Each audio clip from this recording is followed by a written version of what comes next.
Chapter 477. Several fast horses galloped out of the Golden Grain Garden, heading straight for Luoyang. Something had happened in the capital. The series of actions against the censorate finally made the ruthless officials of the censorate realize that the recent actions were meant to deal with them. In recent months, the ruthless officials who had retracted their claws, lowered their tails, and pretended to be obedient dogs once again revealed their sharp fangs. The first strike of their counterattack was on the Political Affairs Hall. As for the details, Yang Fan was not clear. The messenger only told him that Prime Minister Su Weiwei, Cui Yuanzong, and Zhang Shichuan had been arrested and thrown into prison. It was an unprecedented spectacle for the prime minister of a country to rise and fall so frequently. The prime minister of Wuzhou was sitting on the mouth of a volcano and could be turned to ashes at any time. Looking at the frequency of the prime ministers of the Wuzhou dynasty, it was far more frequent than the Japanese prime minister's ouster, which became a farce in the world's political arena. Moreover, most of the prime ministers of the Wuzhou dynasty were imprisoned, hanged, exiled, or demoted. The brutality of the ouster was rare in both ancient and modern times. Yang Fan galloped all the way to Luoyang. He thought to himself, the position of prime minister is so dangerous, so why are there so many officials still scrambling for this position like ducks? If it were me, I'd rather stay down there peacefully than take up such a dangerous position. Yang Fan lost his family at a young age and wandered to the southeast. Although he had studied since he was young, he could not compare to those scholars who had studied hard for 10 years.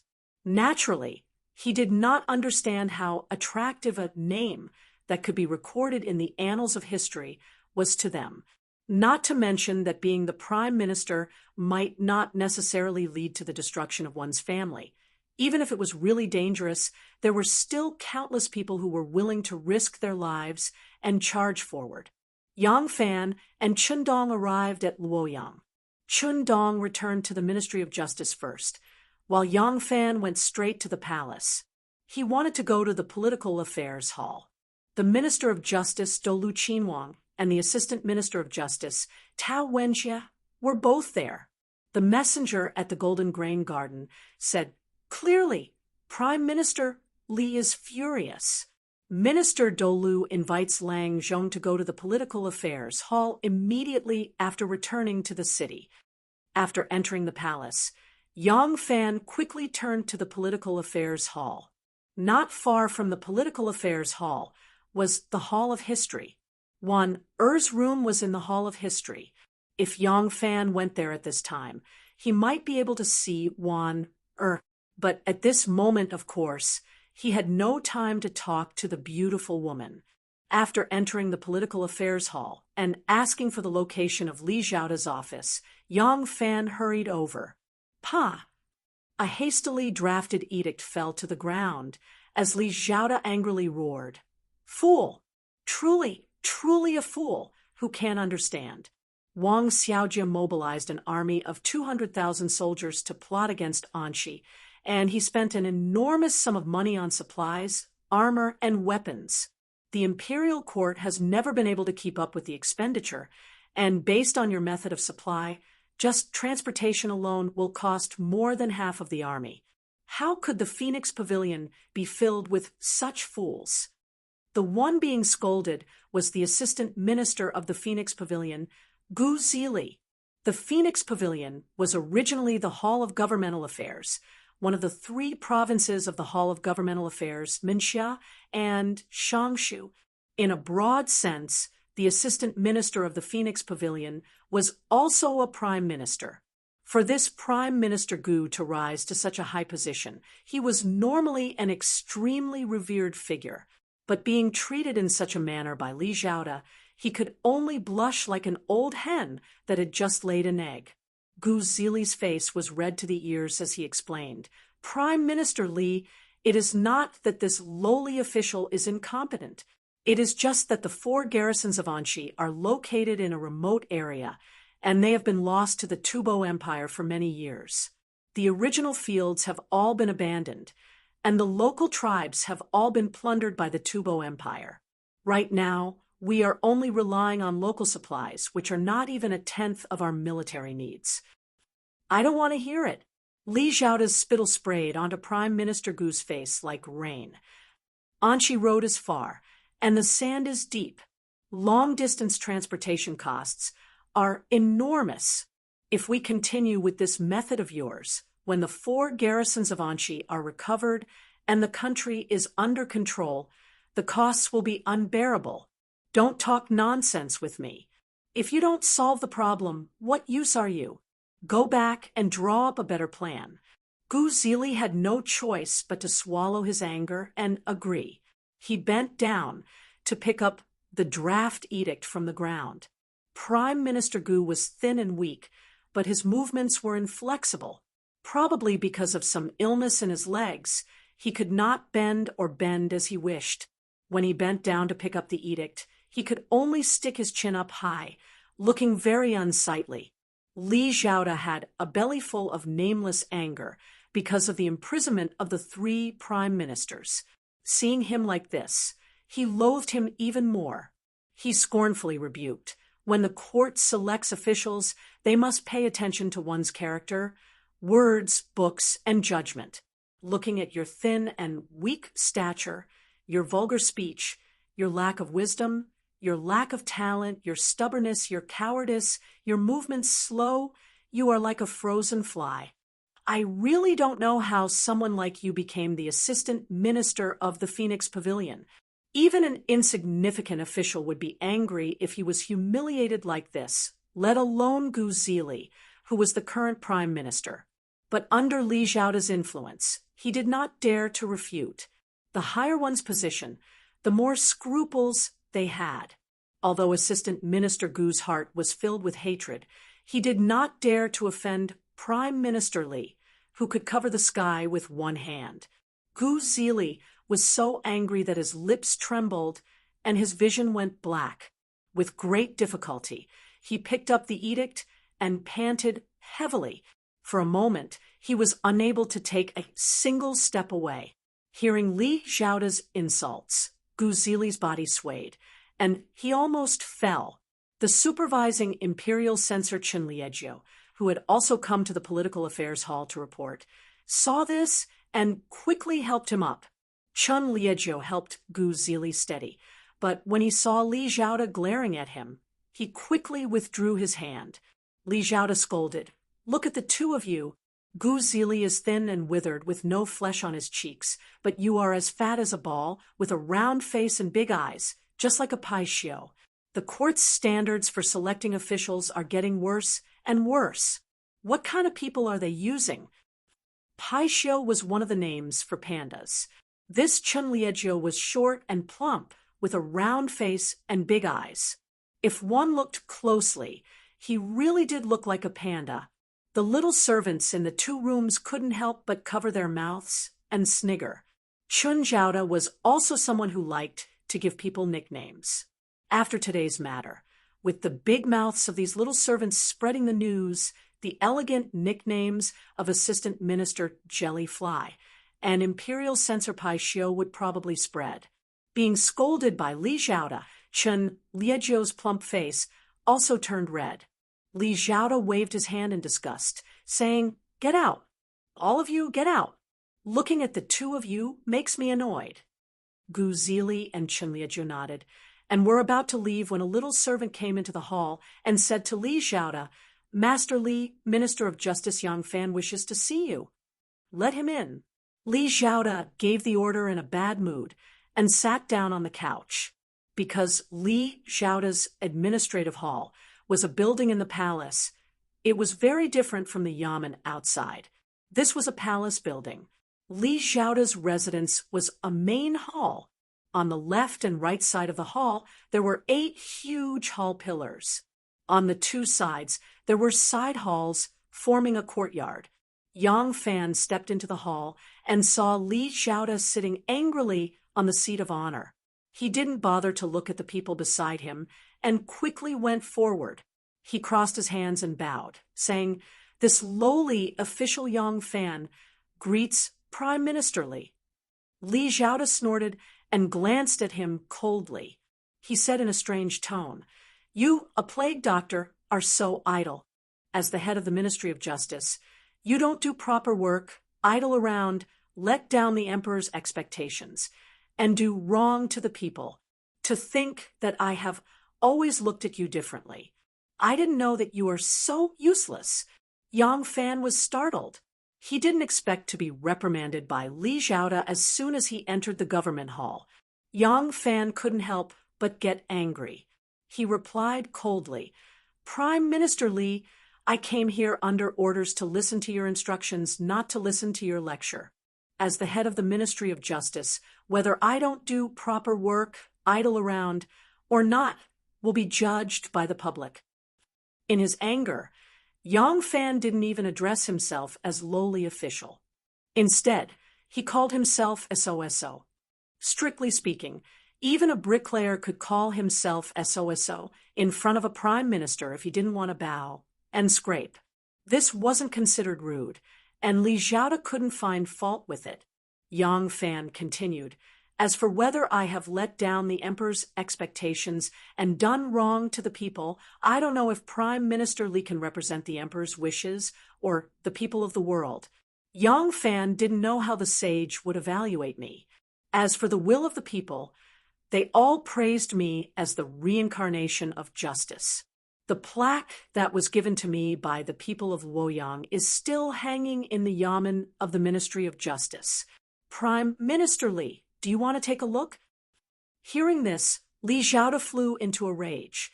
He slammed the table and shouted, "Yang Fan, how dare you speak to me like this?"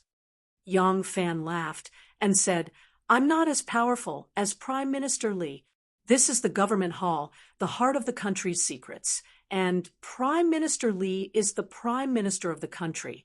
In this dignified place, you call me by my nickname. I have my own surname. How can you call me Dr. Pestilence in this dignified place?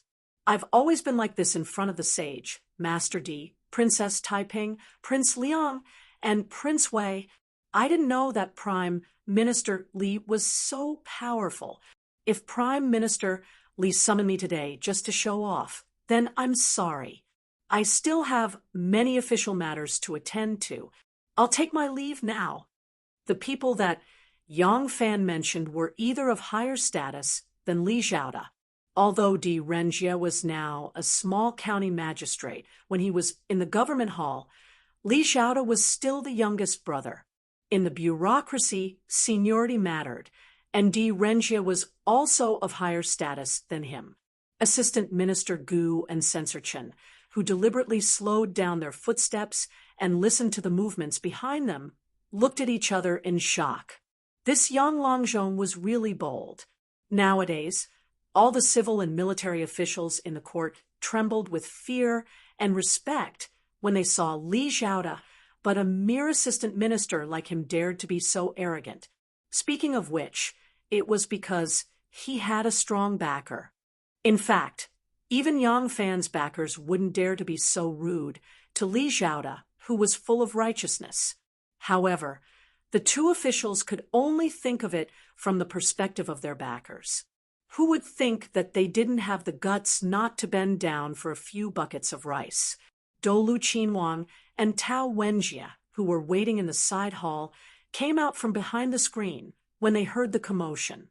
When they heard Yang Fan and Li Zhaoda talking in such a manner, they couldn't help but turn pale with fright. Dolu Qinwang hurriedly stepped forward and shouted, "Yang Fan, shut up!" Then he bowed to Li Zhaoda and said, "Yang Fan is young and impetuous and doesn't know proper etiquette. Prime Minister, please forgive me." Get out, get out. All of you, get out." Li Zhaoda angrily waved his sleeves and chased out all the attendants in the 2 rooms. When the hall was empty and only the 4 of them were left, Li Zhaoda glared coldly at Yang Fan and said in a cold voice, "Young man, don't be too arrogant." Yang Fan shrugged his shoulders and said indifferently, "I am a bit arrogant. I don't get along with Prime Minister Li the minister, and the assistant minister.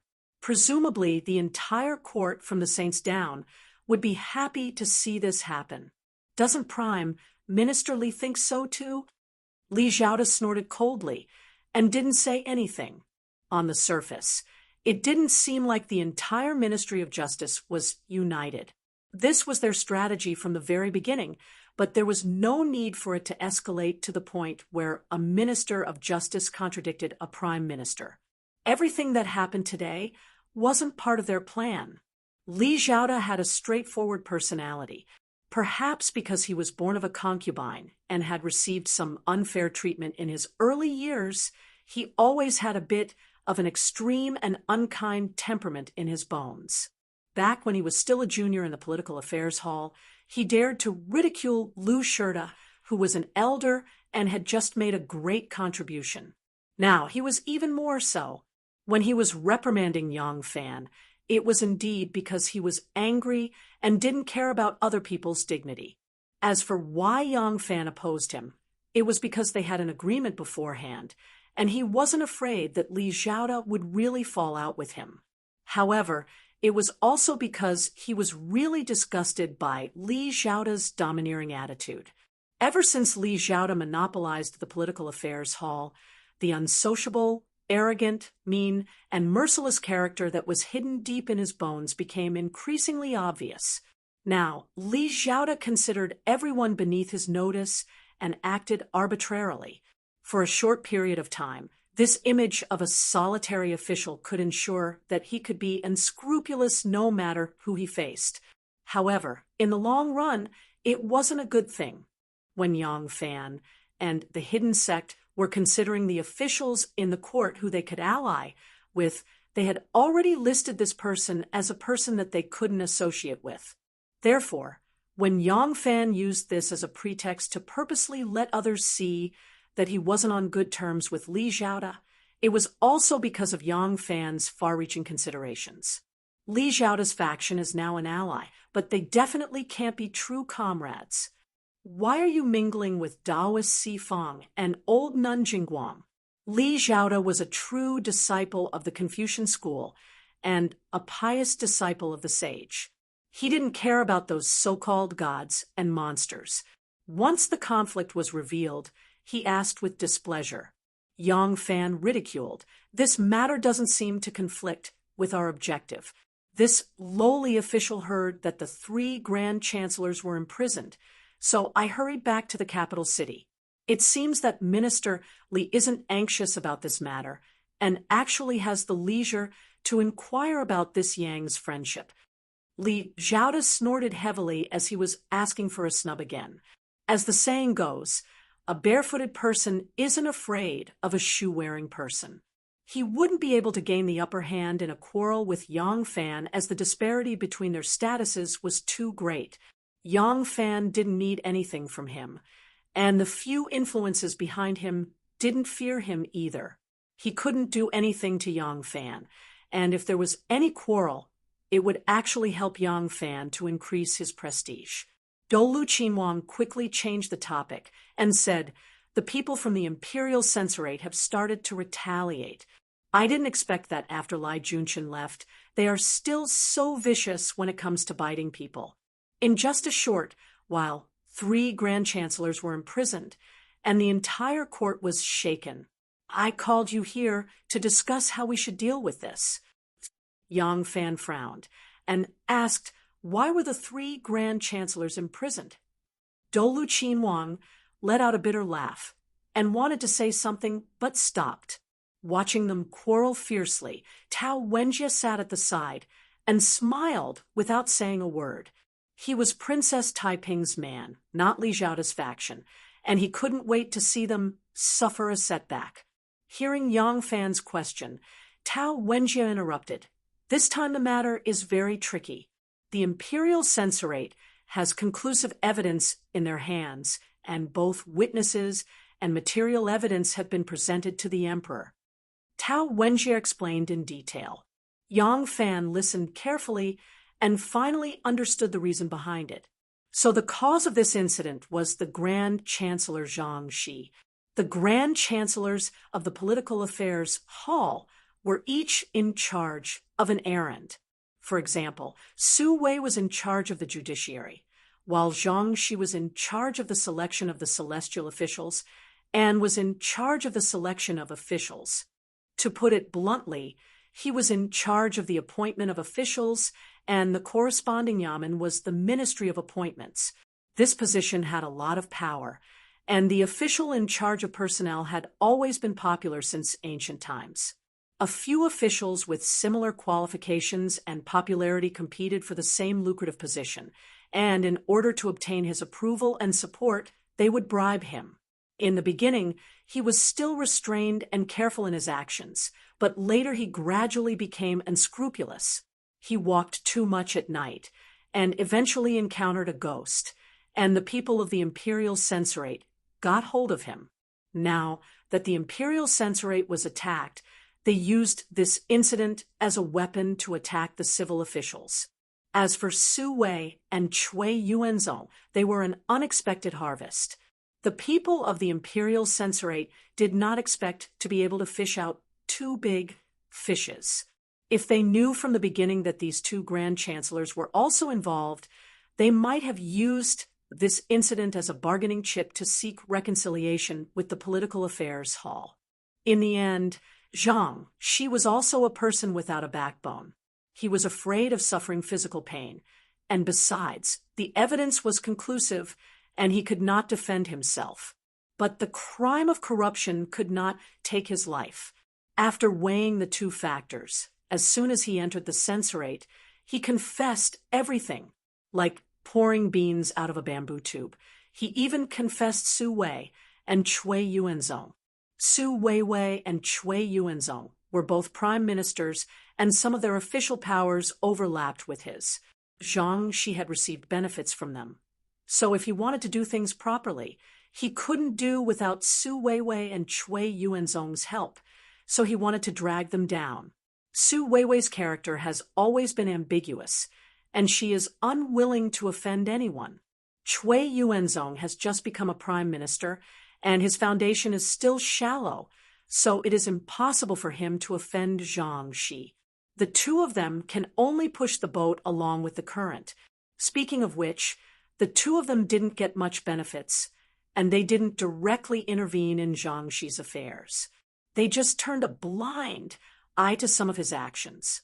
As a result, Zhang Shi was exposed, and the two of them were implicated and sent to prison together. Yang Fan's frown deepened as he listened. Since the censorate has witnesses and material evidence, I'm afraid it will be as difficult as ascending to heaven to rescue the three prime ministers. Li Zhaoda's face was gloomy. Why do such a futile thing? Su Weiwei was promoted by Di Renjia, so he can say that it was none of his business. But Cui Yuanzong and Zhang Shi were promoted by him. Now that the two of them have committed a crime, he is responsible for failing to recognize people and recommending them wrongly. Even if the Empress doesn't punish him, he will still lose face. Li Zhaoda's cheeks bulged.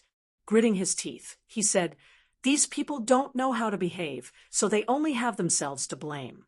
Now that the evidence is conclusive, how can we save them? If we compromise, the ruthless officials will become even more powerful, and they will become a great scourge in the world." He coldly glanced at the three people in front of him and said, "For the righteousness of the court and to eradicate evil, why should we cherish our lives? Moreover, the three of them have their own blemishes. I called you here because I want to ask, other than using people to impeach and beating around the bush, do you have any methods to directly attack them?" Do Lu hurriedly said, "According to the original plan, the specific measures are the responsibility of Yang Longzhong.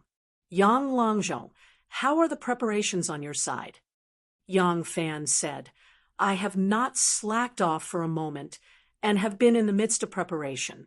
To tell the truth, I have already cast my net. Even if this incident did not happen, it will be time to pull in the net in a few days." Li Zhaoda coldly said, "What methods do you have? Don't use those frivolous methods on those small shrimps." I want you to directly attack the heart of the imperial censor, take down their leader, and immediately return the favor." Yang Fan smiled and said, "Right now, there are only a few eagle claws in the imperial censor. Wang Hongyi and Ho Siji are two of the leaders. My first target is them. As for the methods," a strange expression suddenly appeared on Yang Fan's face. He slowly said, "It is the same as their methods. It is just giving them a taste of their own medicine." Chapter 478. There were 3 antique shops in the north of Luoyang. 2 of them were very wealthy and reputable.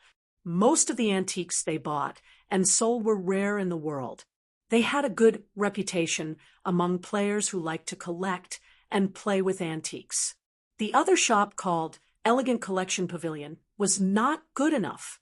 This shop was very small, and there were not many rare items in it. Although most of the items in the collection were antiques, there were not many rare items. It was said that they had even sold fake goods in the past. After a long time, the infamy spread. True players would never set foot in Elegant Hidden Pavilion. However, this Elegant Hidden Pavilion was still doing well. Even if the door was deserted, the shopkeeper still sat in the shop steadily. He never worried about the lack of business. There were no birds at the door today because it was raining outside. Spring rain was as precious as oil. The pitter-patter of rain drenched the uneven bluestone in front of the door until it was shiny. The rainwater converged into puddles and splashed onto the puddles. The shopkeeper, Xue Pingyan, sat behind the counter, holding his fat double chin and smiling at the rain. From time to time, he would take a sip of rice wine. He was very relaxed. Someone had come. He was holding an old oil paper umbrella. His face couldn't be seen, only a pair of black cloth boots and a green robe that rippled with his footsteps could be seen. When the oil paper umbrella floated to the eaves, the rainwater on the eaves hit the surface of the umbrella, making a pung-pung sound. In just a moment, the person flashed into Elegant Pavilion. The oil paper umbrella moved away, revealing the face of a middle-aged man with a mustache. When Xue Pingyan saw this person's appearance, he immediately smiled even more happily. Business had come. This person's first visit was 3 months ago. Shopkeeper Xue remembered very clearly that it was a snowy winter season. It happened to be snowing heavily that day. This customer was wearing a tight-fitting sheepskin cotton robe and a dogskin hat with ear coverings. He was dressed very rustic, but he was very good at identifying antiques. The antiques displayed in the shop could be accurately named, guessed the age, and estimated the price at a glance. There were a few fake antiques mixed among the low-grade ones. He didn't even touch them, knock them, or look at the inscriptions on them. He only glanced at them and accurately pointed out that they were fake. The shop assistant's face started to turn ugly. Fortunately, the shop's business wasn't good to begin with. People only came once every 10 to 15 days. At that time, there were no other customers in the shop, so the assistant picked up a broom and prepared to kick this customer out. Shopkeeper Xue looked on with a smile and didn't stop him. At this moment, the customer suddenly spoke. "How much is this ear-lifting pottery pot from the Eastern Han Dynasty?" He was referring to the fake item he had just mentioned. He was referring to the ear-lifting pottery pot from the Eastern Han Dynasty. As soon as the waiter heard that there was hope, he immediately retreated to the side. Shopkeeper Xue immediately walked out from behind the counter and said with a smile, 50,000. A real ear-lifting pottery pot from the Han Dynasty was worth less than a tenth of this price. Shopkeeper Xue clearly knew that this was a fake, but he still asked for 50,000. This customer was also very strange. He didn't slap Shopkeeper Xue's face. Then he grabbed Shopkeeper Xue's collar and dragged him out to the street to scold him for being a profiteer. The man paid $50,000 without hesitation and left excitedly with the Han Dynasty earring pottery pot he had just made last month. He even said that it was cheap. Last month, the customer came again. This time, he spent 100,000 on a bronze sword from the Qin dynasty. The rusty bronze sword was real, but it was only worth 1/10 of 100,000. It was also this time that shopkeeper Shui learned the customer's name. It was Xiao Yu. Today, Xiao Yu came again. Moreover, he came in the rain. It seemed that it was another big business. So shopkeeper Shui smiled even more happily. "Brother Zhao, long time no see. What would you like to buy this time?" Zhao Yu's complexion didn't look good. He frowned and asked, "Shopkeeper, is there any treasure worth 500,000 in this shop?" It was very strange for an antique buyer to not choose an antique that he liked, but only buy it according to the price. Shui Pingyan was a businessman. Hearing such a big business coming to his door, he didn't look happy at all. Instead, he looked worried, which made it even more strange. He frowned and said hesitantly, "Brother Zhao, this business seems to be quite big." Zhao Yu nodded in agreement and sighed. "It is indeed quite big, but I believe that the customer can afford it." Hearing this, Shui Pingyan immediately breathed a sigh of relief. He smiled and said, "In that case, Brother Zhao, how about this antique?" Shui Pingyan took a large coin from the antique shelf and spread it in his palm.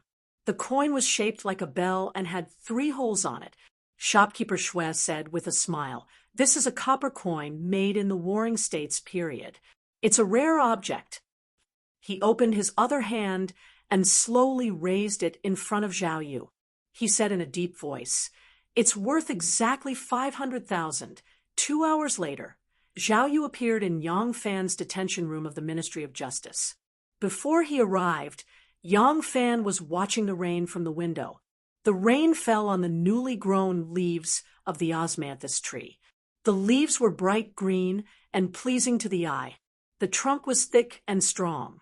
This osmanthus tree was more than 100 years old. It was said that this osmanthus tree had been planted here since the founding of the Sui dynasty. Now that the Sui dynasty had been destroyed, the talented and bold Emperor Wen of Sui and the ambitious Emperor Yang of Sui had become a symbol in the pile of old papers. But the osmanthus tree was still alive and well and even stronger than before. As soon as Zhao Yu arrived, Yang Fan closed the window. The handsome manservant, Anu, who had been leaning against him and watching the rain, also quietly retreated. She stood under the dripping eaves of the door and continued to watch the rain. With her there, no one could eavesdrop on the conversation in the room. In the room, Yang Fan and Zhao Yu sat opposite each other. Yang Fan said, "Have you found out everything?" Zhao Yu smiled and said, "With me around, you can rest assured." He reached into his bosom and took out a tightly bound oiled paper bag. Pushing it in front of Yang Fan, he said, "The entire process of bribery, the people involved, the amount and location of each bribe, the requests, and even the place where he hid the money, everything is recorded in detail." Zhao Yu sighed and shook his head with a wry smile. This Wang Hongyi is greedy by nature and loves to amass wealth. He has a nickname, Tao Tai. He used to be unscrupulous, but after Lai Junqian's downfall, he has become much more careful. He actually racked his brains to come up with such a good plan to cross the sea. It must have been hard on him.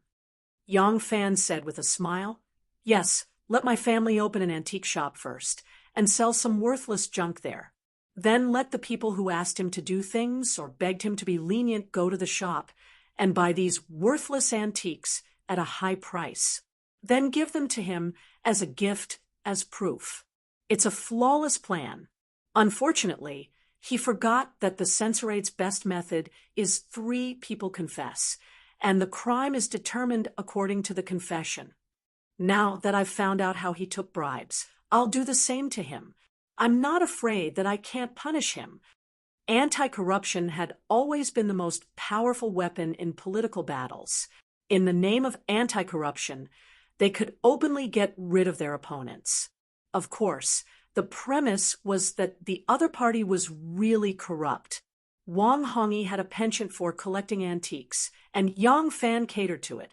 Sure enough, he successfully obtained the evidence.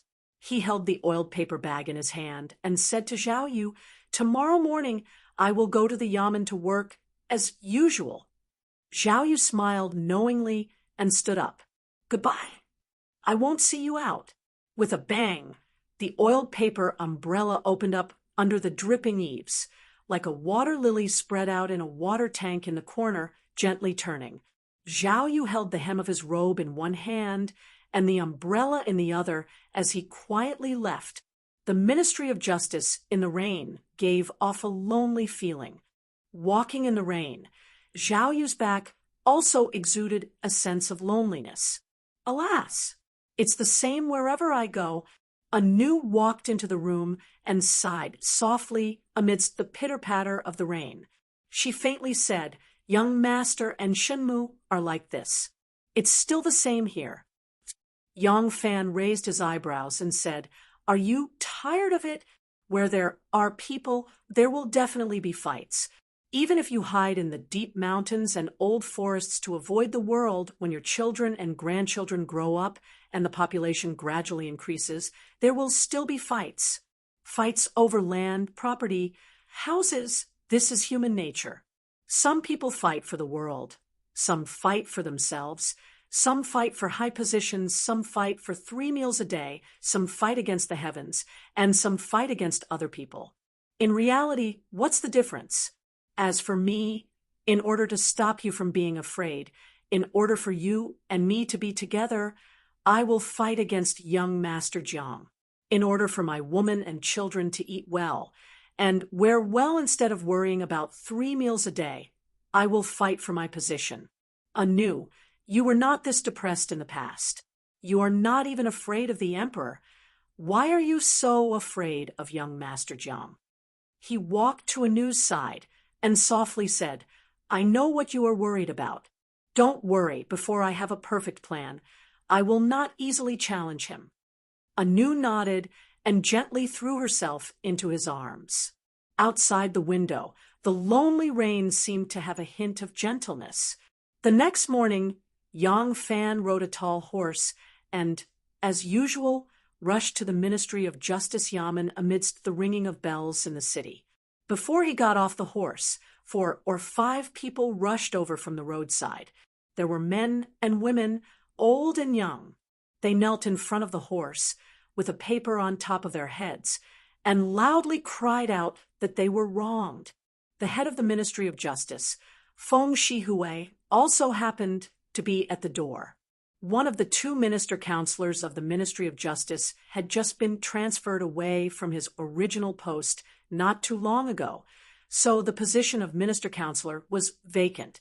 From that day onwards, Feng Shihui would coincidentally arrive at the yamen at the same time as Dr. Yang every day. When Dr. Yang dismounted, the 2 of them would walk in together, chatting about qi, their bodies, and bonding.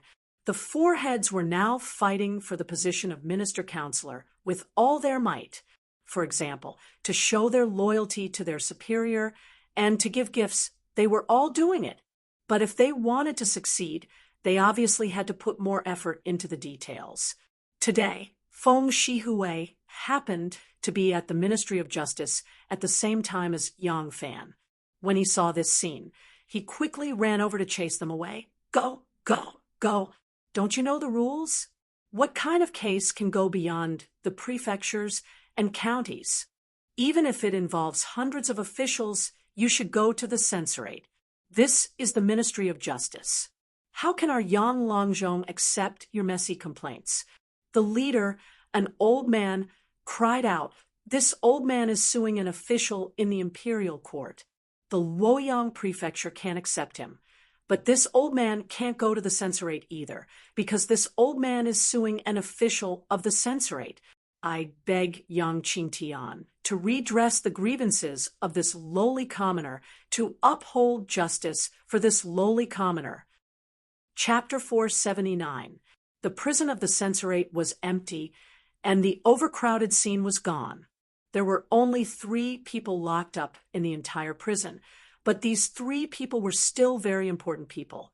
The censorate only caught big tigers, and the commoners were not qualified to be locked up in this place. The 3 people were Prime Minister Su Weiwei, Prime Minister Zhang Shi, and Prime Minister Cui Yuanzong. Cui Yuanzong sat there dumbfounded. It had been less than half a year since he became prime minister, and he was already in prison. In the end, he could not escape the curse of the prime minister of the Zhou dynasty. Cui Yuanzong wanted to cry when he thought of his ambition when he became prime minister and how he wanted to climb step by step to the position of chief minister. Zhang Shi sat on the straw couch, facing the wall. He looked like Bodhidharma, but he did not know if he could leave a shadow on the wall and understand the true meaning of Buddhism. Zhang Shi was like this because he was ashamed to see his friends. He was the one who confessed to Su Weiwei and Cui Yuanzong, and he was the one who dragged them into this mess. To be more precise, they did not take bribes on purpose. The reason why they accepted his gifts was not to help the officials who asked him to do things, but because they did not want to offend him as a prime minister. In the end, he called these 2 friends out as soon as he entered the prison. He did not do things properly, so how could he still have the face to see his old friends? Su Weiwei sometimes sat down, sometimes stood up, sometimes walked, and sometimes raised his head to stare blankly at the light coming from the vent. He hated Zhang Shi for not being loyal. He hated himself for not sticking to his nature. He regretted not showing mercy in the beginning. He was worried that his future would be ruined because of this. All these thoughts made his gray hair almost completely white in just a few days. At this moment, he was looking at the dark corner of the prison, thinking about his future. He had 4 sons. The eldest, 3rd, and 4th were all officials in other prefectures. He did not know if they would be implicated because of him. He only committed the crime of taking bribes. He hoped that the saints would be wise and not punish them. His 2nd son, Su Fun, was also talented and learned.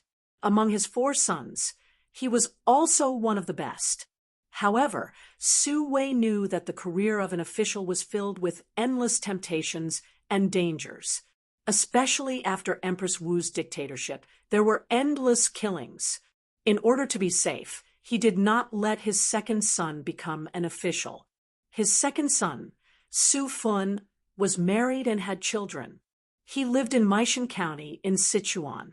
He was the prime minister's son, plus he was very knowledgeable. He was now a famous local gentleman, so this official career turmoil should not affect him. In this way, even if there was an even greater change, the Su family would at least be able to preserve a branch of their bloodline. Thinking about this, Su Weiwei felt a bit more comforted. However, just as he was feeling gratified, he suddenly thought of his brother Su Weixian and couldn't help feeling a bit miserable. Su Weixian was his brother. The age gap between the 2 brothers was very big. Their father died early.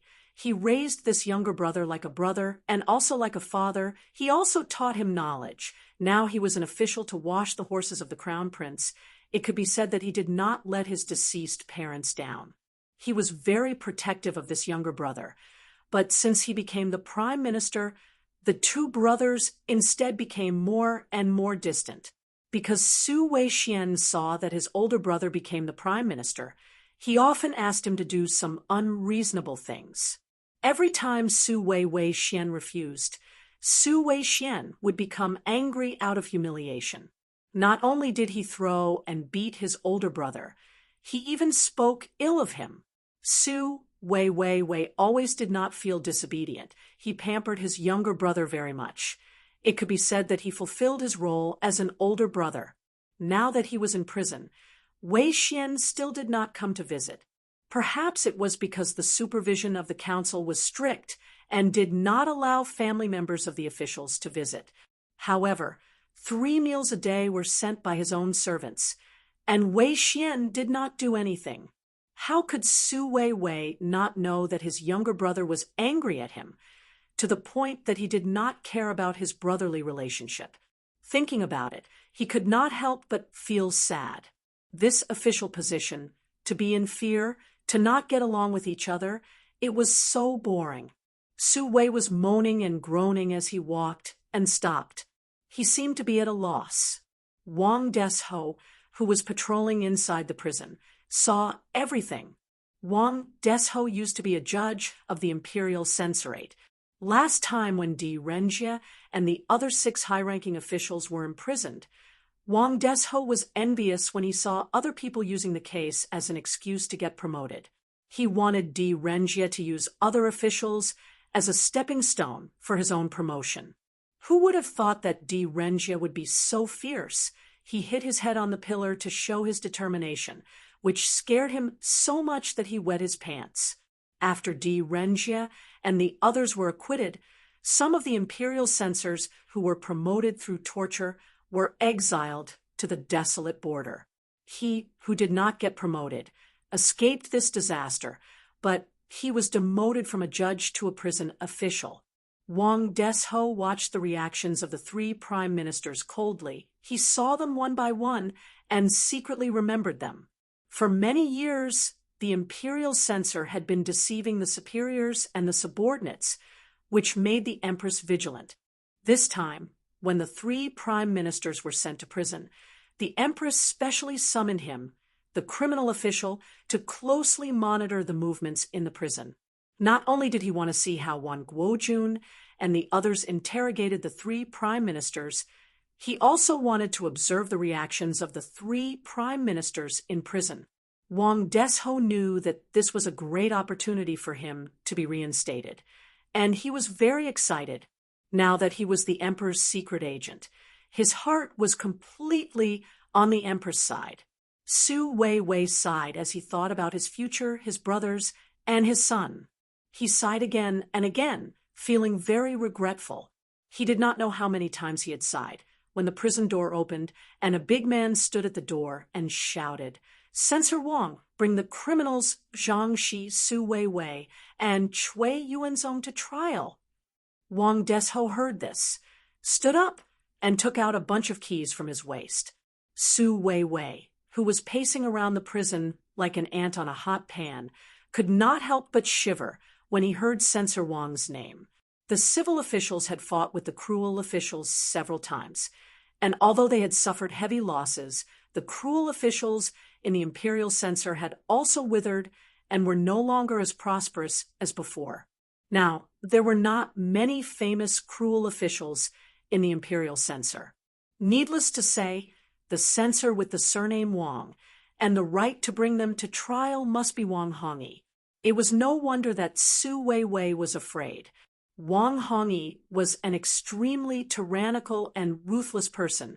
Thinking back, in order to ascend to the throne, Wu Zetian ordered the cruel officials to fabricate charges and massacred Li Tang's royal family and officials who were loyal to Li Tang. At that time, Lai Junqian concocted evidence and accused the Shenzhou military governor, Wang Anren, of treason. Wu Zetian sent Wang Hongyi to interrogate him. Wang Hongyi rushed to Shenzhou and imprisoned Wang Anren and his son. Wang Anren refused to accept this and clenched his teeth, refusing to admit his guilt. Wang Hongyi did not care and brazenly chopped off the heads of Wang Anren and his son and brought them back to the capital in a wooden box sprinkled with lime. When he passed by Fenzhou, Fenzhou's Sima Mao Gong hurriedly welcomed him and treated him like an honored guest. Wang Hongyi entered the city and attended Master Mao's welcoming banquet. After 3 rounds of wine, his expression suddenly changed. He scolded Master Mao, accusing him of being a rebel against Empress Wu. He immediately ordered him to behead both of them, using his spear to pick his head off. Blood dripped all the way back to the capital. Because of this, he immediately became a capable general under Lai Junshin. Wang Hongyi also had a method of torturing prisoners. In a hot summer day, he would spread a blanket in a small, airless room and cover the prisoner. After a while, the prisoner would die without a single wound on his body. Then, he would report that he had died a sudden death. His vicious reputation was so great that when his report arrived, the prefectures and counties trembled with fear and followed it even more faithfully than an imperial edict. Because of this, Wang Hongyi boasted, "My official documents are like wild kudzu. No one is not afraid of them. Now, I want this person to interrogate me." Thinking of this, Su Weiwei's face was ashen. In the main hall, Wang Hongyi sat solemnly, wearing his hat neatly. Ever since Lai Junshin was demoted to a prefectural military officer, the imperial censorate's reputation had plummeted. The imperial censorates had tucked their tails between their legs and behaved themselves. The imperial censorate's prestige was gone, and it was difficult for him to earn money. For safety reasons, he even had to rack his brains to set up an antique shop. He only had one business every 10 to 15 days, which was nothing compared to the money he used to make. Now that the 3 prime ministers were in jail, the imperial court was shaken. If this case was solved, the imperial censorate's reputation would be restored. Wan Guojun had secretly instructed him, "The Son of Heaven is old, his jealousy is stronger than before. You must think of a way to turn this corruption case into a case of rebellion. As long as it involves rebellion, the Son of Heaven will be alarmed and will put the censorate in an important position." The reason why he was asked to interrogate the 3 prime ministers was because of his vicious reputation. Wan Guojun wanted to borrow his reputation to intimidate the 3 prime ministers into giving him the confession he wanted. Bring the criminal. Wang Hongyi slammed the gavel and was in high spirits. At this moment, a group of people suddenly appeared at the entrance of the council chamber. There were 20 armed men with knives and 20 armed men with spears and sticks. They wore black scarves with feathers on their heads and wore blue uniforms with red edges. They wore black boots. There were 2 banners in front of them and 3 men on horses. They formed a triangular formation and went straight to the entrance of the council chamber. The guards at the entrance saw them and stepped forward to stop them. They shouted, "This is the council chamber of the imperial censorate. Who dares to trespass?" The man in the middle of the 3 horses was full of heroic spirit. On the horse behind him, a green-robed official raised a yellow scroll and shouted, "The Ministry of Justice is here to arrest someone. Whoever dares to stop you, stand down." The guards were shocked. Seeing the glistening yellow scroll in his hand, they thought he would not dare to fake an imperial edict, so they had no choice but to withdraw in fear. 3 horses led dozens of servants, and unexpectedly, they broke into the censorate courtyard. The officials in the censorate chamber saw this scene and did not know what was going on, so they followed behind them to watch. Not long after, more and more people came to the censorate chamber.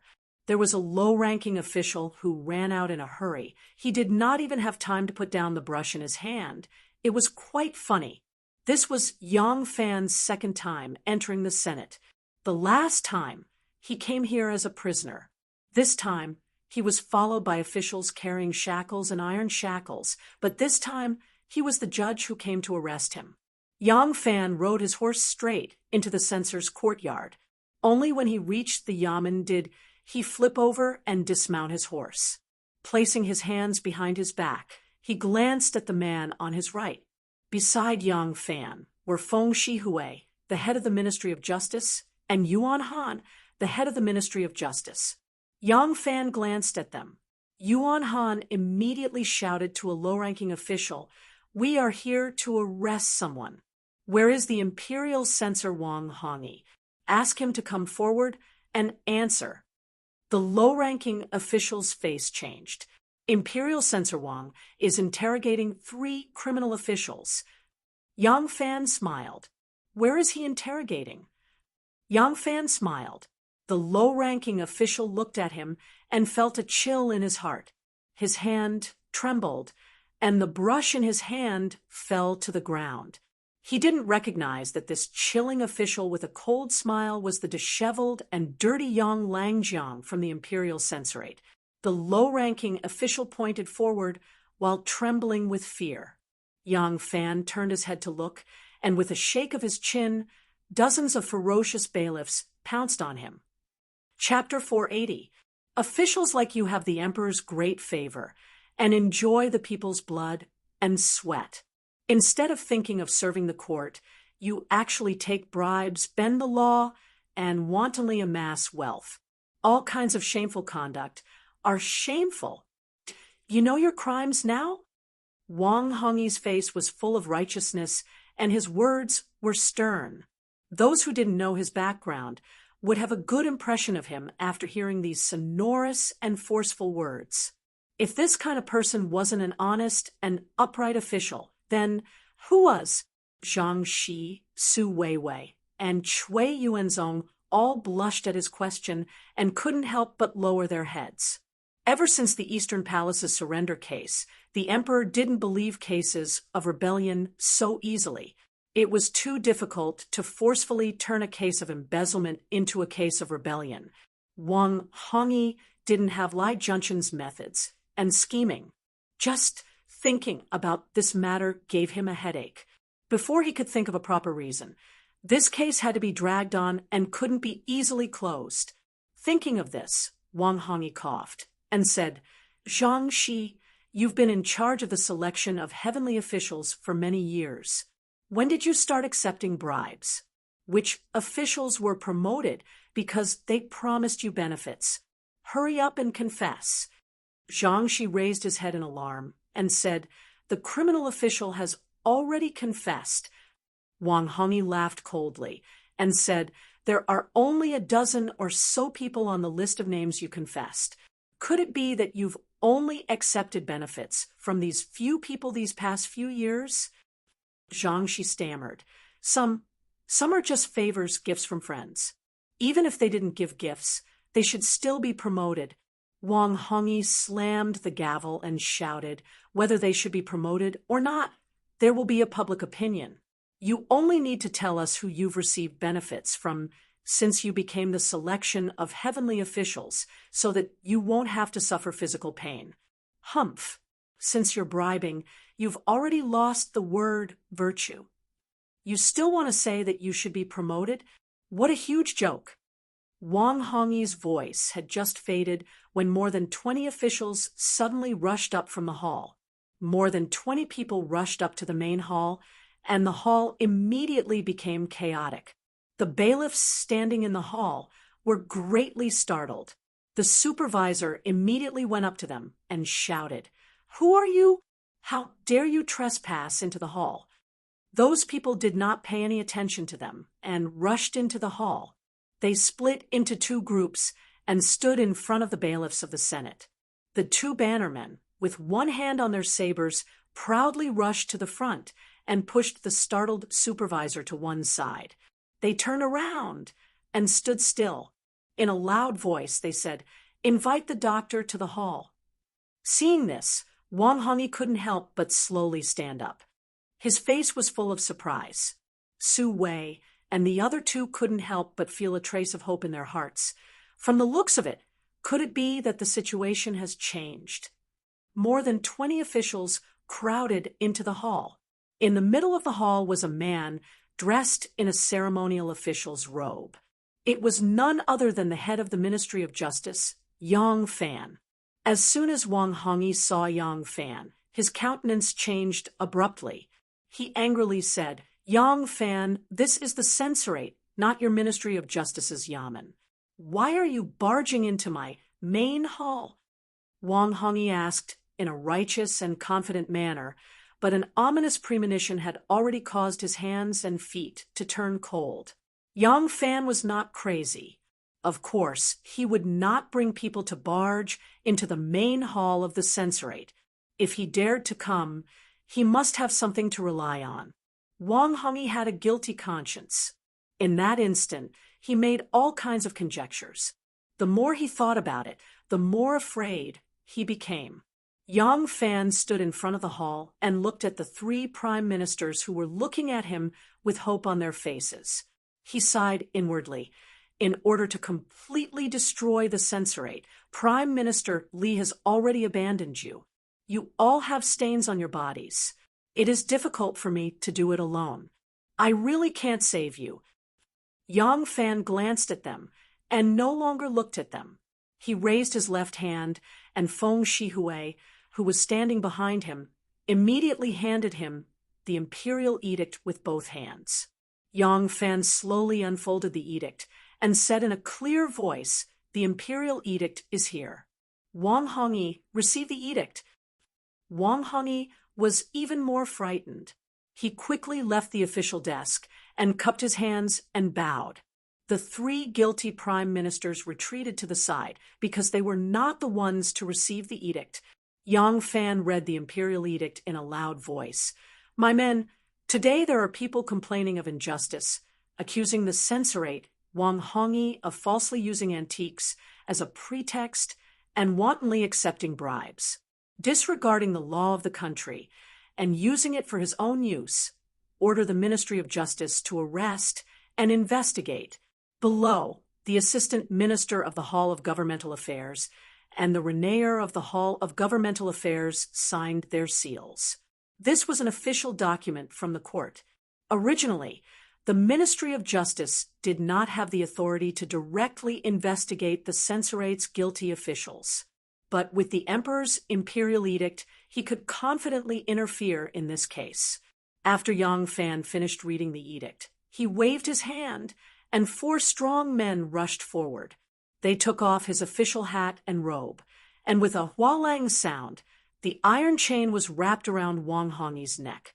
Wang Hongyi's legs went soft, and he almost fell to the ground. The officials of the Ministry of Justice looked left and right, each of them arrogantly. When had the Ministry of Justice ever been so awe-inspiring? Moreover, they came to the censorate to show off. Yang Fan was as awe-inspiring as Zhou Xing, but he was not as strict as Zhou Xing. He had already won the hearts of the officials of the Ministry of Justice. "Take him away." At Yang Fan's order, Yuan Han led a group of officials from the Ministry of Justice and dragged Wang Hongyi out of the main hall. The bailiffs of the censorate on both sides saw that Yang Fan was carrying out an imperial edict to take people away. Their faces were blank, and they did not dare to step forward to stop him. When Su Weiwei and the other 2 saw that Yang Fan was about to turn around and leave, they could not help but feel anxious. Although Cui Yuanzong was Yang Fan's former superior, they had always been scheming against each other, and there was no friendship between them. Moreover, he was a prisoner today. How could he have the face to see his former subordinates?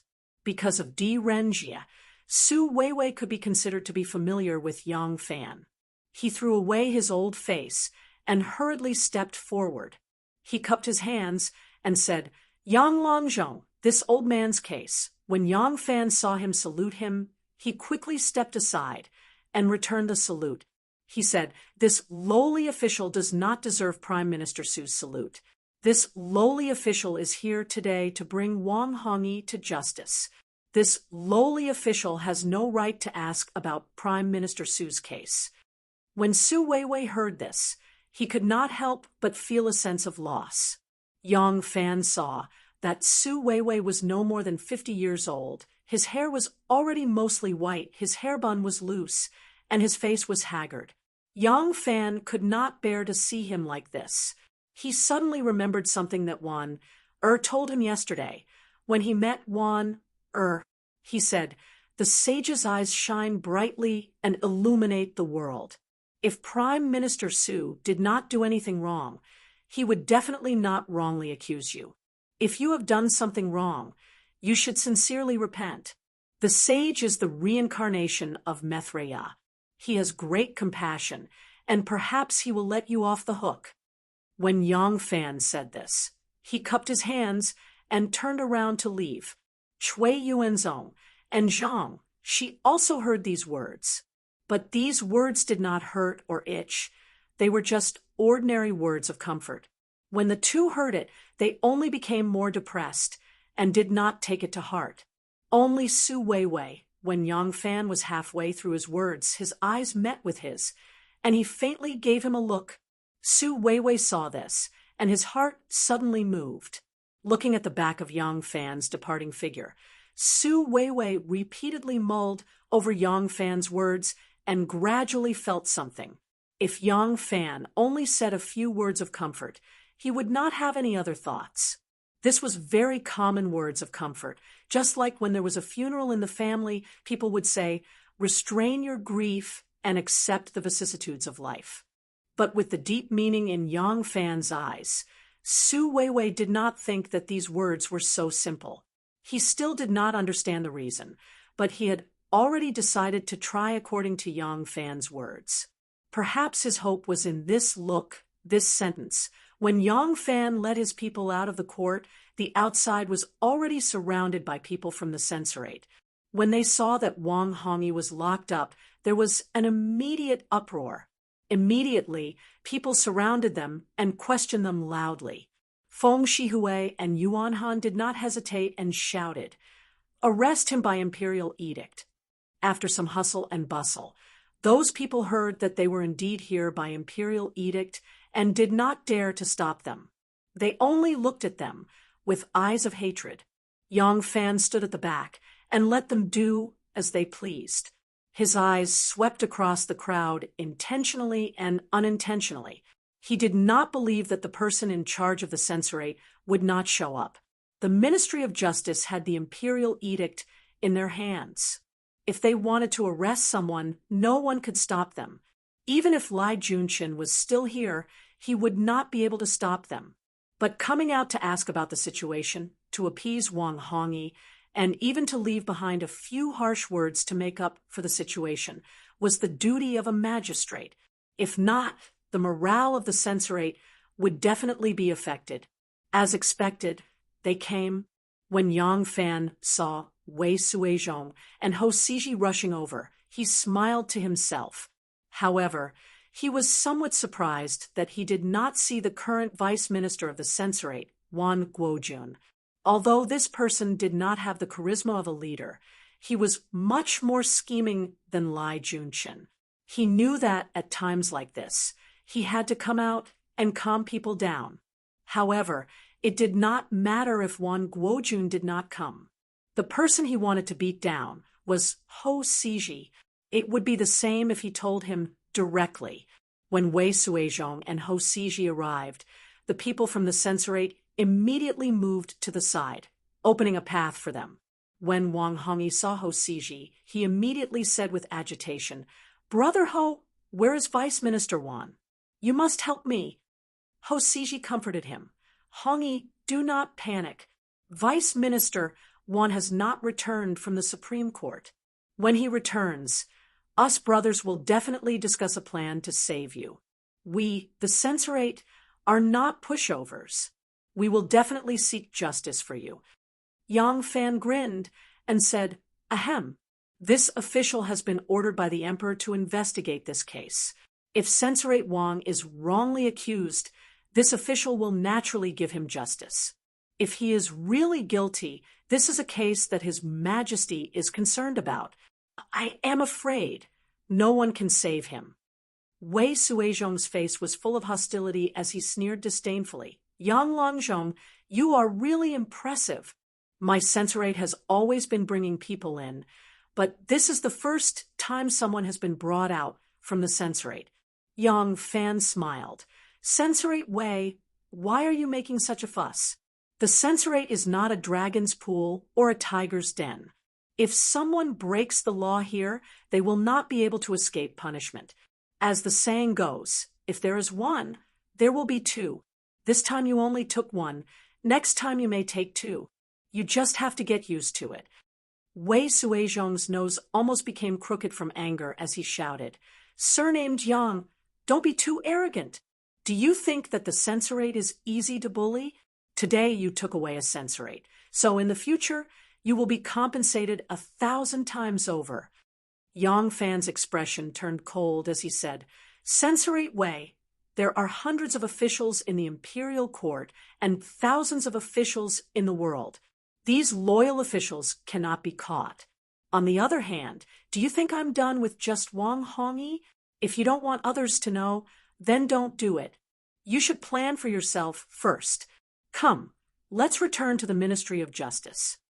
With a wave of his hand, Yang Fan pushed aside the crowd and escorted Wang Hongyi out of the censorate. Ho Siji, who was at the side, heard his words and couldn't help but be startled. "It seems like they have been watching the censorate for a long time. I'm afraid that they have something on us. Otherwise, they wouldn't be so unyielding." Looking at Yang Fan's back, Ho Siji suddenly remembered that she had something on him. She couldn't help but think, "No, just in case, I have to prepare." Chapter 481. Wang Hongyi still had a sliver of hope in his heart, hoping that Yang Fan had only gotten some groundless information. However, when he saw the shopkeeper of the elegant depository pavilion, Xue Pingyan, the waiter next to Xue Pingyan, Zhao Yu, who had given him 3 generous gifts and was now kneeling there crying, and the housekeeper who had witnessed all of his bribery, and his brother-in-law who had helped him keep the stolen goods, Wang Hongyi immediately broke down. There were not many people who had seen such a big scene. There was no need to use torture on them. They only needed to be interrogated separately and a little intimidation. The criminals who could not collude with each other would spill all their secrets. The Ministry of Justice was not a monolithic entity. Someone had already leaked the irrefutable evidence of Wang Hongyi to the people of the censorate. Wan Guojun, who had rushed back to the censorate from the Supreme Judiciary, felt a chill in his heart when he heard the news. He knew that Wang Hongyi could not be saved. If Wang Hongyi had fallen into the hands of others, he might have been able to exert pressure on the other party and turn a big problem into a small one. But since the opponent was the Ministry of Justice, would they let go of this opportunity to suppress the censorate? Especially when the person in charge of this case was Yang Fan, who was once a prisoner of the censorate. He hated the censorate to the core. He would never let go of this chance. Wan Guojun took a deep breath and said, as if he had a toothache, "Yang Fan, what a good Yang Fan. What a good Ministry of Justice. What a good government affairs hall." Wan Guojun sneered, his face twisted like a crazy gambler who had lost all his chips. "They would rather give up the 3 prime ministers to put us to death."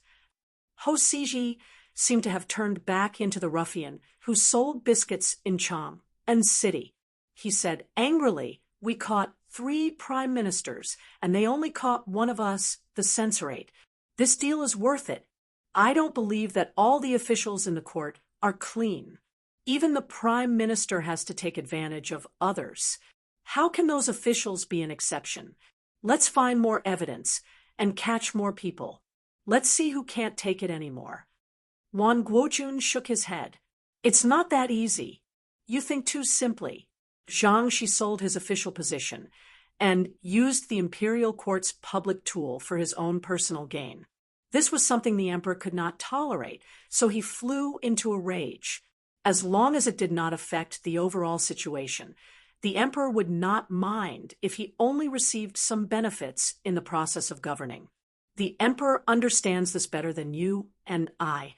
She will not allow us to capture and kill indiscriminately and throw all the officials into prison. Otherwise, who would clean up the mess in the court? You or me?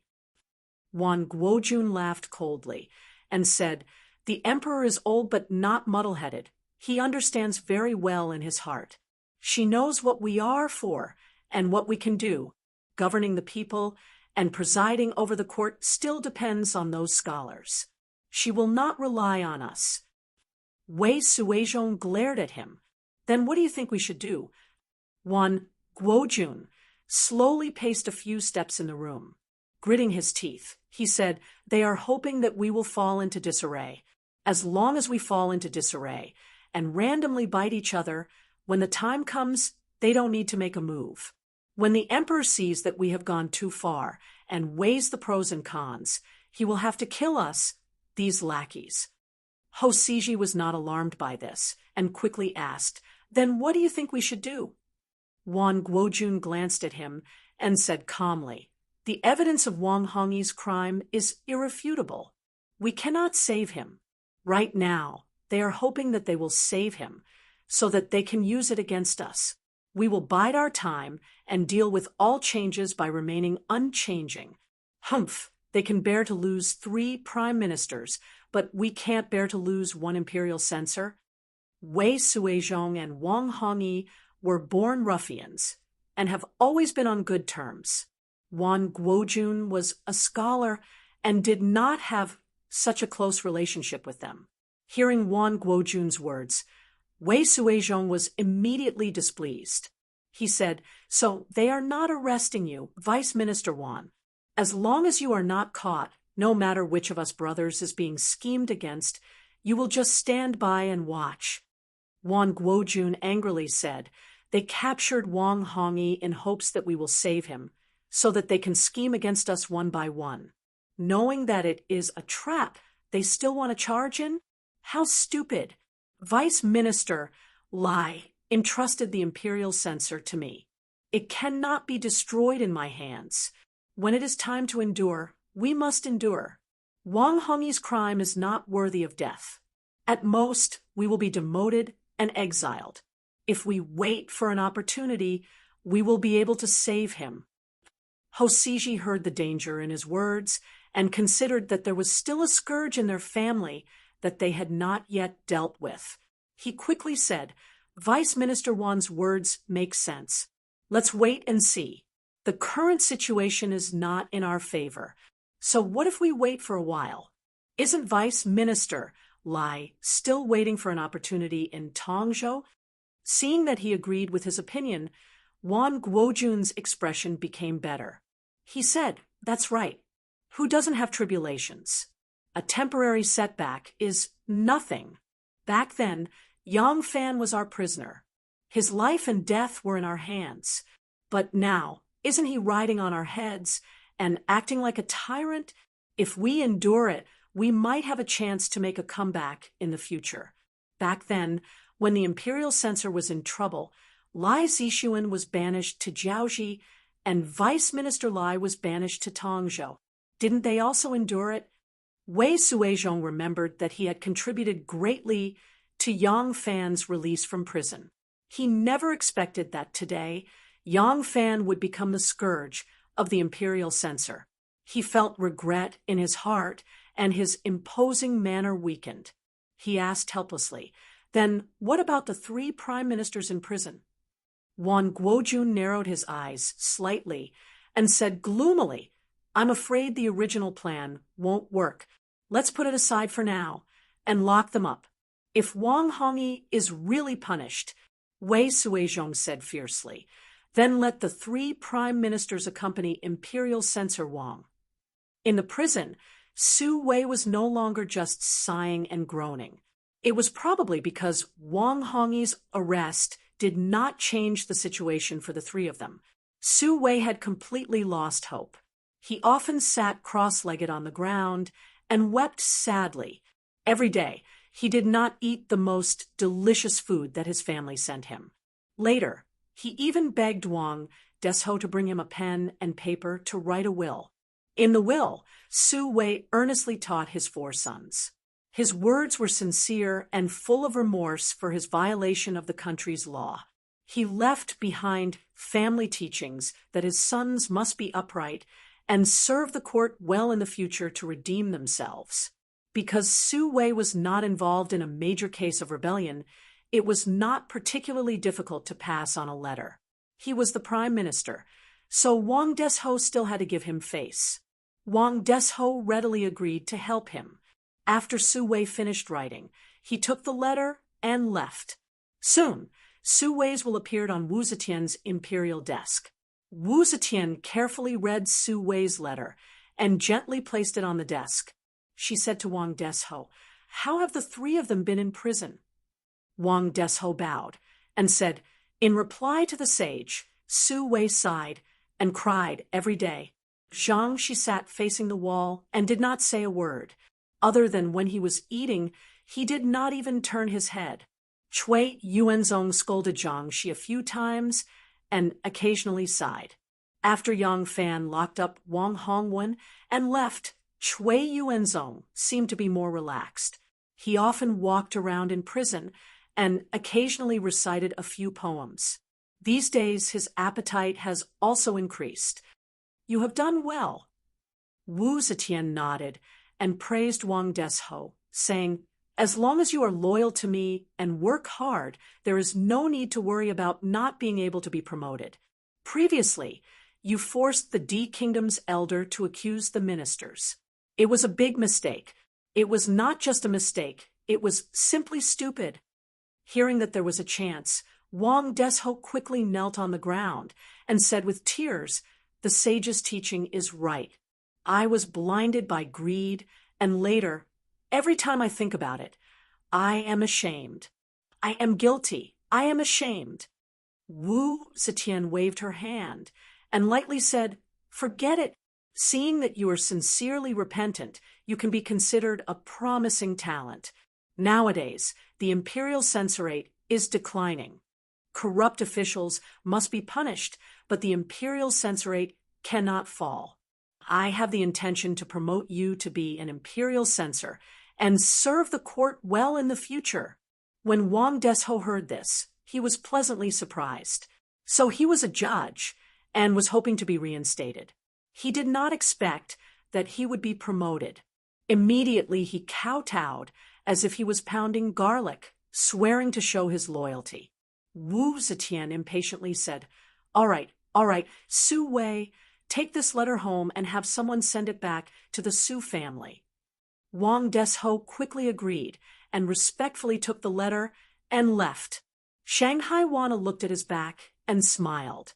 She said to Wu Zetian, "Does everyone intend to punish the 3 prime ministers?" Wu Zetian nodded and said, "The 3 prime ministers are trapped in prison and have not been punished for a long time. The officials are restless and no longer have the heart to do official business. It is time to punish them." She hesitated for a moment and said, "Wanna draft an edict. Zhang Shi, as the heavenly official, failed my expectations. He accepted money and sold his position. His crime cannot be pardoned. He is exiled to Xuanzhou, now Huizhou, Guangdong. Cui Yuanzong is his accomplice. He is stubborn and does not repent. He is exiled to Jinzhou, now Sanya, Hainan. Su Wei is a great poet, but was deceived by others. Out of consideration of his talent, I will give him a way out and demote him to the provincial governor of Jizhou. I hope he will understand my intention and turn over a new leaf."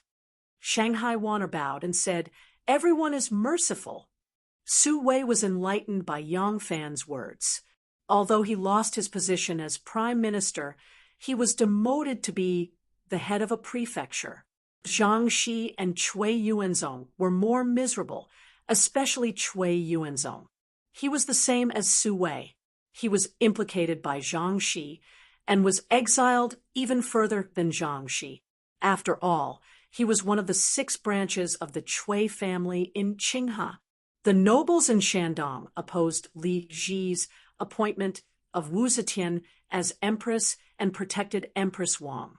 When Wu Zetian became Empress Dowager, he opposed Wu Zetian's ascension to the throne and protected Li Tang's line.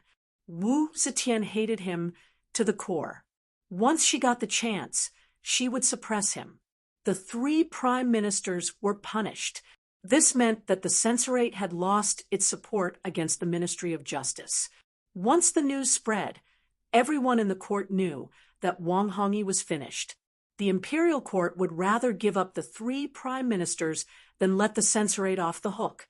Logically speaking, not to mention the 3 prime ministers. Even one prime minister was more important than Wang Hongyi, a mere censorate. However, over the years, countless nobles, generals, and ministers had fallen. All of them were caused by ruthless officials. These ruthless officials did not have high ranks, but they had great power. All the civil and military officials in the court had their eyes on them. Their power could not be measured by their official positions. The commotion caused by the Eastern Palace's petition last time was too great, and 7 officials were imprisoned. The political affairs hall was almost wiped out in one fell swoop, leaving only Li Zhaoda. Once the matter failed, Lai Junqin and Lai Zixuan had to be severely punished. If not, who would be able to touch them? Therefore, although they exchanged 3 prime ministers for one Wang Hongyi, it represented a victory for the civil officials. Even if it was a battle of attrition, with the number of civil officials, the censorate would not be able to outlast them. Moreover, the imperial messengers were not strong enough. It would not be easy for them to catch the officials' weaknesses. Over the years, the officials of the censorate had been unscrupulous. Because of this, the ruthless officials of the censorate began to lie low and play the role of harmless little white rabbits. 3 days later, in the afternoon, Yang Fan finished his lunch and took a stroll around the various rooms of the Ministry of Justice. After chatting for a while, he returned to his own detention room and had just fallen asleep when Yuan Han rushed over excitedly. "Doctor, Hosi has regained consciousness." "Oh, this bastard can really endure." He waited for 3 days before making a move. Yang Fan flipped over and sat up. He coldly laughed. "Let's go. Let's catch him and the evidence." Chapter 482. After leaving the Ministry of Justice Yamen, Yang Fan and Yuan Han immediately rode along Ding Ding Main Street towards the Ding Ding Gate. Once they crossed the Tianjin Bridge, the 2 of them sped up and galloped along the wide and straight Ding Ding Main Street. Yuan Han's subordinates, who were experienced in handling cases, had long since changed into civilian clothes and were quietly following behind the Ho family's ox cart. Ho Siji's second steward personally drove the first cart with 3 ox carts behind it, making a total of 4. They slowly walked towards the Ding Ding Gate and stopped just before the gate. Because the imperial court had just issued a ban on slaughter, it was still a busy time for slaughter. As the city gate with the largest flow of people, the Ding Ding Gate was not only the city guards, patrolling soldiers of the Jinwu Guards, and Luoyang prefectural officials in civilian clothes patrolled the area. There was also an imperial censor and his subordinates patrolling nonstop. The people entering and leaving the city gate were much stricter than usual, so the city gate was slightly crowded. Inside the carriage, a pretty woman in her 20s sensed that the carriage had stopped. She quietly lifted the curtain and looked outside with a slightly nervous expression. The Ho family's second steward, Ma Ju, sensed something and hurriedly pulled down his bamboo hat. As he vigilantly watched the people entering and leaving the city gate, he whispered, "Second wife, quickly sit back down. Don't worry, this is the Ho family's carriage. When you leave the city, there won't be too many difficulties."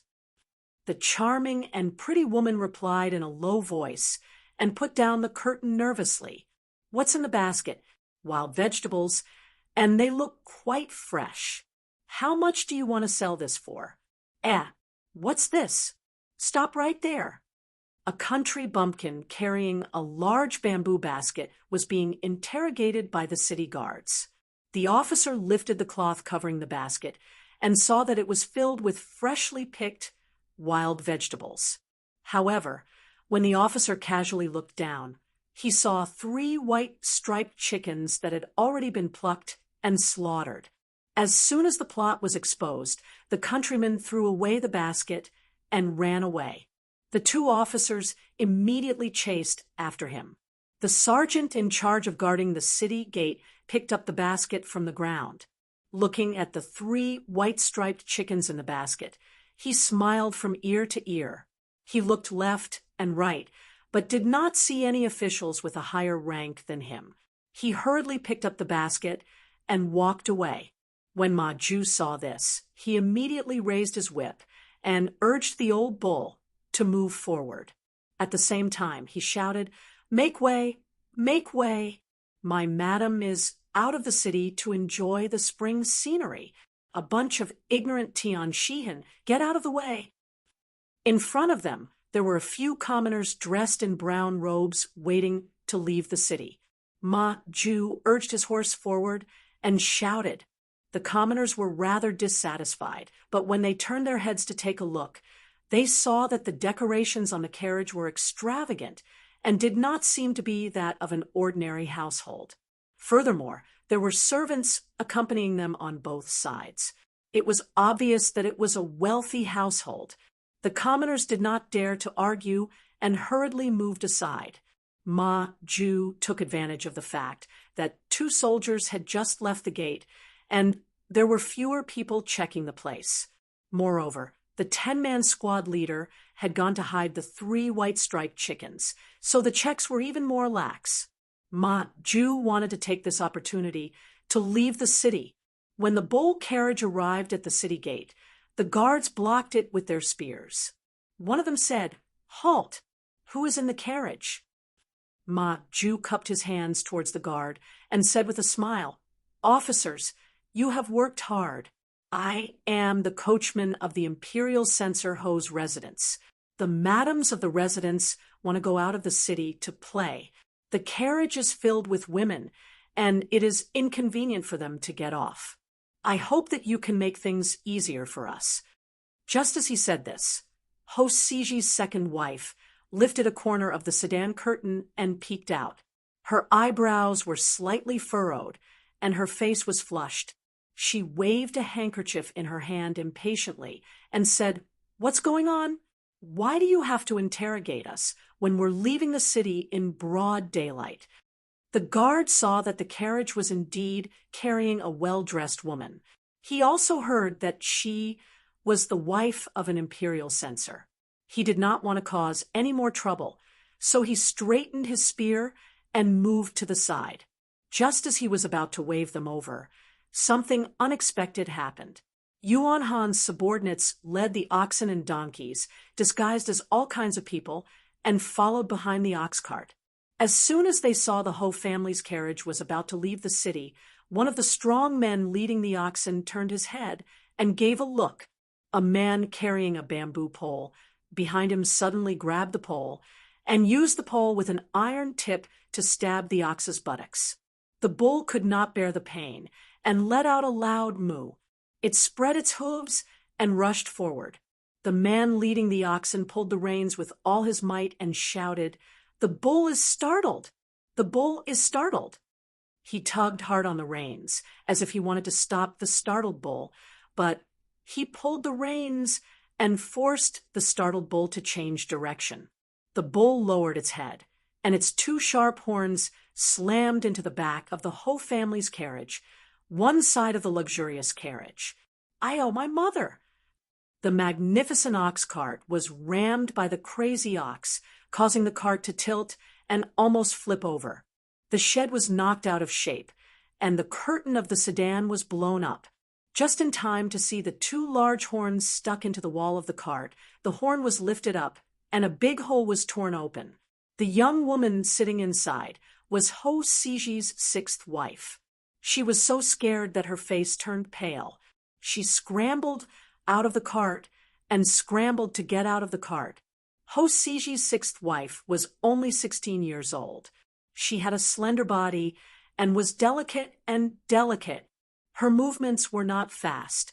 As soon as she lifted the curtain of the sedan and ran out of the carriage, there was a crashing sound behind her. Countless bolts of silk and satin fell down and hit her on the back, forcing her to lie flat on the front seat. Seeing this situation, Ma Ju's expression changed greatly. The soldier, who had already made way, suddenly saw a mad bull ramming into Censor Ho's carriage from behind. A young woman fell out of the carriage, followed by a mountain of silk and satin. burying the pretty woman underneath. He could not help but stare with his mouth agape. He was stunned for a moment before he suddenly reacted. He immediately raised his spear and shouted, "Take them down!" Ma Ju panicked and didn't know what to do. There were 3 gates to Ding Ding Gate. The one in the middle was the widest. It was guarded by the Jin Wu guards, the officials of Luoyang Prefecture, and the imperial censor of the Overwatch Council. Ma Ju was afraid that something might happen, so he purposely chose the left gate to leave the city. Who would have thought that something would happen at that moment? The officials saw that something had happened and rushed over with the soldiers and bailiffs. They ordered the women in the 4 ox carriages to get off and sent people to search the carriages. The 4 ox carriages were all piled high with silk and satin, filling up almost all the space in the carriages. There was only a small space left for one person to sit down. No wonder the women who got off the carriages all had flushed faces and sweaty foreheads. They didn't dare to open the curtains along the way. The inside of the carriage was airtight, and there were piles of silk and satin everywhere. How could they not feel stuffy? Ho Siji had stored a large amount of silk, so why was she so flustered? It turned out that although gold and silver were valuable, they still didn't have the function of money. People used copper coins to buy cheap goods and silk, and embroidery to pay for large amounts of goods. Not only could it be cut into clothes and embroidered into shoes, but it could also be used as a large amount of money. Among these goods, silk was the most important. Silk was also gold. Its price was like gold, so it was called gold and silk. If the rich and powerful all stored silk, there would be no circulation of money in the market, and there would be deflation. Therefore, the imperial court prohibited people from storing silk. Once it was discovered, there would be severe punishment. Now that Wang Xiaojie was fighting a war in the western region, Wu Sanxi was repairing the Xingtai Palace, the Sanyang Palace, and the Tianshu Palace. The Ministry of Revenue was struggling to make ends meet and had to raise money everywhere. The Minister of Revenue was so anxious that he was about to hang himself. Every few days, he would go to the Political Affairs Hall and cry about poverty, which made Li Xiaoda angry. Li Xiaoda was the chief secretary of the Political Affairs Hall, so he couldn't push this matter to the Ministry of Revenue and ignore it. Whether it was the military affairs in the western region or the Tianshu Palace, for the emperor to build the Tianshu Palace, they couldn't be delayed. If something went wrong, he would lose his position as the prime minister. Therefore, at the beginning of this month, the imperial court had just issued an even stricter decree. Those who store silk among the people will be killed without mercy. With this decree, many people didn't dare to store silk anymore. There was a large amount of circulating money in the market. Only then did the economy of the Great Zhou dynasty, which was on the verge of collapse, stabilize. However, there would always be people who were extremely daring, and Ho Siji was one of them. Seeing the prices of goods skyrocketing, the price of silk, which was the equivalent of goods, was also rising. How could he be willing to sell it? If he kept these carriages of silk in the warehouse for a few more days, he could buy a few more acres of land. Now that Wang Hongyi had been arrested and Yang Fan had left behind such harsh words in the Senate, Ho Siji became more and more uneasy as he thought about it. He wanted to move all the splendid brocade in the house to the countryside. He was also worried that he had already attracted Yang Fan's attention, so he had his wives and concubines drive out of the city every day for the past 3 days. For 3 consecutive days, nothing unexpected happened. Only then did he move the silk at home into the carriages. However, Ho Siji was only a peddler. How could his scheming compare to the officials of the Ministry of Justice, who had been promoted from the various prefectures and counties? These people were all law enforcement experts. Whether the carriages were light or full of goods, these officials only needed to glance at the ruts to determine. However, Ho Siji knew nothing about this major flaw. Today, he finally fell for Yang Fan's trick of luring the snake out of its hole. There were 4 large carriages of silk worth tens of thousands of gold. Faced with so much stolen goods, the Jinwu guards, Luoyang Prefecture, and the supervising imperial censor all revealed awkward expressions. The Jinwu guards and Luoyang Prefecture really didn't want to offend the censor, especially since 3 prime ministers had just been demoted. If even the prime ministers could be taken down by the censor, how could they? However, under the watchful eyes of the public, if they were to let Ho Siji go, they wouldn't be able to bear the responsibility. Once this matter got out and reached the ears of those nosy officials, they would be held responsible for neglecting their duties. The supervising imperial censor was one of the censor's people. Faced with this situation, his face turned even more ashen. The officials from the various departments secretly scratched their heads. They all hoped that someone else would speak first, whether it was to let the Ho family's carriages out of the city or to hand them over to the Ministry of Justice. As long as someone took the lead, he would be able to extricate himself. Everyone had the same thought.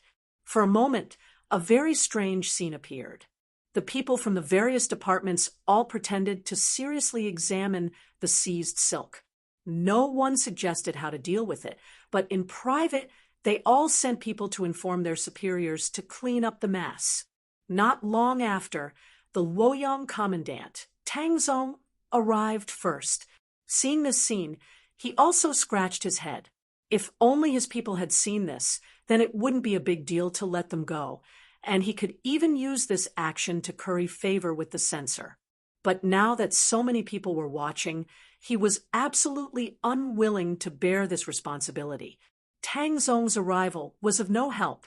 Under his orders, the 4 carriages were moved to the side of the road to prevent people from entering or leaving. Just as the carriages were moved to the side of the road under a tree, Ho Siji heard the news and rushed over. Chapter 483. Ho Siji hurried to the ding-ding gate. As soon as she saw the scene, she was secretly alarmed. In her anger, she went to look for the owner of the cow who had crashed into her carriage. That commoner had already taken advantage of the fact that everyone's attention was focused on the carriages filled with beautiful embroidery to slip away. Ho Siji had no choice but to put on an indifferent smile.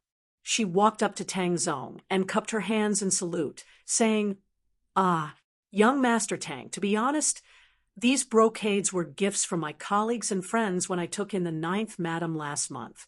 There are too many of them, exceeding the limit set by the imperial court. I supervise the officials and enforce the law for the country. How can I knowingly break the law and store brocades? I was thinking of selling these brocades, but I don't know where my wife heard that Luoyang brocades are not as expensive as Yangzhou brocades. Women are greedy for small profits, so they wanted to ship the brocades to Yangzhou for sale. Hi, just like that, my wife found a silk merchant and promised him some benefits, asking him to ship the brocades to Yangzhou for sale. Who would have thought that I would cause such a big trouble for your young Master Tang? I am ashamed. Young Master Tang, please look at this official's thin face and be magnanimous." When Tang Zong heard this, his cheeks twitched a few times. These brocades were to be shipped to Yangzhou for sale? You mother ***, you want to ship them to Hangzhou for sale? You don't want to go by water, but by land, and you want to use several ox carriages to ship them there? Can you afford the wages of these people? Moreover, you have an enchanting beauty in one carriage, each of them sweating profusely. Could it be that you, Imperial Censor Ho, are also a human trafficker? Fine, even if these 2 reasons barely make sense, but you said that Yangzhou brocades are more expensive than Luoyang brocades. Is there any justice in this? Could it be that the brocades are produced at a higher price than other places? Even a ghost wouldn't be fooled by these words. Young Master Tang, When Hosiji saw Tang Zong's hesitation, his smile gradually froze into a touch of cold frost. He said coldly, "Brother Tang, are you not willing to give me face?"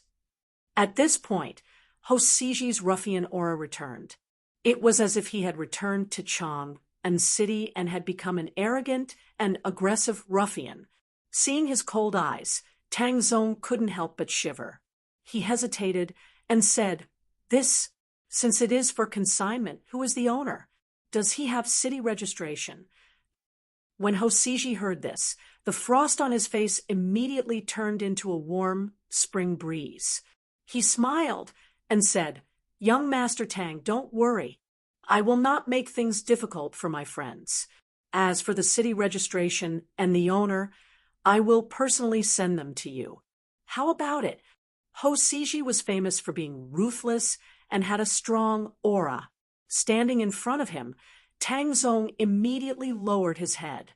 Hearing that Hosiji would not make things difficult for him and that all the formalities would be completed later, Tang Zong gritted his teeth and was about to go with the flow and let the whole family's carriages leave the city when he heard the sound of galloping horses approaching. Then, with a long neigh, a burly man jumped down from the horse and landed firmly on the ground. He shouted angrily, "Who is smuggling large quantities of brocade out of the city? Su Zifeng, come forward and answer." The 10-man who had hidden the chickens just now hurried forward and saluted. "Your humble servant Su Zifeng pays his respects to the commandant of the gate. These are the carriages that were used to smuggle the brocade. Now that we have caught the goods, please punish them accordingly." When Tang Zong saw that an officer of the Jinwu guards had arrived, he immediately heaved a sigh of relief and hurriedly said to Hosiji, "Censor Ho, it is not that this Tang is unwilling to bend the rules, but as you can see, this commandant of the Jinwu guards has already seen everything. If he is unwilling, then this Tang—" Hosiji raised an eyebrow and a murderous aura surged out from between his brows. He sneered disdainfully. "He is merely a commandant of the gate. What need is there for young Master Tang to worry about? As long as one is in Luoyang, who is not under the supervision of the imperial censorate, this official will go and meet him." Hosiji flung his sleeves and boldly walked up to the burly officer. He cupped his hands and arrogantly said, "This official is the left censor, Hosiji. May I ask the name of this commandant of the gate?" "Oh, someone from the imperial censorate." The officer raised his thick eyebrows and revealed a slight smile on his face. He cupped his hands and said, "This one is the commandant of the Jinwu guards, Chu Kuanga. Greetings to Censor Ho." Hosiji did not put Chu Kuanga in his eyes at all. In terms of power, the two were worlds apart. If he sold his friendship today, it would be of great benefit to this commandant. He did not believe that this person would give up on such a rare opportunity. Hosiji repeated what he had said to Tang Zong and reservedly said, "Young Master Tang has already agreed. How about Commandant Chu also make things convenient for this official? After today's matter, this official will hold a feast at the Drunken Golden Hairpin to thank the two of you. From now on, we will all be friends." Chu Kuanga smiled. "Censor Ho, this Chu is willing to give face." A trace of a smile appeared on Hosiji's face, but Chu Kuanga's tone changed, and he said, "However, I do not dare to violate the laws of the country, nor do I dare to violate the laws of the military. As the commandant of Luoyang, I do not dare to violate the laws of the 9 factions. Censor Ho, these carriages of brocades are suspected of being smuggled. I do not dare to say whether or not they are innocent. It is better to hand them over to the Ministry of Justice to investigate. This way, Imperial Censor Ho's clean reputation and my duty will be justified." Hosiji's eyes slightly narrowed, and a needle-like light appeared in his eyes. He said, "Hand them over to the Ministry of Justice? Which Yamen would dare to interrogate me?" Hosiji was not unaware of the seriousness of this matter. Otherwise, he would not have been so careful. If the imperial censorate was still at the peak of their arrogance, not to mention storing a few carriages of brocades, he would not be afraid even if they were to be domineering. But now he could not. There were people in the court waiting to catch him by his weak points. However, many years of arrogance and the dignity of a high-ranking official prevented him from showing an expression of begging for mercy in front of Chu Kuanga. Even if he was strong on the outside but weak on the inside, he still hid it very deeply and did not let Chu Kuanga see the weakness in his heart. He stared coldly at Chu Kuanga, hoping that Chu Kuanga would yield like Tang Zong, but Chu Kuanga's gaze went past him and looked behind his shoulder. Hosiji was furious. He could not stand this kind of contempt, but he immediately realized that Chu Kuanga did not want to show disdain for him. Instead, he was really looking at something. Hosiji suddenly turned his head, and his expression immediately changed. Yang Fan was riding on a red horse next to an ox carriage piled with brocades. There was another horse beside him, and the person sitting on the horse was the one who had captured Wang Hongyi in the council. Hosiji's eyes narrowed to the size of a needle. At this time, he finally could not conceal his fear. Yang Fan acted as if he was coincidentally passing by the city, but how could Hosiji not understand that he had already fallen into Yang Fan's trap? It was impossible for this matter to be resolved peacefully.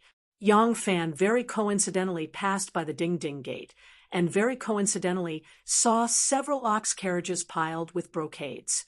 He also very coincidentally saw Tang Zong and went up to chat with him. The current Yang Fan's authority was far above Hosiji's. He was not as feared as Zhou Xing or Lai Junchen, but everyone knew that within the three departments of law, the Ministry of Justice was the most powerful. Within the Ministry of Justice, it was naturally this Minister of Justice who suppressed all other heroes. If Yang Fan wanted to, he could immediately be as awe-inspiring as Zhou Xing and Lai Junchen.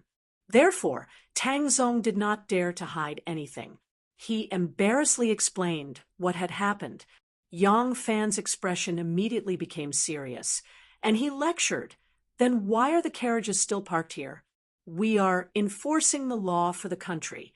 How can we allow officials to protect each other and corrupt the laws of the court? A few days ago, the court had just issued an order to reiterate the crime of keeping brocades. Today, there are people who are knowingly breaking the law.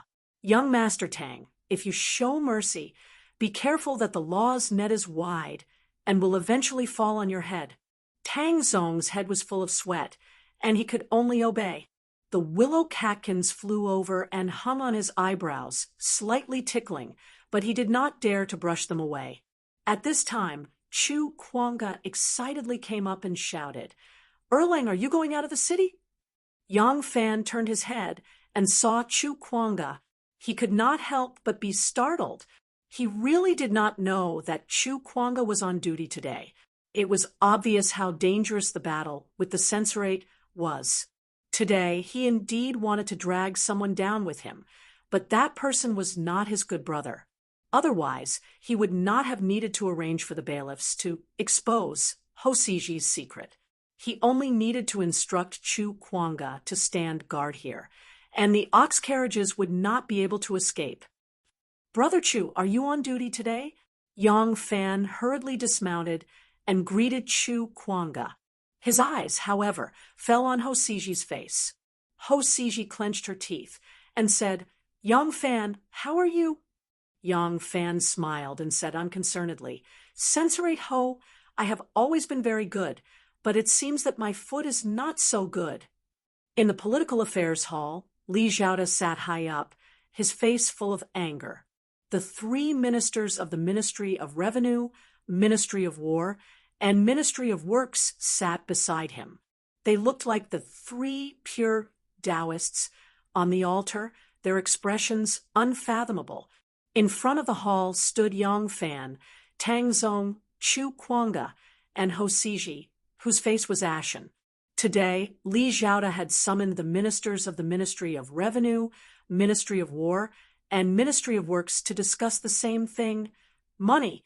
He hoped that the Ministry of Revenue could squeeze out a little more money, and the Ministry of War and Ministry of Works could save a little more, at least until the war in the western regions was over.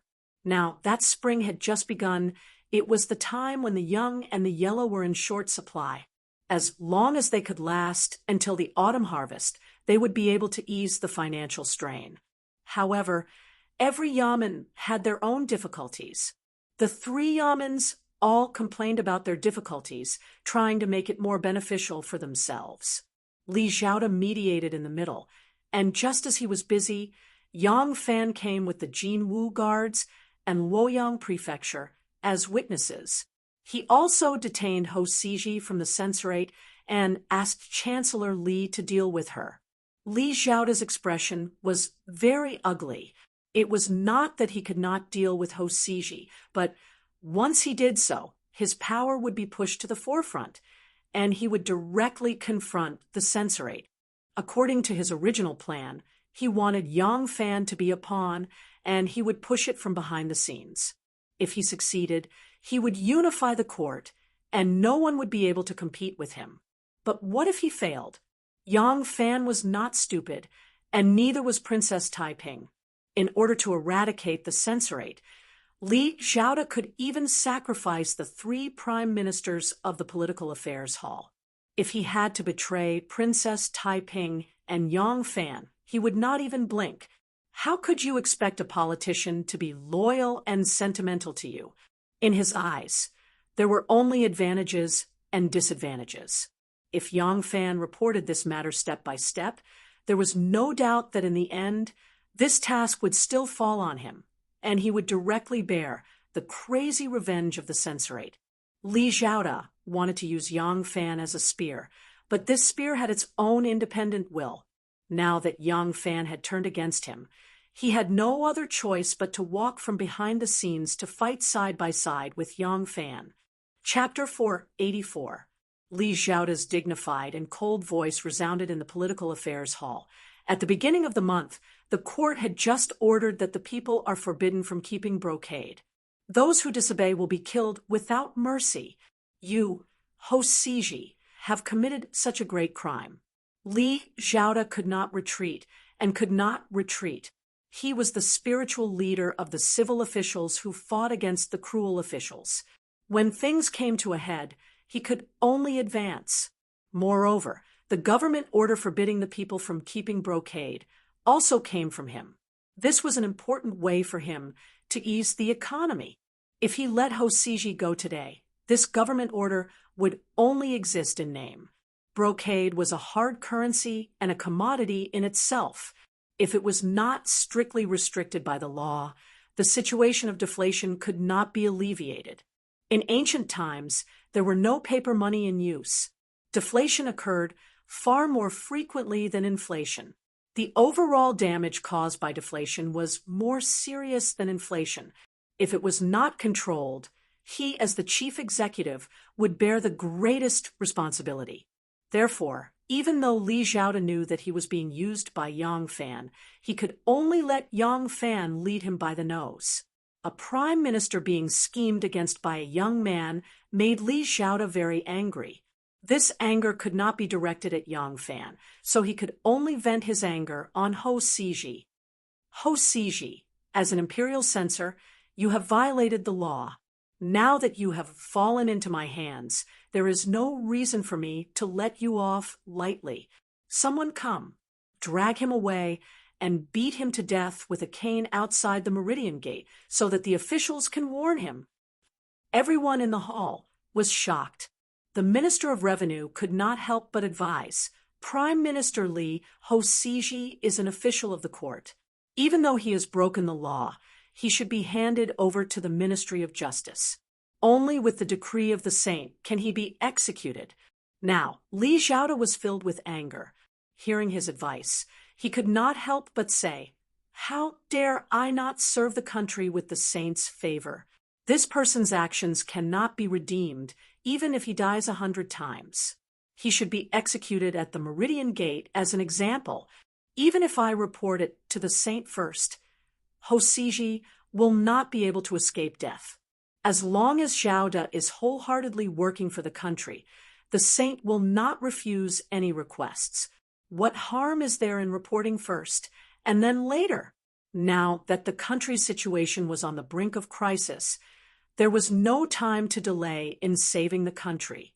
How could they cause the country to collapse and go out of control because of a single imperial censor? Hosiji is no more than a fifth-rank official in the imperial censorate, but he can beat any official below fifth rank to death in court. Zhao De is the current prime minister. Can't he beat a little imperial censor to death? The Minister of Revenue, Works, and Army, 3 ministries of war, saw his stubbornness. His words were unreasonable. Their hearts shivered, and they did not dare to say anything more. Li Zhao slammed his desk and shouted, "Warriors, seize Hosiji and bring him to the Meridian Gate to be beaten to death." Hosiji was stunned. When Zhou Xing was in the Ministry of Justice, the Ministry of Justice had such a domineering style. When Lai Junchen was in the censorate had such a style.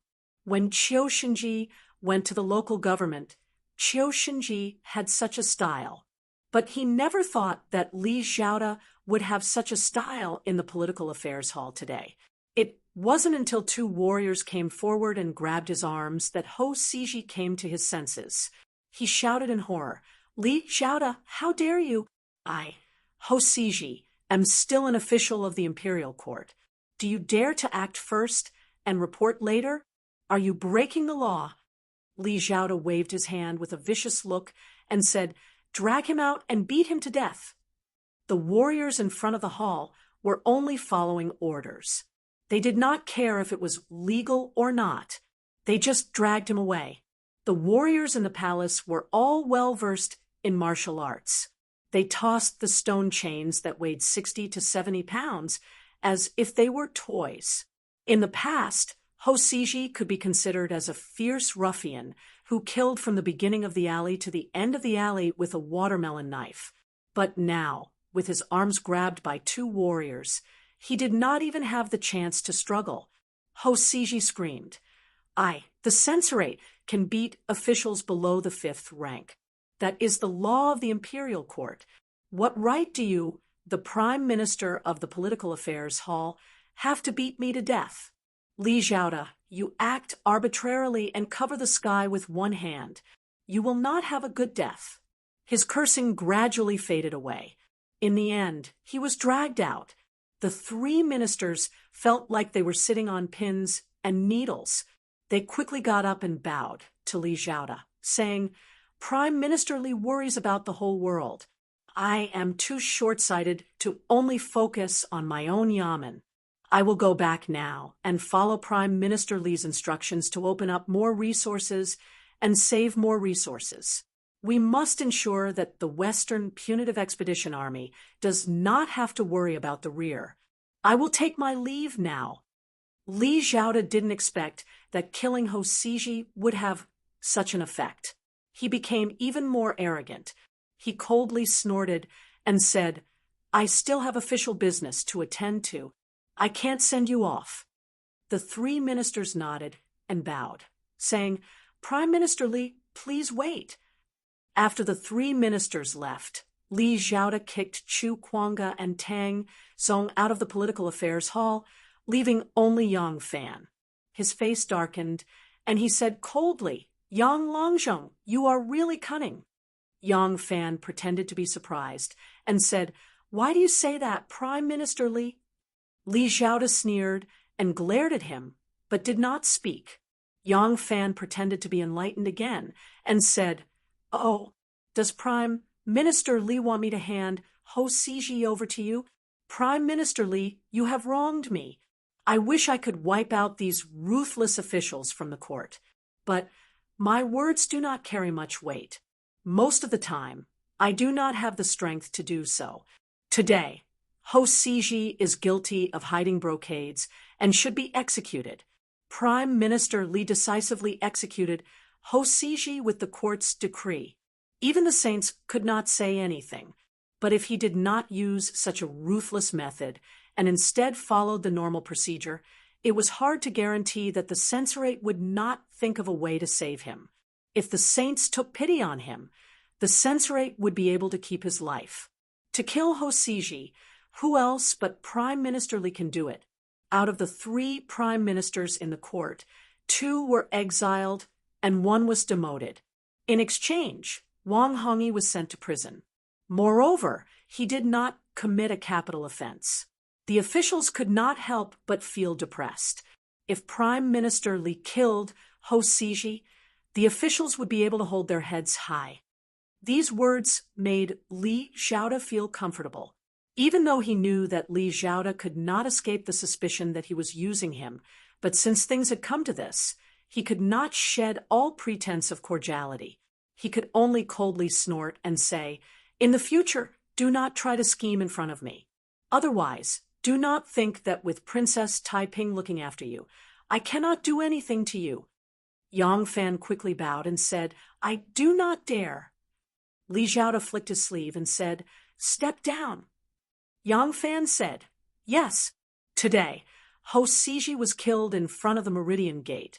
We still need to guard against the cornered censorate. Prime Minister Li must be extra careful." Li Xiaoda coldly said, "What a joke. This old man has been an official my whole life. When I was struggling in the bureaucracy, you were not even born. Do I not need a little kid like you to remind me? Yes, yes, yes.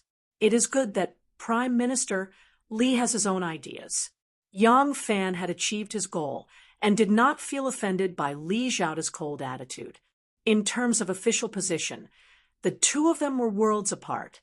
In terms of age, Li Xiaoda was too young to be his grandfather. So what if he let him throw a tantrum? Yang Fan smiled and cupped his hands, saying, "I will take my leave." Yang Fan took 3 steps back and turned to walk out. Li Xiaoda stared at his back and scolded, "This kid is so cunning." Hoshiji's body was dragged back to the censorate. A rotten corpse, blood stained the clothes. It was a horrible sight. Hoshiji had to blame Tang Taizong, Li Shimin, for suffering such a heavy punishment. In the past, there were not so many rules for caning. Because of this, criminals who should not have been executed often died because of improper caning. During the reign of Tang Taizong, Li Shimin once saw a Mingtang acupuncture chart in the Imperial Hospital. He knew that there were many important acupuncture points on the chest and back, but there were few on the buttocks. He decided that caning would only be carried out on the 15th day of the 8th month. Therefore, the caning started with Li Shimin. Caning the buttocks was meant to punish someone without killing them. But Li Xiaoda's punishment was to caning Hoshiji to death. How much effort would it take to beat someone to death by caning? As a result, Hoshiji's corpse was beaten so badly that it was unrecognizable. This was only because the guard who used the cane was too tired from the beating and wanted to take advantage of the situation. He moved the cane up a little and smacked Hoshiji's waist, smashing his kidneys into mush. That was how he ended his life. Now, only Hoshiji's head and tail are intact. His entire waist and buttocks have become a pile of rotten meat. The imperial censors surrounding his body could not help but grieve for the death of a rabbit. Even though they were ruthless and merciless, they could not help but shed tears at this moment. Ever since the birth of Yang Fan, the censors of the Zhou dynasty had many firsts. This was the first time someone walked out of the censor's office unharmed. This was the first time someone rushed into the censor's office to arrest someone. This was the first time someone from the censor's office was tortured to death. The more the censors thought about it, the angrier they became. Wei Suizhong shouted, "Let's go. Let's find Vice Chancellor Wan. We will seek justice for Censor Ho." Only then did the censors realize that Wan Guojun was not present. They were even angrier. Wei Suizhong led a group of people to Wan Guojun's office. Bang!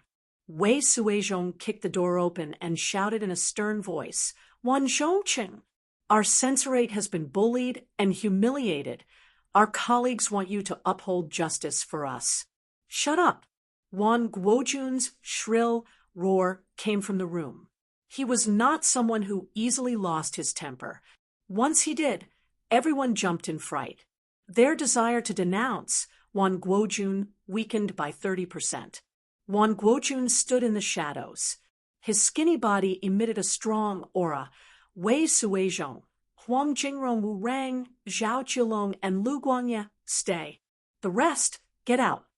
At this moment, Wan Guojun was overflowing with a domineering aura, vaguely having the demeanor of a Tathagata minister.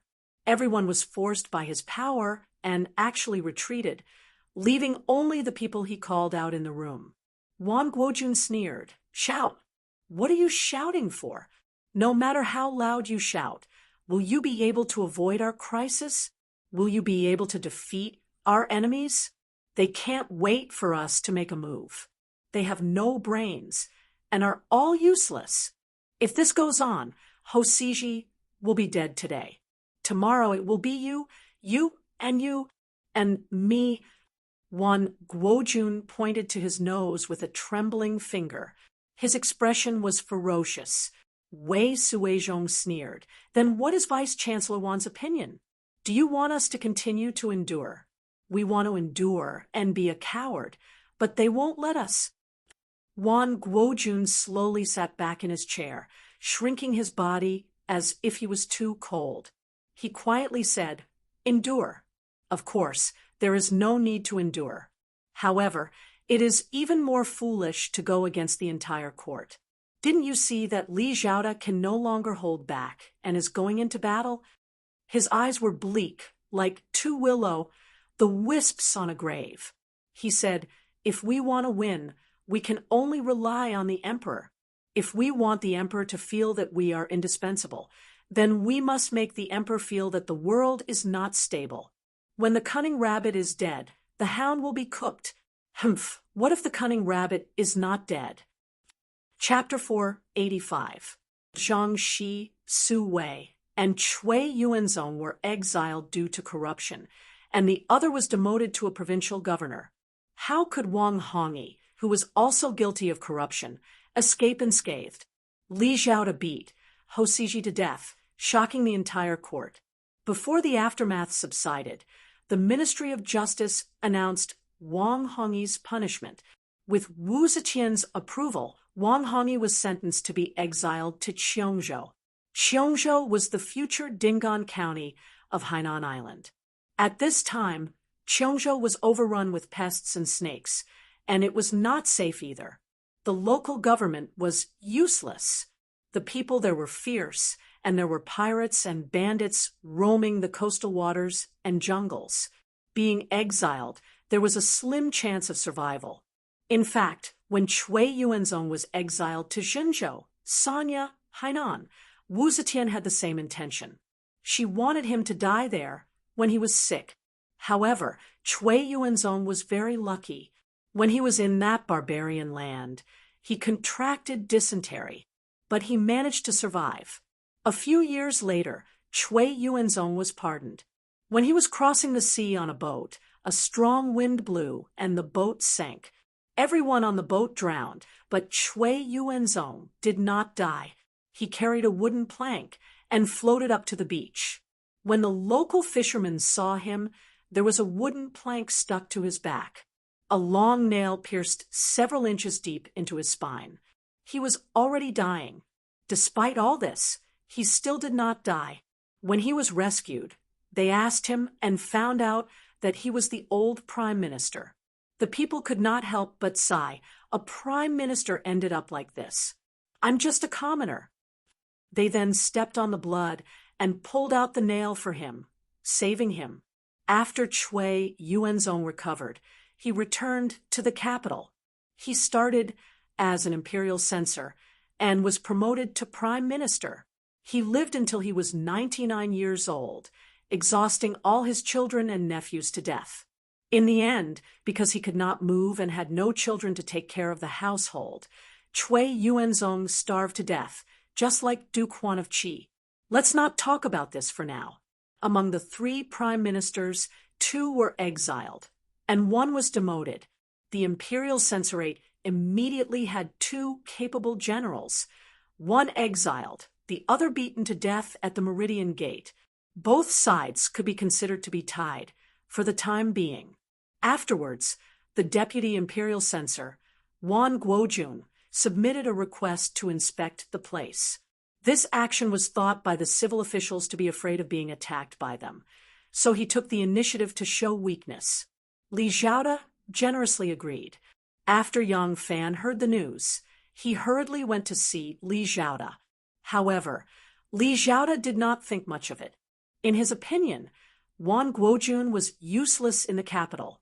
What could he do if he went to the countryside? Wan Guojun's action was clearly admitting defeat. Taking advantage of the fact that he wasn't in the capital, he would find an opportunity to demote and exile the remaining ruthless officials of the imperial censorate. After sweeping them clean, there would be a new world. At that time, even if Wan Guojun came back, he would be like the current head of the imperial censorate, Chen Yu. Yang Fan bitterly tried to persuade Wan Guojun, but to no avail. Wan Guojun had already left the capital after the imperial court gave its approval. He had no choice but to temporarily put this matter aside and start to deal with young Master Jiang, who had disappeared without a trace. Ever since he found out that the barbarian Mo Lei claimed to be the reincarnation of Wei Tuo and was the Mithraea's protector, Xue Huai became very close to the 3 swindlers. He wanted to use this matter to regain his position as the first face. Unfortunately, Wu Zetian was obviously more interested in Zhang Changzong and Zhang Yizhi. She often rewarded and promoted them, so Heir Zhang's position was like the sun in the sky. Gradually, Wu Sanxi, Wu Qingxi, and the others, who used to be respectful in front of Xue Huai, all ran to flatter Heir Zhang. They led the horse and pulled the stirrup for him without the slightest bit of shame. On the other hand, the White Horse Temple was cold and deserted. Other than Yang Fan, almost no one else came to visit. Xue Huai became even more nervous. Every now and then, he would take the initiative to ask to see the Empress. Heir Zhang was very nervous because of this, afraid that Xue Huai would win back the emperor's favor. The 2 of them quietly went to see Shanghai Wanner and gave the rewards they got from Wu Zetian to Wanner, asking for her help. Ever since Wei Tuoner was beaten to death, the palace had become the world of Wanner. Nearly 80% of the palace maids and eunuchs were her subordinates. Not a single one of the important positions was left out. As long as Wanner nodded, Xue Huai's news would not reach Wu Zetian's ears. From this point of view, the high and mighty empress was like sitting in a gorgeous cage. As long as others were willing, what they wanted her to know or not know was not up to her. Ever since Xiao Man became pregnant, Shanghai Wanner seemed to have lost interest in Yang Fan. Every time she left the palace, 9 out of 10 times, she would change into casual clothes and sneak into the Yang residence. She would stare at Xiao Man's gradually bulging belly, drooling with greed. It was as if she had been bewitched. Even in her dreams, she hoped that she could have a child. More than once, she dreamed that she was pregnant with Yang Fan's children, and even that they would be twins in this lifetime. She woke up laughing in her dreams and cried when she woke up. Now, the thought that ran around in her mind all day was, have a child, have a child. But in front of Wu Zetian, how could she dare to get pregnant? Shanghai Wanner racked her brains to think of how she could leave for a year and a half. Only when she was not under Wu Zetian's eyes would she have a chance. Now, seeing that the empress favored the 2 Zhangs more and more, Shanghai Wanner pinned her hopes on them. The 2 Zhangs were different from Xue Huai. They came from a prestigious clan and were talented, especially Zhang Yizhi, who seemed to have great ambition. He pretended to be considerate of the empress's poor eyesight and took the initiative to read the memorials for the empress. Gradually, After reading the memorials, he would casually make a few comments. His comments were often on point or handled appropriately. The Empress was so pleased that she transferred some of the errands that Shangguan Wan'er had been handling to Zhang Yiji. Zhang Yiji stayed by her side, every day, lying in her little lover's arms, flirting with each other while dealing with the affairs of the state. This atmosphere was obviously more comfortable than Shangguan Wan'er's company. Thus, Zhang Yiji not only had the opportunity to intervene in state affairs, but also promoted a group of good friends who were also members of noble clans and gradually formed his own force. Now, although this group of new nobles had not yet made a name for themselves, they had already aroused the vigilance of Wu Qingxi, Wu Sanxi, Princess Taiping, and Li Xiaoda. But in the heart of Shanghai Wan'er, compared to power and having a son, it was obviously more important to have a son. She hoped that Zhang Yiji could share more of her burden and change the situation where Wu Zetian couldn't leave her for a moment. So she also had a request of the two Zhangs. The two Zhangs came to her, which was exactly what Wan'er wanted. Wan'er returned the treasures that they gifted, but readily agreed to the two Zhangs' request. From then on, Xue Huai's request did not enter the palace, and Wu Zetian could not hear any news about him at all. The two Zhangs were originally dissolute young masters, full of talent and knowledge. He had a good impression of this talented woman who weighed the talents of the world, so they became good friends as soon as they arrived. Once the two cooperated, it had a multiplying effect on each other's forces. The two Zhangs and Wan'er had now become two powerful forces that could control the Empress. Xue Huai repeatedly requested to see the three Zhangs, but there was no response from the palace. Xue Huai began to give up on himself. He was too lazy to interact with the three Zhangs anymore. Every day, he would drink and party, riding his horse on the streets, and scrupulously showing off in Luoyang City. He also took in countless scoundrels as his disciples. All day long, he brandished his spear and played with sticks to relieve his loneliness and to vent his energy. However, although Xue Huai no longer had contact with the three Zhangs, Yang Fan was still very respectful to them. He often invited them to go out and drink, and their relationship became more and more intimate. On this day, Yang Fan accompanied the three Zhangs on a tour of the Dragon Gate. They were boating on the Yi River below the Dragon Gate. A large boat plowed through the mirror-like water, and layers of waves swayed to both sides. It was picturesque. Green mountains and blue waters. Leisurely, Taoist Shifang stood at the bow of the boat, his face slightly tipsy. Yang Fan stood beside him and smiled. Immortal Elder is really an unworldly master. The prime minister in the human world. Many people yearn for it, but Immortal Elder took the initiative to resign from the position of prime minister and wanted to return to Mount Song to cultivate. Such a person who does not care for worldly fame and fortune is a true unworldly master. Taoist Shifang laughed dryly and stroked his beard. He did not know how to respond to this compliment, but his expression was bitter. In fact, he really wanted to be an official. In the beginning, when Wu Zetian made him the prime minister, he was also very interested. However, he soon discovered that being the prime minister was noble, but he had no freedom. There were always a large number of servants and guards sent by the imperial court to protect him. It was not easy for him to amass wealth, and it was even more difficult for him to eat wine and eat meat. Being the prime minister was unspeakably bitter. At this moment, Taoist Shifang began to envy Mole. He was still free and unfettered. Everyone was a Zhangs, but he was the only one who amassed wealth confidently. Not only did he eat delicacies every day without any scruples, he even had a few young and beautiful concubines who asked him to practice wild fox Diana.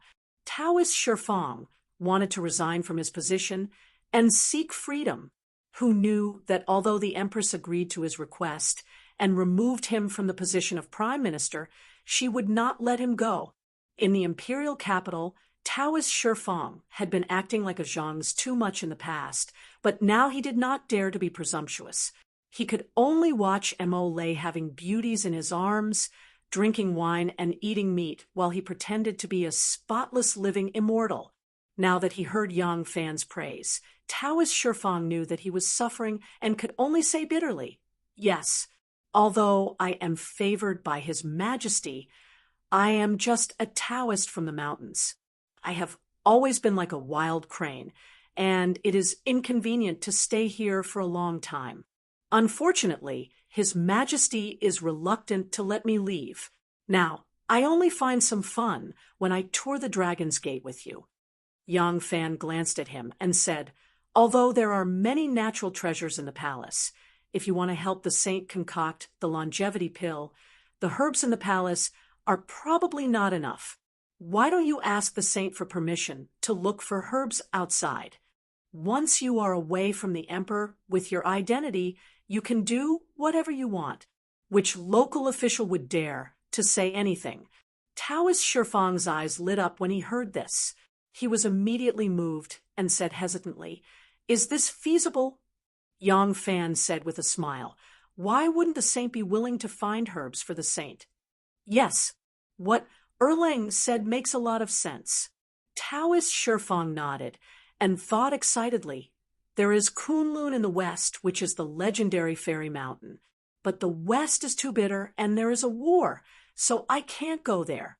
Not to mention the north. It is a vast desert grassland. How can I indulge in debauchery? The east, there is a legend that there is a fairy mountain in the east, but there are strong winds and waves on the sea. Once something happens, I will come back.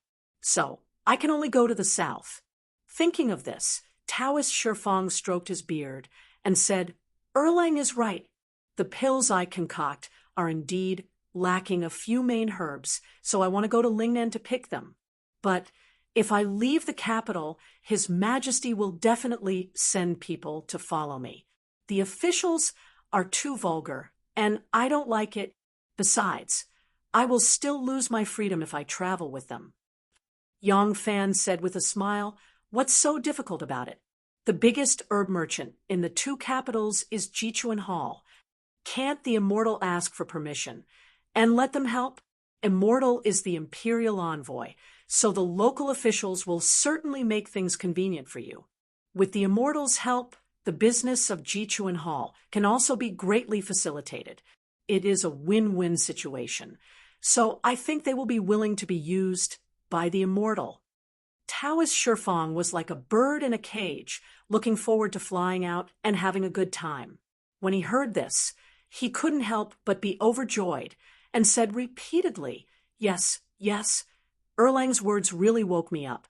When I return to the capital, I will ask the emperor for permission to go to Lingnan." Yang Fan smiled and looked at the water in front of him.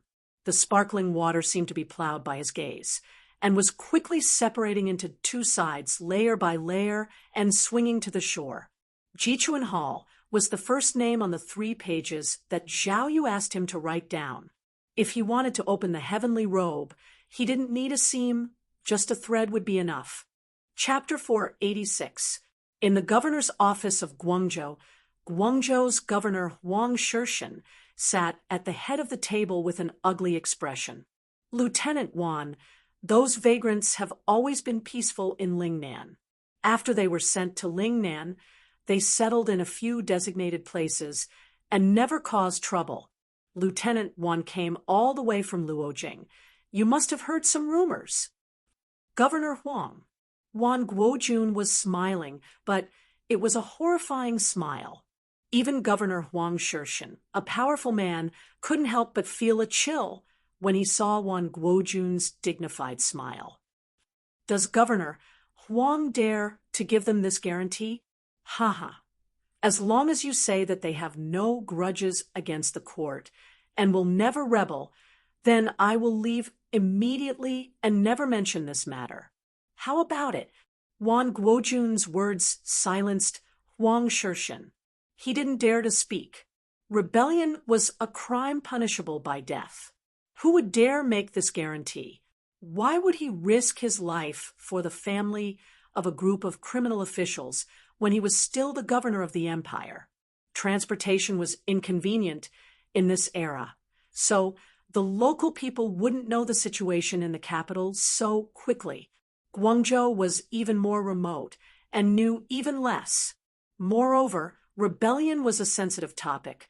Even if Huang Sheshan knew the power of the censorate was not what it used to be, he wouldn't dare challenge Wan Guojun. Wan Guojun sneered. Substitute Warrior Lu.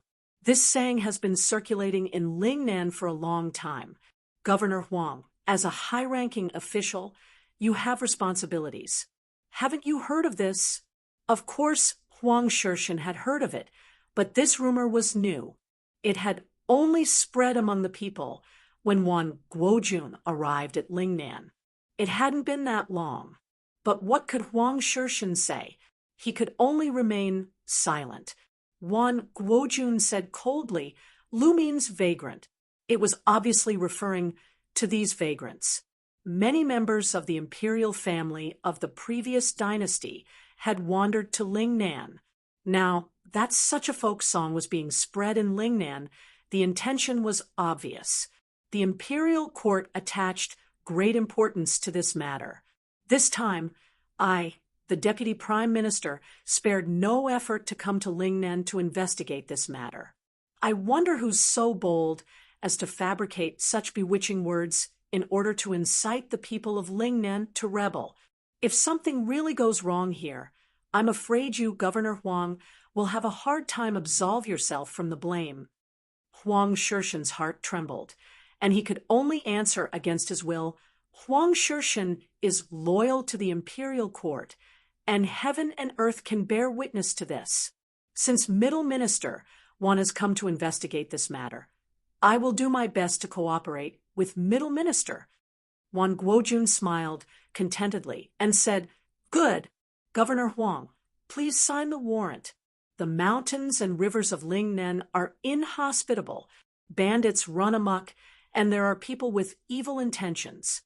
Whether I want to investigate the case or protect myself, I can't do without Governor Huang's help. Huang Sheshan had no choice but to pick up a brush and write down an order to mobilize troops. After he was done, he took out his marshal's seal and solemnly stamped it.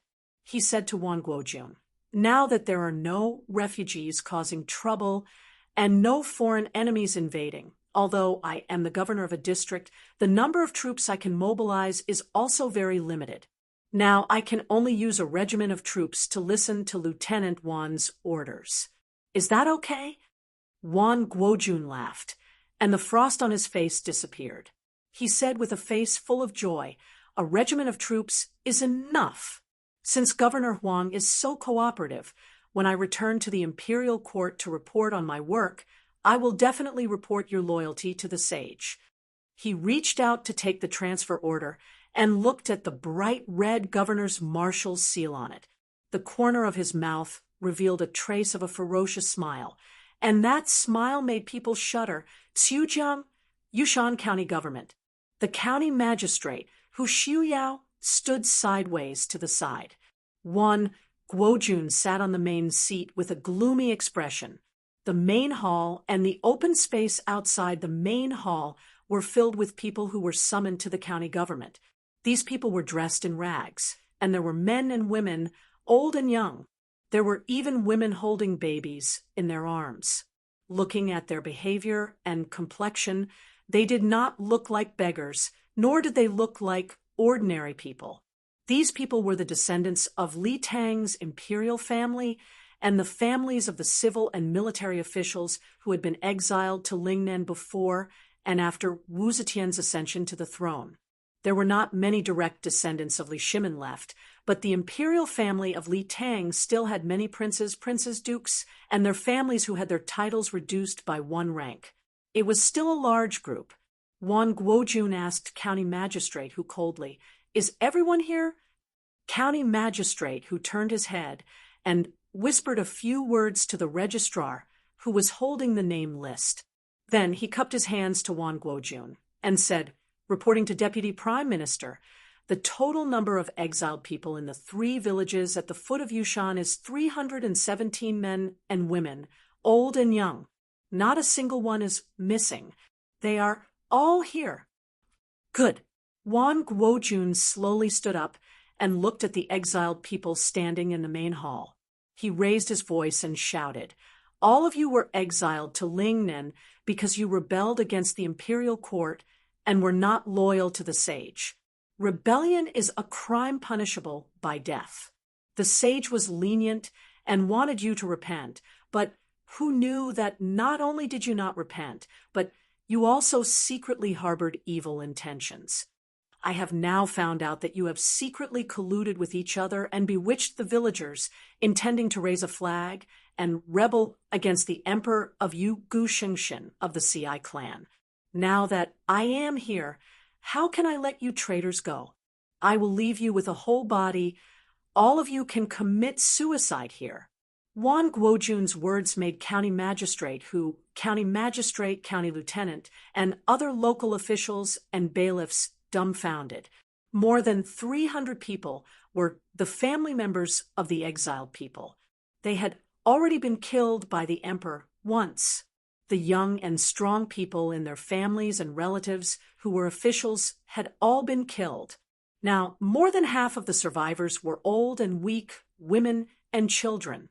Now, they were actually going to be killed, these exiled people, who were inexplicably summoned from the small villages, were feeling uneasy. When they heard the words, they were also shocked. After a moment, they came to their senses. The whole main hall suddenly fell into chaos. Some were shouting and cursing, some were rushing up, some were kneeling on the ground and begging for mercy, some were crying out loud, especially those women and children. When they heard that this official was going to force them to commit suicide, they were so frightened that they could not stop crying. Deputy Prime Minister Wan, please be careful with your punishment. Be careful with your punishment. The magistrate of Yushan district, Hu Shuyao, was trembling all over, his scalp shivering with cold air. In a trembling voice, he advised, these people are all old and weak women and children. How could they possibly think of rebelling? Even if there are people who are dissatisfied with the imperial court, it is still the actions of individual people. We should investigate the details and then punish them severely. This is the lives of several hundred people. Deputy Minister Wan, please have mercy. As county magistrate who spoke, he lifted the sleeves of his robe and knelt in the main hall. Seeing this, the county magistrate, the registrar, the county lieutenant, and the other officials also knelt along with the county magistrate. Wan Guojun glared angrily and yelled, "Bastards! You dare plead for the lives of the traitors? Aren't you afraid of bringing disaster upon yourselves?" At this moment, the incomparably shocked and furious family members of the exiled people had already charged towards the official table. The bailiffs of Yushan district were in no mood to resist and retreated step by step. Seeing this, the group of soldiers that Wan Guojun had brought with him replaced them in blocking the way. These people were all the elite soldiers of the manner of subjugation. Each and every one of them was a strong and sturdy man. They were dressed in armor and carried sabers and spears. How could the old, weak women and children be a match for them? County magistrate, whose entire body trembled in fear. More than 300 corpses were strewn across his main hall. Just the thought of it made him shudder. These people were either the sons and grandsons of aristocrats or the descendants of officials. If any one of them died here, he would not be able to sit still. More than 300 people, just the thought of it made him dizzy. County magistrate, whose tears and snot flowed freely, he repeatedly kowtowed and said, "Deputy Minister Wan, you can't do this. You can't do this. There are so many old, weak orphans and widows here. They are old people over 70 years old. How can we increase the punishment? How innocent are the infants in swaddling clothes?" Deputy Minister Wan, This lowly official begs Deputy Minister Wan to be magnanimous. You must not kill them. Wan Guojun frowned, hearing the cries and curses from inside and outside the hall, and seeing the attitude of Yushan District Magistrate and his subordinates. He felt that it would not be good to start a massacre here. He rolled his eyes and said in a gentler tone, "Since that's the case, then this official will investigate further. The mastermind cannot be let off."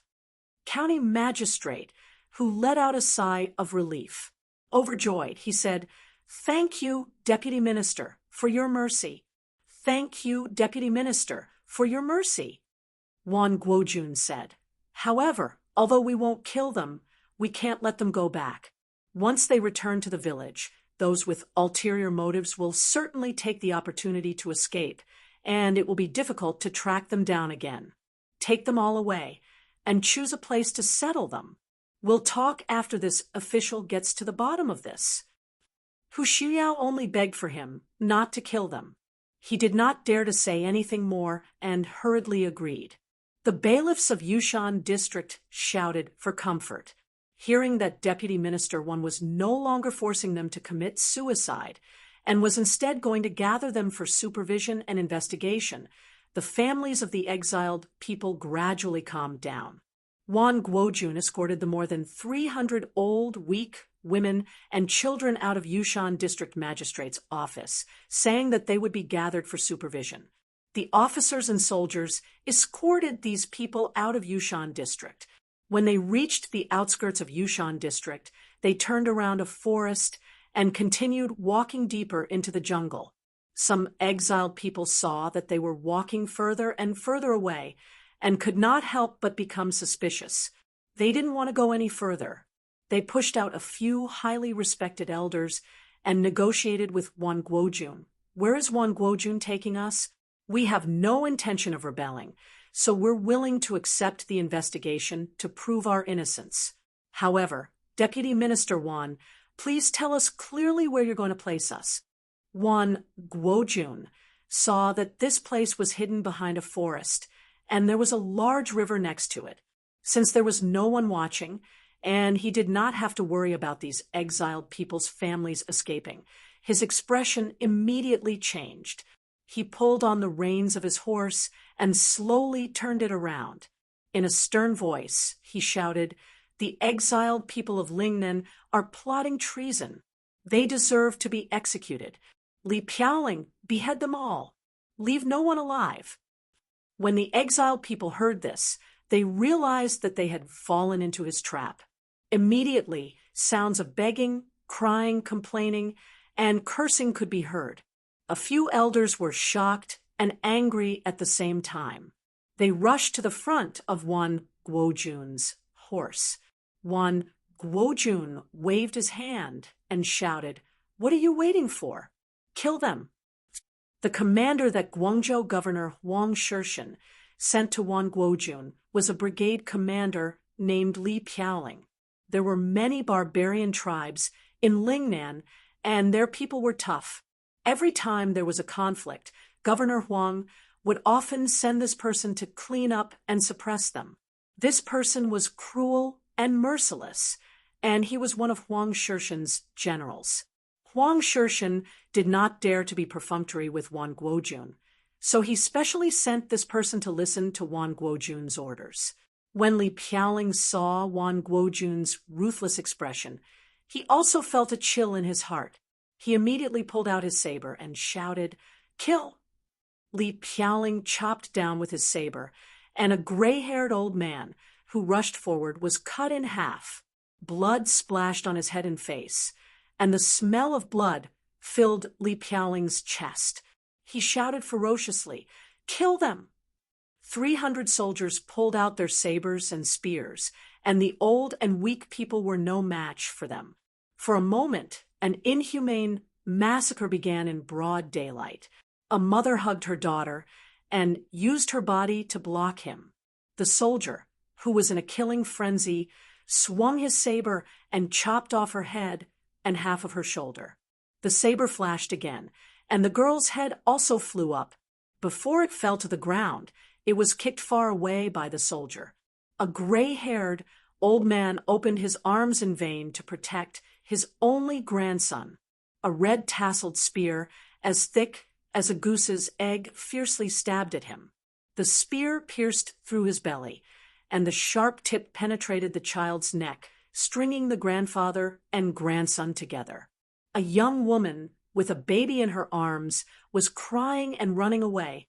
When she had nowhere to run, she fell to her knees and kowtowed to the approaching soldiers, begging for mercy. When the soldier saw that she was a pretty girl, an evil thought arose in his mind. He snatched the baby from the woman's arms and heavily stepped on the baby's head with a leather boot that was 3 times bigger than the baby's head. The little head was stepped into the ground, and the brain and blood flowed out. Then, with a ferocious smile, he pounced on the woman and tore off her clothes. The rags flew up like butterflies, and the crying woman was soon stripped naked like a white sheep. The soldier pounced on her, and under the watchful eyes of the crowd, he began to shake his body in an ugly manner. The bloody massacre evoked the cruelest animal nature in the soldiers' hearts. In this environment where there was no discipline or legal sanction, the ugliness in their hearts was magnified infinitely. These soldiers, supported by the people, had become a group of beasts, and they bullied the old and weak, women and children at will. They killed and raped them, and there was nothing they wouldn't do. When Yushan County Magistrate Hu Xiuyao heard the news and rushed over, it was almost dusk. He rode a fast horse, and as soon as he circled the forest, he saw the hellish scene in front of him. His body went limp, and he slid off his horse. Duke Ming, be careful. Seeing this, the Yushan County lieutenant hurriedly slid off his horse and reached out to help him. County Magistrate, who didn't raise his head. He stared fixedly at a 5-leaf grass in front of him.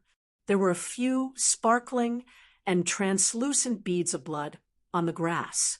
Under the setting sun, they looked like sparkling and translucent amber. Because of the gentle breeze, they flowed gently on the grass. Suddenly, one of the leaves sank, and a bead of blood slid down, landing right on his face. County Magistrate, who screamed in fright. The Yushan County Lieutenant was in charge of arresting thieves, so he was braver than County Magistrate, who, he sighed, and didn't continue to help the frightened County Magistrate. He just narrowed his eyes and looked at the scene of the massacre in front of him. The ground was covered with corpses and blood. None of the corpses were complete. There were only a few naked corpses of women. They were probably for the soldiers to satisfy their bestial desires, so they hadn't been chopped into pieces. They had only been stabbed in the heart and died. They lay there facing the sky. Even though they were completely naked and their private parts were exposed to the setting sun, none of them felt ashamed to cover themselves. Only their eyes, which couldn't be closed, stared fixedly at the sky as if they were complaining to the heavens about something.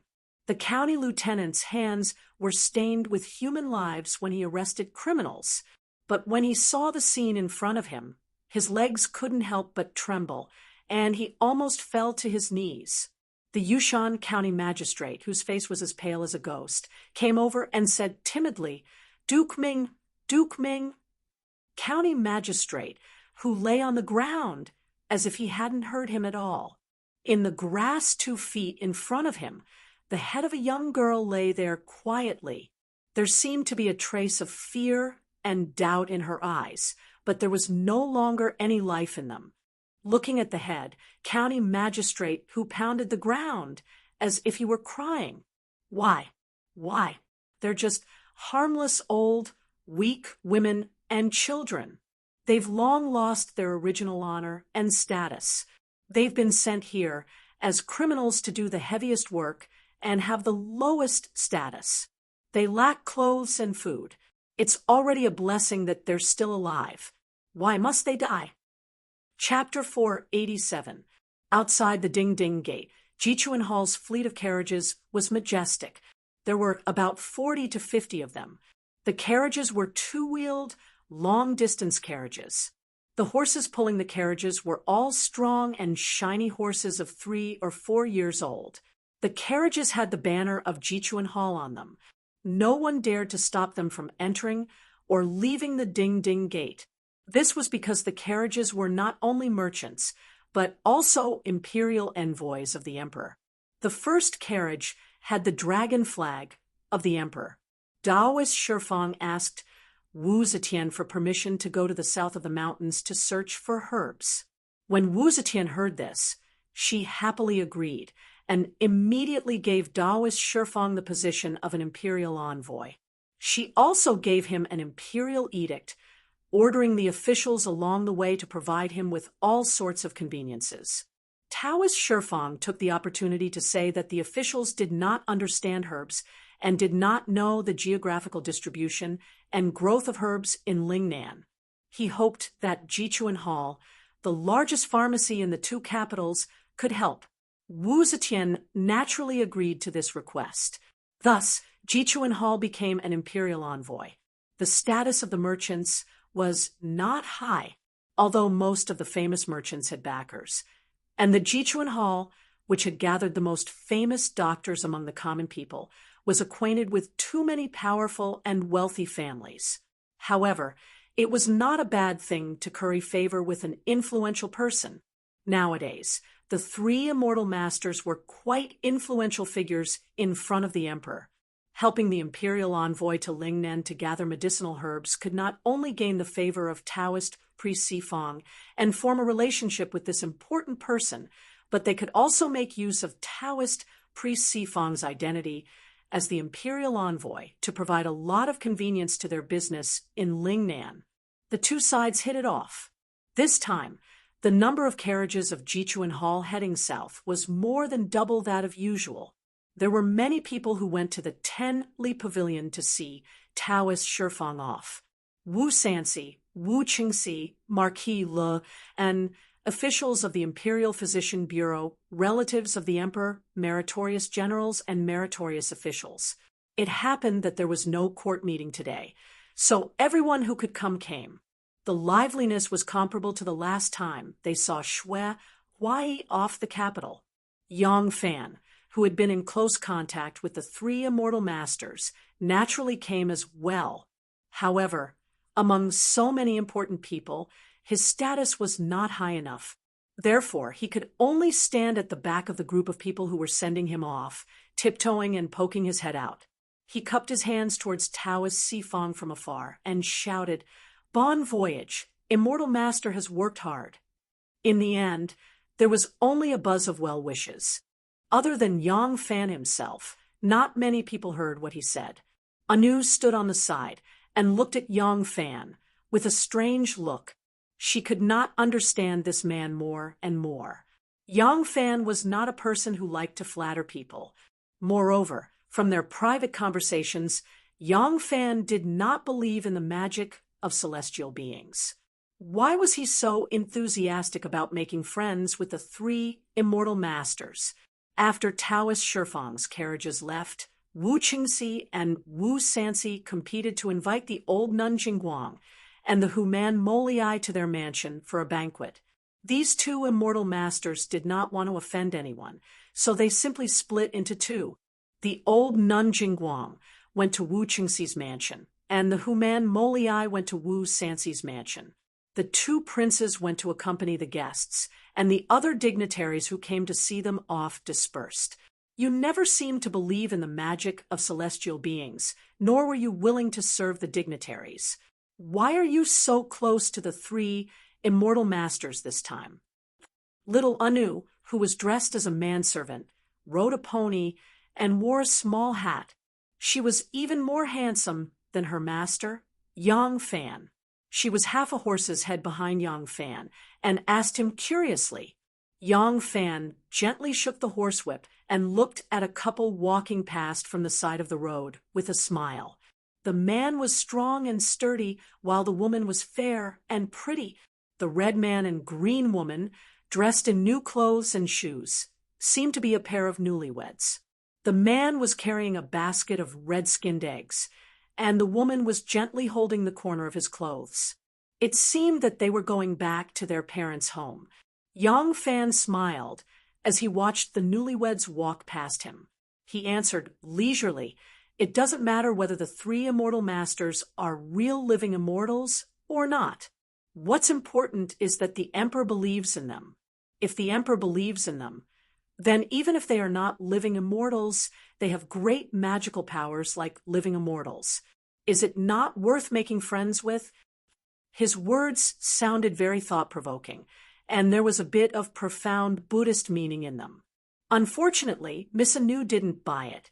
She rolled her eyes at Yang Fan and said angrily, "Are you trying to play witty words with me?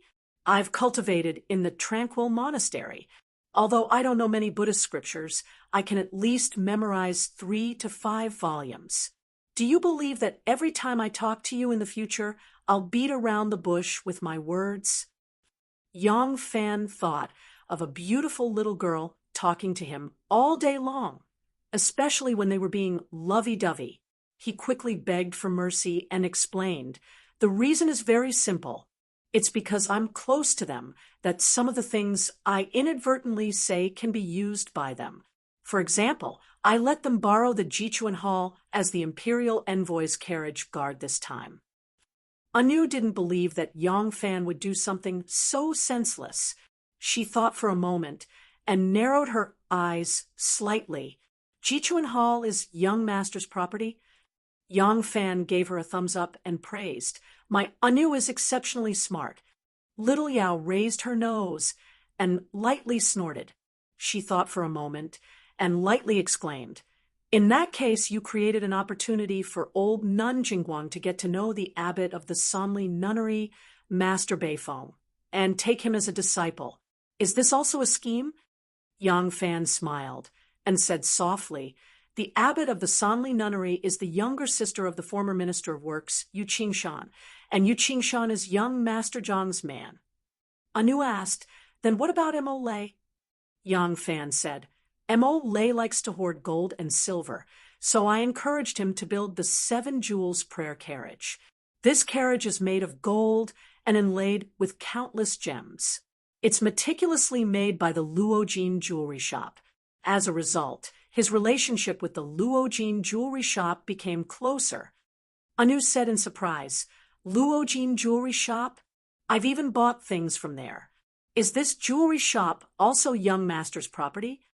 Yang Fan sighed and said, "You've been by young Master Zhang's side for so many years. Why don't you know anything about him?" Anu said with grievance, "In the end, I'm just a maid by young master's side. There's no need for me to know these things. Sometimes, even though young master doesn't talk behind my back, I don't pay attention to him." Speaking of this, Anu said in surprise, "That's not right.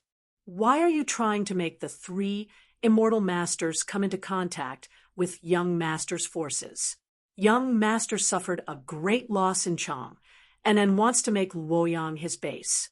The 3 immortal masters are now very popular in the capital and can be used by him. Aren't you doing him a great favor?" Yang Fan said with a smile, "Yes, I'm doing him a favor. Young Master Zhang wants to make a comeback in Luoyang and repay Shenmu. He can't wait for his forces to climb higher. Since I've provided him with a chance, I don't have to worry about what happens next.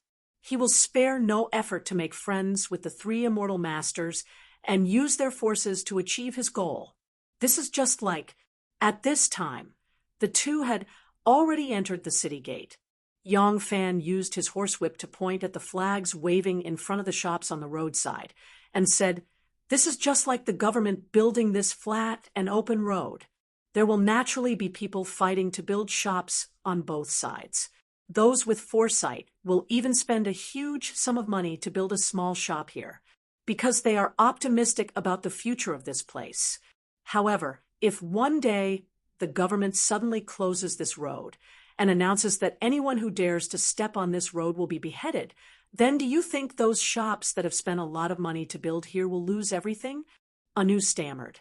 "You're saying—" Yang Fan said, "I'm saying that the 3 immortal masters are basically 3 swindlers. three swindlers who use illusions to deceive the monarch.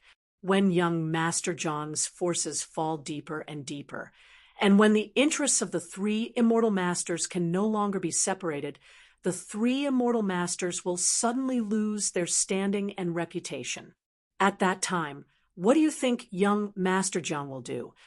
Anu looked at Yang Fan in surprise. When Yang Fan met the three immortal masters, he often brought her with him. These things were all carried out in front of her eyes.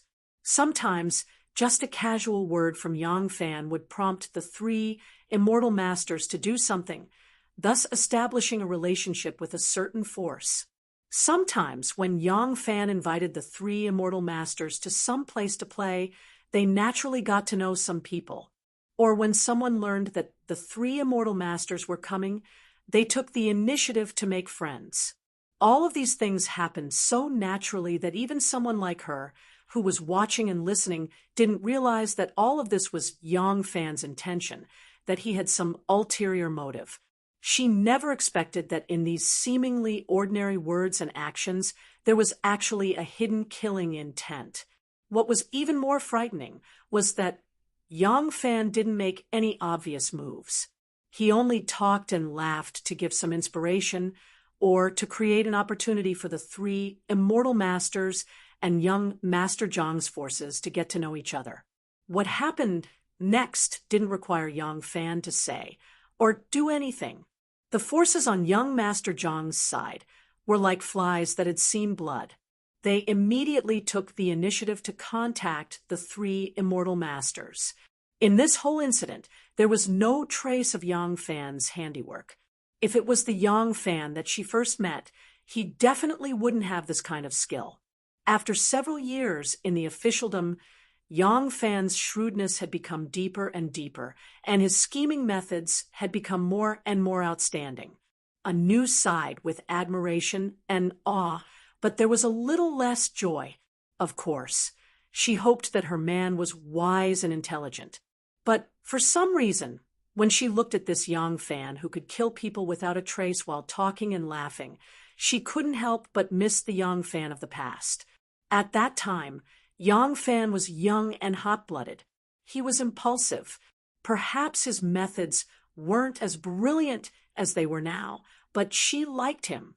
She didn't want Yang Fan to become someone like young Master Zhang or Shenmu. At this time, dozens of fast horses suddenly galloped along Ding Ding Avenue.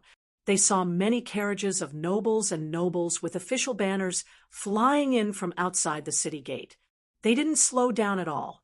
The black-clothed official at the front raised his horsewhip and shouted, "The imperial censor has been ordered to leave the capital. Everyone, retreat!" Yang Fan reined in his horse and looked over. He saw a group of officials escorting several imperial censors. Among them were Huang Jingrong, Wu Rang, Zhao Jilong, Lu Guangye, Wang Desho, and a few others. He recognized all of them. These people did not look sideways. They whipped their horses and hurriedly galloped down the street. Their usual low-key demeanor was completely different. Yang Fan frowned. A feeling of unease suddenly welled up in his heart. Chapter 488. Yang Fan could not be clearer about this group of ruffian-born, ruthless officials of the imperial censorate. These days, they have been living with their tails between their legs and did not have any arrogance to speak of. For them to suddenly act so arrogantly, they must have something to rely on. Then what is it that they are relying on? Has something happened that he is unaware of? The more Yang Fan thought about it, the more uneasy he became. He immediately said to Anu, "Let's go faster.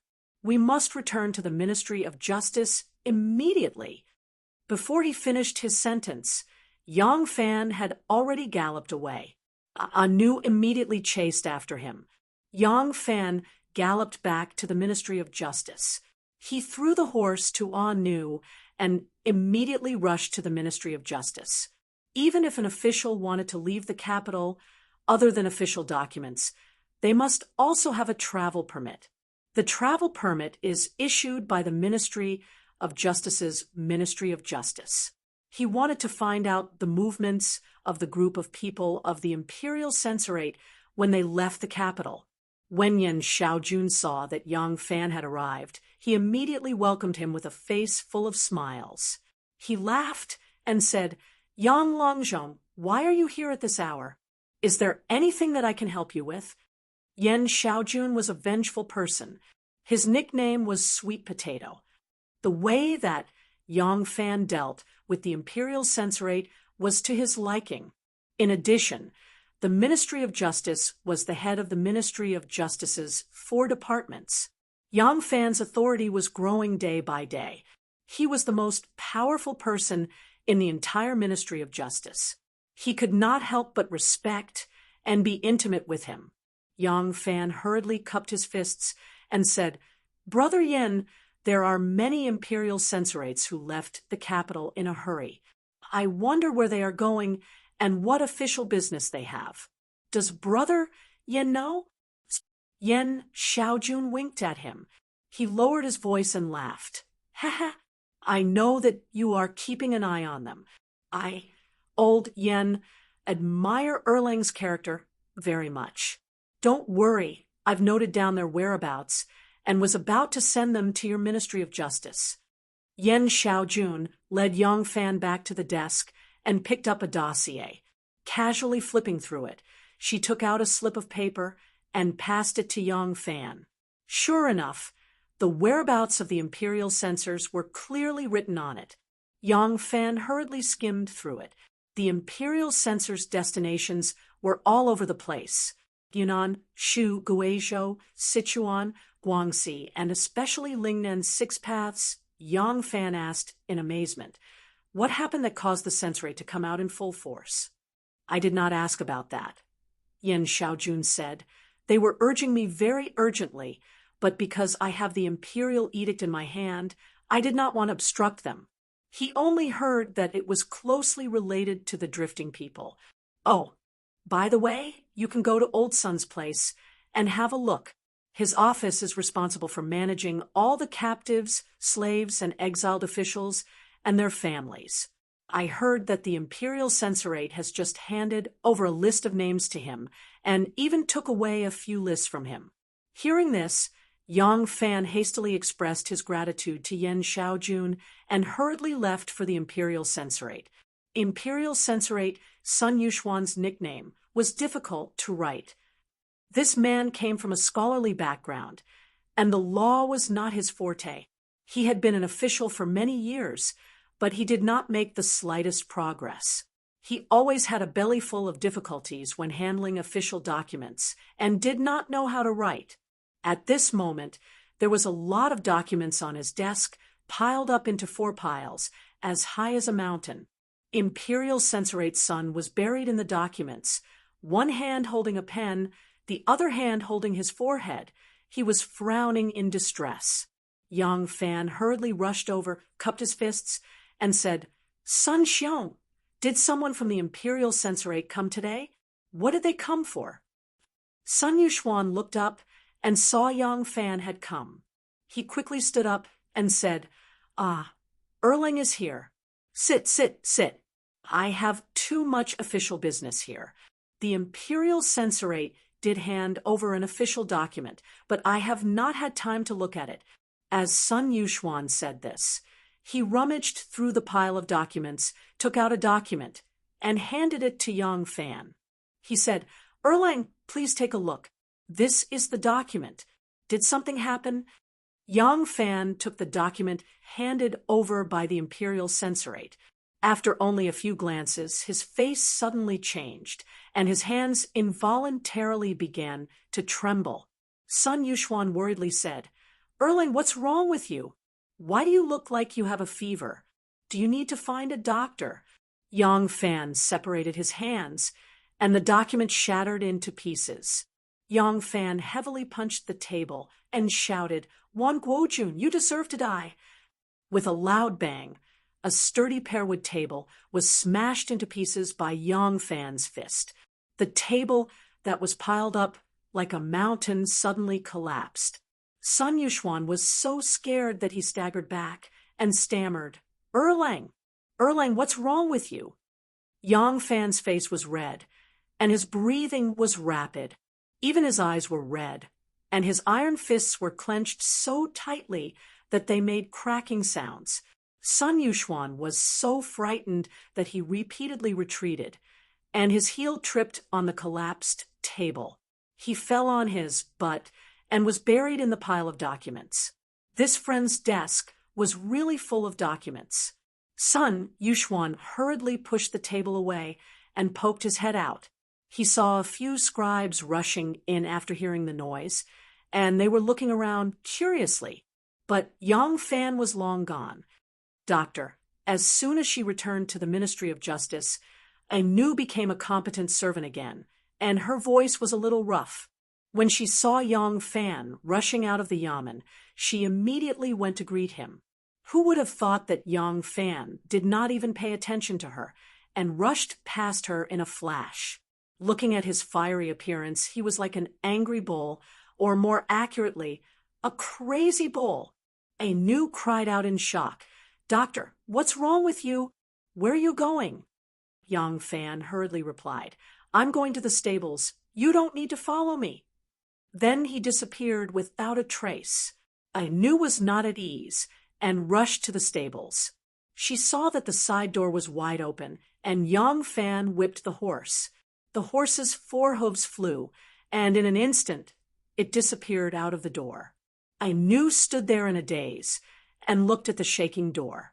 She began to miss the mature Yang Fan, who was talking and killing people on the streets of Luoyang, and who had the pearl of wisdom in his hands. Sometimes a woman's mind was really hard to guess. Yang Fan whipped again, and the horse under his crotch was like an arrow released from a bow. Fortunately, this was within the boundaries of the imperial city, and there were no commoners walking in this area, and there were also no peddlers in the shops and alleys. Otherwise, with his speed, even if it was on the 500 feet wide Ding Ding Street, he would inevitably bump into people. 317 people, 123 men, 194 women, 29 elders over 70 years old, and 92 children under 10 years old.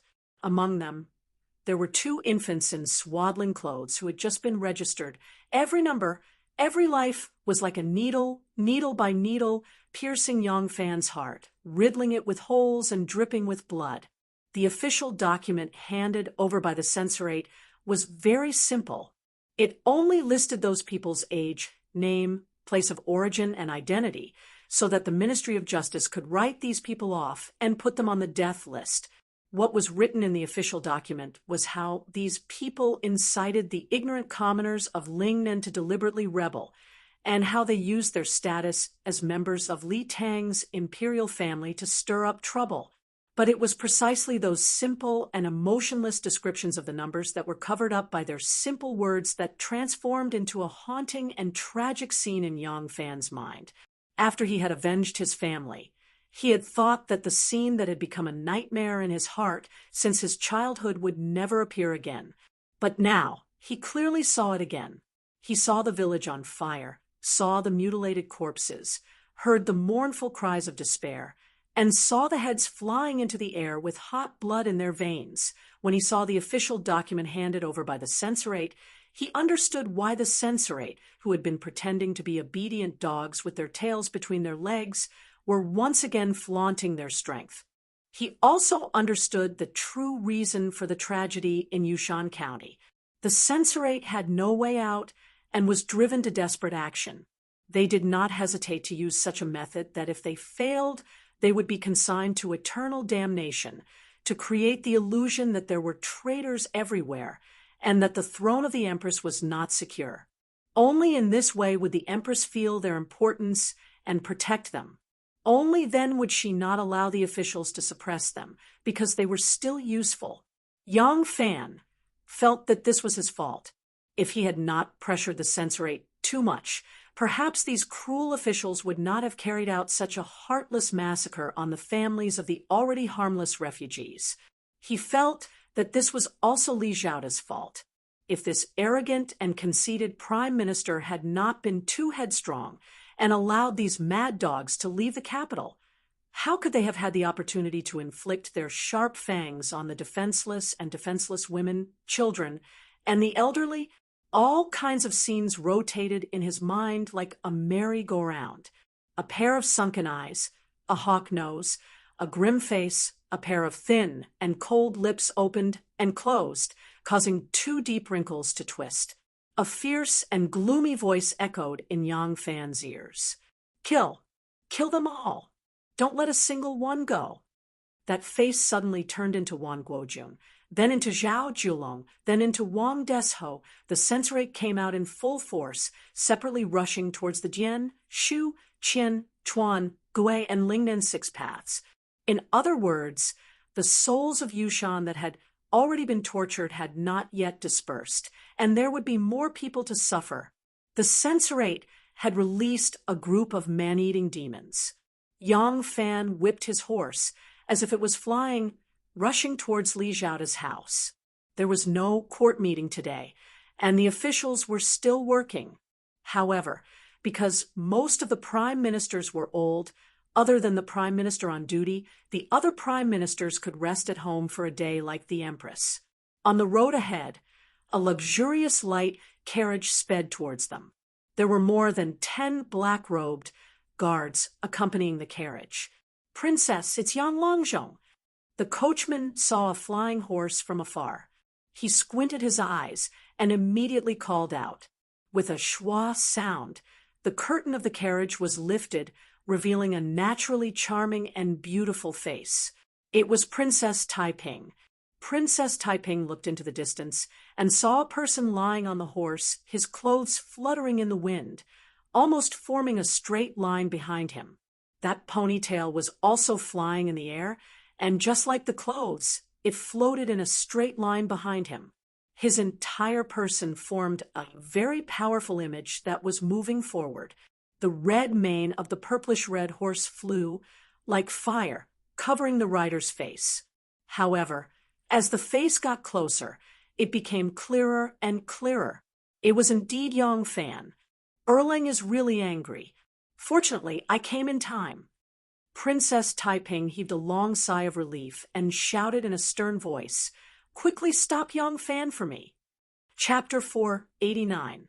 When the two riders in front heard the princess order, they immediately raised their horses and loudly shouted, "Yang Longzhong, please stay. Her Royal Highness the Princess summons you." Yang Fan had already seen Princess Taiping's carriage, but he was currently filled with anger and did not want to talk to her. When he saw the two riders coming, he immediately shouted, "Get out of the way!" While speaking, he was like a tiger and his horse was like a dragon sweeping up a gust of wind as he charged towards the two riders. The two riders reined in their horses, and just as they closed in, Yang Fan rushed past them with a gust of wind. "Ai-oh!" The two riders were hit by Yang Fan's fast horses and immediately fell out. The horses staggered, and the two riders fell off their horses. "Stop him for me." Princess Taiping was very anxious and repeatedly ordered. Another 4 riders rushed forward. Yang Fan did not bring any weapons, and it was impossible for him to use them. He only raised his horse and rushed forward. Although the 4 riders had the mission to stop him, they all knew that Yang Fan and their Royal Highness the Princess had a very ambiguous relationship, so they did not dare to use force. They could only use their bodies and horses to forcefully block. For a time, several horses collided, and people shouted and horses neighed as they fell down. Yang Fan relied on his superb horsemanship to rush out of the encirclement of the 4 riders, but the date red horse under him had already slowed down because of the repeated blocking and was no longer as sharp as an arrow. Bang, bang, bang. The sound of footsteps rang out, and the earth trembled. 8 female sumo wrestlers rushed out from behind the carriage. The female sumo wrestlers were all tall and sturdy. Their fat and sturdy bodies were like mountains of meat. Most of these tall and sturdy knights would need 2 people to be as tall and sturdy as them. Every noble had a few personal bodyguards, and Princess Taiping's trusted aides were these 8 female sumo wrestlers. The 4 female sumo wrestlers took large strides and rushed to Yang Fan's height. They bent down at the same time, and with a pung sound, they grabbed the 4 horse legs with their hands and shouted in unison, "Rise!" The 4 majestic female sumo wrestlers were unparalleled in strength. They were able to lift up Yang Fan and the date red horse he was riding with a single arm. Fortunately, there were not many pedestrians in the vicinity of the imperial city. Otherwise, this scene would be far too shocking. Yang Fan, who was riding on the horse, suddenly grew taller. He looked down and saw that the horse's 4 hooves were in the air. He couldn't help but stare blankly. Seizing the opportunity, a female sumo wrestler rushed to the side of the horse and grabbed Yang Fan's ankle, shouting, "Get down!" Woo! With a thud, Yang Fan was forcibly pulled down from the horse. She grabbed one of his ankles and swung him a few times in the air before throwing him away. This female sumo wrestler didn't dare to hurt Yang Fan. Although she made Yang Fan dizzy, she used a lot of strength to throw him away, so she wouldn't hurt Yang Fan. Yang Fan fell to the ground with a poo sound. He felt that the ground was undulating like a sampan.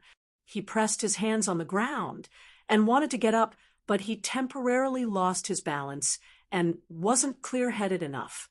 Princess Taiping was shocked when she saw this from the carriage. She hurriedly shouted, "Don't hurt him!" The 8 female sumo wrestlers had accompanied the princess for a long time, and their relationship was very close. They weren't too afraid of her. One of the female sumo wrestlers who was holding the horse's left front leg laughed. "Your Highness, don't worry. Yang Langzhong is skilled in martial arts and has a strong body. These moves won't hurt him." Yang Fan shook his head. Just as he was about to get up from the ground, he suddenly felt the sky darken.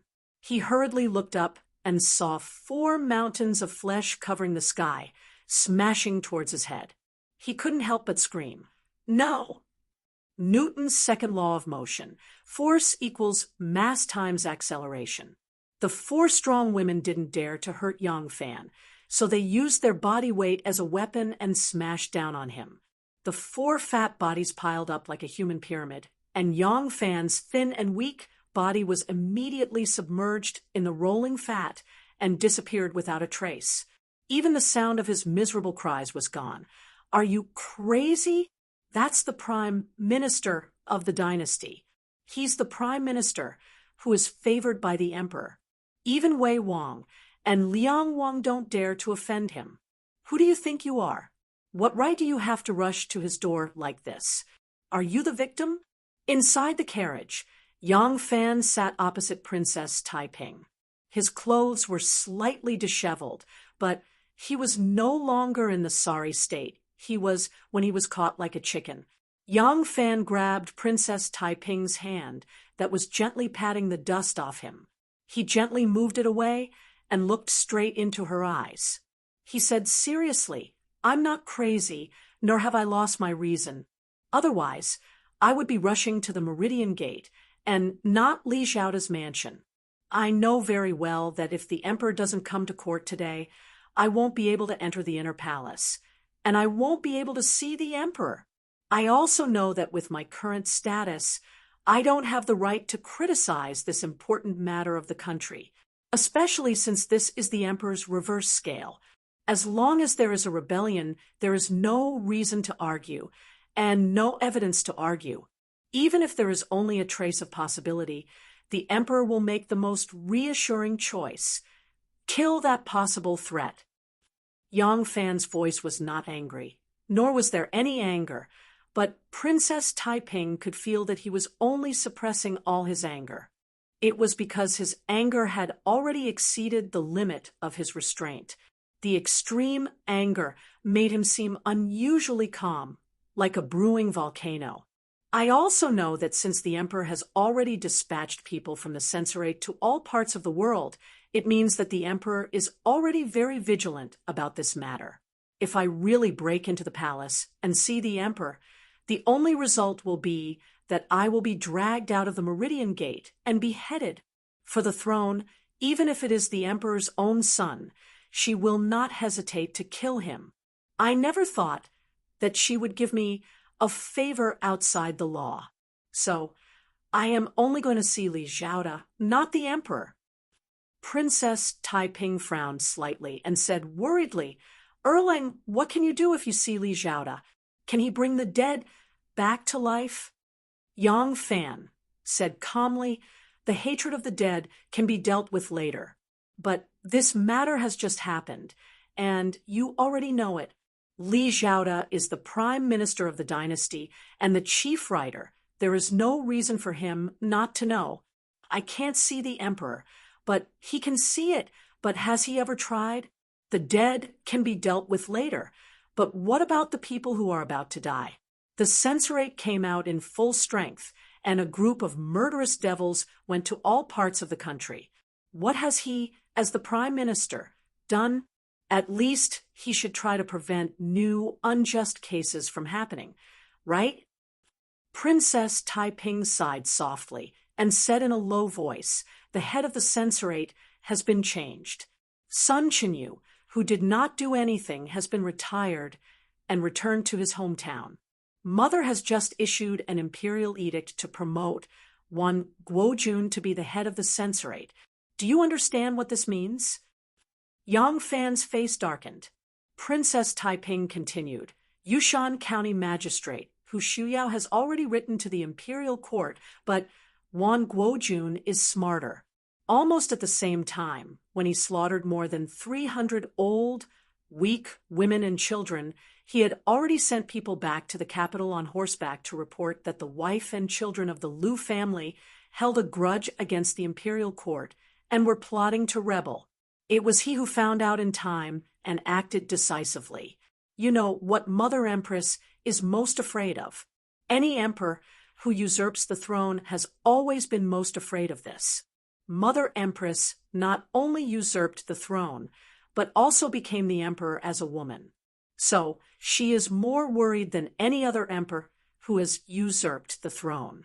Out of these two memorials, who will she choose to believe? Among those who were exiled were members of the royal family, the sons and grandsons of the royal family, the Liu warriors. This sentence was written by Wan Guojun in the memorial. When the Queen Mother saw this sentence, it was destined that these old, weak women and children had to die. It didn't matter if they really wanted to rebel or if they had the ability to rebel. The Queen Mother didn't care. She just wants to make herself feel at ease. You understand? Do you think the emperor cares about a few hundred or a few thousand lives? No emperor cares about people's lives. Emperor Taizong did not hesitate to kill General Li Junxian, who was nicknamed Wu Nyangzi because of a rumor that Li Xingwu and confiscated his family. The emperor doesn't care, but I do. But as long as there is a chance, I have to try. You also said that Li Xiaoda is very favored now. If he has any request, the emperor will grant it. He should at least come forward to stop it. Princess Taiping smiled bitterly and shook her head. Erlang, you have been an official for so long, but in the end, you still do not understand the minds of those in the bureaucracy. Do you think Li Xiaoda cares about the lives of those people? Don't be fooled by how they shout about serving the country and the people all day long. Once they have a chance to attack their political enemies, they will not hesitate to sacrifice others. When 3 prime ministers were imprisoned, didn't he sacrifice them without hesitation? From their point of view, sacrificing some people to eliminate his threat would allow him to carry out his policies more smoothly and benefit more people. Thus, he would never feel guilty, regardless of whether it was his colleagues or innocent people who were sacrificed. Perhaps this move by the censorate is exactly what he wants. He can't wait for the censorate to go crazy like this.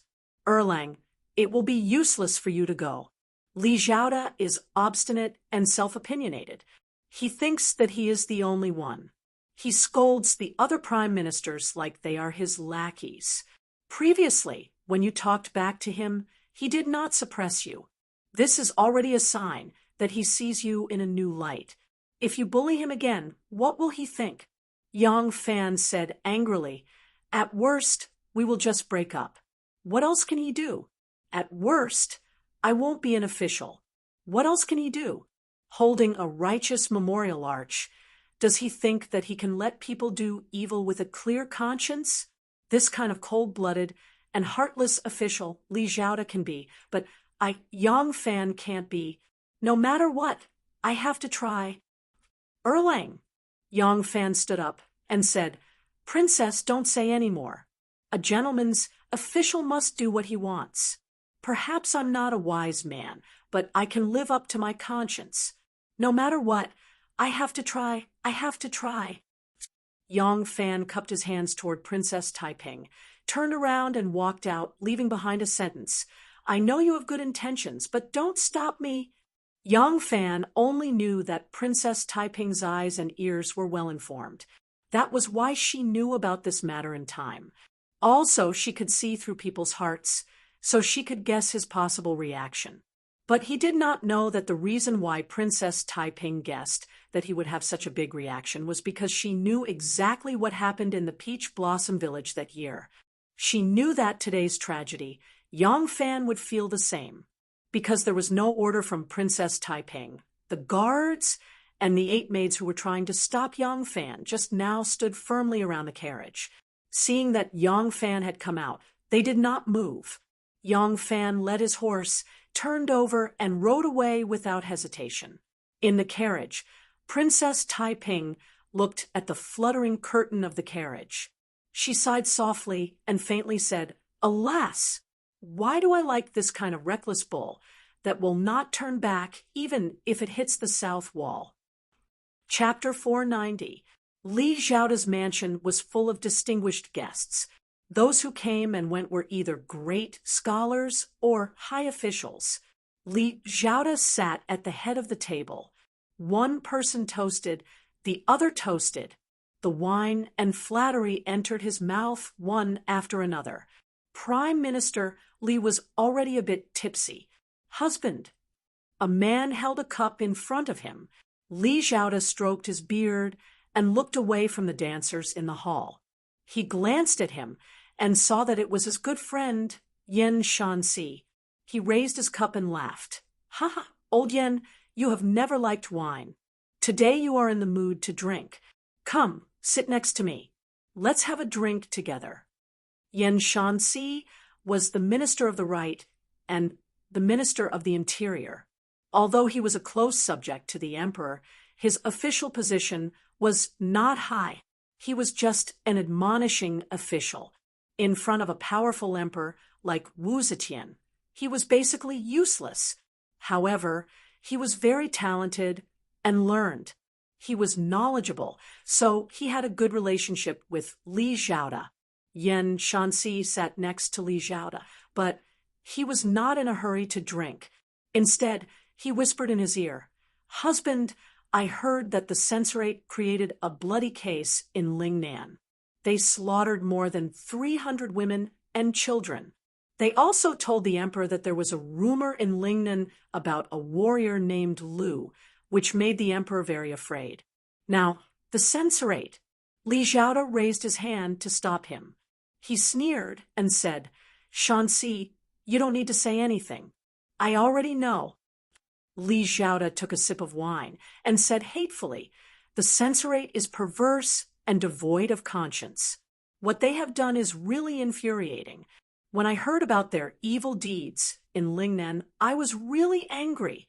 But you don't have to worry. These cruel officials are full of evil. They are digging their own grave. I want to see how long they can run amok." Yen Shanxi said worriedly, "They are making such a scene. I am afraid Lai Junqian will also come back. The emperor lives in the imperial palace. The situation among the people depends on others. The emperor has always been apprehensive about rebellion. Now that one Guojun has painted Lingnan as if there are traitors everywhere, it is hard to guarantee that the emperor will not use him again. Li Zhaoda smiled proudly and said, "So what? A featherless phoenix is not as good as a chicken. Do you think Lai Junqian still has the prestige of the past? Humph. The more unjust cases they create in various parts of the world, the greater the resentment of the people. It's fine if Lai Junqian stays in the same prefecture, but if he comes out, we can catch them all in one fell swoop." Yen Shanxi frowned and said, "Don't be careless, my husband. You might be playing with fire." Li Zhaoda was a little unhappy and said unhappily, "This servant has his own considerations." Seeing this, Yen Shanxi could only keep his mouth shut. Li Zhaoda's mansion was located at Li Di Lane, which was surrounded by water on all sides. Yang Fan exited the imperial city and headed north along the Luo River's embankment. He turned around a bridge and entered Li Di Lane. Li Zhaoda's mansion was renovated and rebuilt after he became the chief scribe. It was a huge mansion with a wide front yard and an extraordinary aura. As long as one entered Li Di Lane, they would know the location of the Li residence with a little inquiry. Yang Fan was stopped by Princess Taiping on the way. Although he still insisted on coming to the Li residence, he was much calmer and not as furious as he was at the beginning. He rushed to the Li residence and saw many carriages and horses parked in front of the gate. Yang Fan did not speak to anyone and only tied the horses to the posts. He strode up the steps and grabbed the bronze ring of the beast head and knocked hard on the gate. Knock, knock, knock. Yang Fan knocked hard. After a few loud bangs, someone behind the gate shouted unhappily, "Who is it with such great strength? Can you afford to pay for breaking our gate?" Along with the voice, the gate opened a little and an impatient face peeked out. He looked up and down at Yang Fan. Seeing that he was young and dressed in ordinary clothes, he did not look like someone from a noble family. His expression was even more arrogant. He lazily stretched out a hand and said, "Give it to me." Yang Fan said in a deep voice, "Give what to me?" The man was about to close the door without saying anything. Yang Fan stretched out his hand to stop him and shouted, "What are you doing?" The man glared at him and said, "You don't even have a visiting card, and you still want to visit my house? This is the Prime Minister's mansion. Do you think it's some small family? You don't even have a visiting card, and you still want to see my Lang. How dare you? Get lost, or I'll send you to the yamen to eat the plank." Yang Fan did not get angry but laughed instead and said, "The Prime Minister's doorstep is a 7th-ranked official. Unfortunately, I am a 5th-ranked official in the imperial court. It's normal for me to be in the Ministry of Justice. A 7th-ranked official like you is not enough. Get out of the way." Yang Fan stretched out his hand and pushed the 2 doors open. The door was pushed open and fell down like a rolling gourd. Yang Fan walked in big strides. The officials, servants, guards, and coachmen waiting in front of the door were all dumbfounded. "Someone come quickly. Someone is forcing his way into the Prime Minister's mansion. He's out of control." The gatekeeper was lying on the ground and did not want to get up. He was shouting at the top of his lungs. Many servants of the Prime Minister's mansion heard the news and rushed out. Yang Fan raised his voice and said, "I am the Minister of Justice's Minister Yang Fan. I have an important matter of life and death to see Prime Minister Li. Who dares to stop me?" Finished speaking, Yang Fan flashed his tortoise talisman.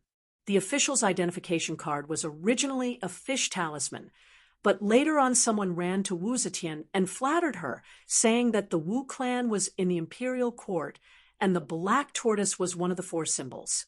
Therefore, they should abandon the fish talisman and cast the tortoise talisman instead. At that time, the tortoise was one of the four spirits, the auspicious beast in the legends, the mythical beast, not an insult. As a result, the official's identity card became a tortoise. When the servants in the Prime Minister's mansion heard that he was an official of the Ministry of Justice and saw him flashing the tortoise talisman, they knew that his identity was not fake. They also heard that it was an important matter, so they did not dare to stop him. However, they were afraid that letting him in without permission would anger Alang, so they followed him to the back of the mansion like a swarm of bees. "Lord Prime Minister, Wanrong offers you a bowl of wine." In the reception hall of the back of the mansion, some of the guests were composing poems, some snatched the musical instruments from the hands of the musicians and began to play, and some people were so happy that they sang and danced with the dancers in the hall. A tall and sturdy man took the opportunity to pick up the wine bowl and walked over to Li Xiaoda, who was stroking his beard and smiling. This man was called Sun Wanrong. His attire, his speech and intonation were exactly the same as that of a Han, but he was actually a Khitan man. In his early years as a servant of the Khitan Day tribe, he entered the Tang dynasty as a hostage and lived in Chang and in Luoyang for a long time, so he could speak Chinese very well. Now he had become the leader of the Khitan Day tribe and was conferred the title of General of the Right Jade Palace Guards by the Tang dynasty, the provincial governor of Guiqing Prefecture, and was conferred the title of Duke of Yongle County. He was a vassal of the Tang dynasty. This time he had come to Luoyang to pay tribute. After paying tribute, he specially paid a visit to Li Xiaoda, hoping to become the Prime Minister's disciple and properly manipulate the situation to promote him. Sun Wanrong had not stayed in the Central Plains for so many years in vain. After he returned to his tribe and became the chief, he used the knowledge he had learned in the Central Plains to make the Day tribe even stronger, and now they had the strength to compete for the position of chief of the Khitan Tribal Alliance. Most of the chiefs of the Khitan tribes had received official positions from the original Tang dynasty or the current Great Zhou Emperor, so the ranks of the chiefs of the various tribes were about the same. If he could be promoted again, then he would be able to suppress the chiefs of the other tribes and have a greater chance of becoming the chief of the tribal alliance. The Khitan was a poor place. It could not compare to the ginseng, mink fur, winter pearls, and so on from the Heishui brown jerchin to the east, nor could it compare to the various jewels and gold of the Turks and the western regions. In addition to paying tribute this time, in order to curry favor with Li Xiaoda, he scraped together everything he had and managed to scrape together 10 good horses, 100 sand fox skins, a pair of golden pork bellies, and a pair of golden saddles from Korea, 100 winter pearls extorted from the Heishui brown, and 50 stalks of ginseng over 100 years old. Ginseng had been used by the people of China for a long time. It was mentioned in the inscriptions on bronze wares of the Yin and Shang dynasty. At that time, it was something that could be cast on utensils, so it was clear how important it was to the people of that time. In the Divine Farmer's 100 Herb Classic, written at the end of the Warring States period, ginseng was also listed as a top-grade tonic. Li Xiaoda was already advanced in age, so he did not care much about worldly possessions, but these 50 stalks of old ginseng were very much to his liking.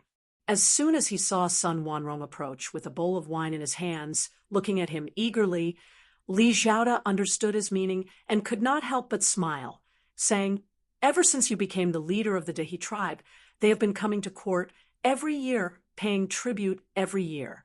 They are on good terms with our great Zhou, and their respect far exceeds that of the other tribes. They can be said to be the role model of the vassals, so the court should commend them. You don't have to worry about what you want. I will personally speak to the sage about it." Sun Wanrong was overjoyed and repeatedly thanked him. Raising the bowl of wine, he said, "Wanrong toasts Prime Minister, wishing Prime Minister good health and longevity." Li Xiaoda chuckled and picked up the fine porcelain wine cup. Just as he was about to take a sip, he heard a commotion. The dancers and guests in the hall all stopped in surprise and turned their heads to look. Li Xiaoda frowned and unhappily put down the wine cup. He angrily said, "What's the commotion?" The people in the hall parted to the left and right, revealing a person standing in front of the hall. The many servants of the Prime Minister's residence below the hall did not dare to approach. Only one person mustered up the courage to report. "Ah Lang, this person claims to be the director of the Ministry of Justice and has an important matter to report to Ah Lang." He did not allow me to report and barged in. Only then did Yang Fan salute him and stiffly said, "Prime Minister Li, this lowly official has an important matter to report and came in a hurry. Please forgive this lowly official's offense." Even though Li Xiaoda was drunk, his mind was very clear. Seeing Yang Fan standing in the hall with a faint anger between his brows, he had already guessed the reason for his visit. Li Xiaoda waved his hand and ordered his family members, "All of you can leave." He then slowly stood up and smiled at the guests. "My friends, please enjoy the banquet and do not spoil the mood. Yang Longzhong has come to discuss something with this servant. This servant will go to the study room first. I will come back in a while to accompany my friends to drink." Only then did the guests of the Prime Minister's residence come to a sudden realization and resumed their relaxed smiles. They all saluted and flatteringly said, "Today is the Prime Minister's day off, but you are still concerned about the affairs of the country. You are truly an example to all the officials. Prime Minister, please go by yourself. There is no need to worry about us." Li Xiaoda smilingly saluted the guests and walked out of the reception hall. Yang Fan did not say much and only followed behind him. Li Xiaoda led him out of the reception hall and into the study room. As soon as he entered the study room, his expression changed abruptly. He slammed the table and shouted, "Yang Fan, how dare you? Time and time again, you have despised this Prime Minister and offended your superior. Do you think this old man cannot punish you?" Li Xiaoda's anger did not scare Yang Fan. He stood there like a spear and said in a deep voice, "Prime Minister Li is drunk." Li Xiaoda was startled and said angrily, "What does it have to do with you whether this old man is drunk or not?" A bloody shadow appeared in Yang Fan's eyes. He said word by word, "Drinking human blood can also make one drunk." Chapter 4, 91. Li Xiaoda's expression changed. "What do you mean?" Yang Fan said in a deep voice, "Lingnan Jade Mountain is now flowing with rivers of blood. Vengeful spirits are wailing and wandering the countryside. The Prime Minister is resting at home today with his friends, singing and dancing. You must know nothing about this." Li Xiaoda would not lie in front of a junior. After a moment of silence, he slowly replied, "I already know about this." Yang Fan raised his eyebrows. "Oh, the Prime Minister already knows. What does the Prime Minister plan to do?" Li Xiaoda said, "One Guojun fabricated a lie, claiming that the exiles rebelled and killed 317 innocent people on Jade Mountain. His intentions are reprehensible, and he deserves death. I have already sent people to search for evidence of his crimes so that he can be brought to justice." Yang Fan nodded. "Good. The Prime Minister is experienced in planning for the country. Yang Fan is a young lad with the courage of blood and vigor.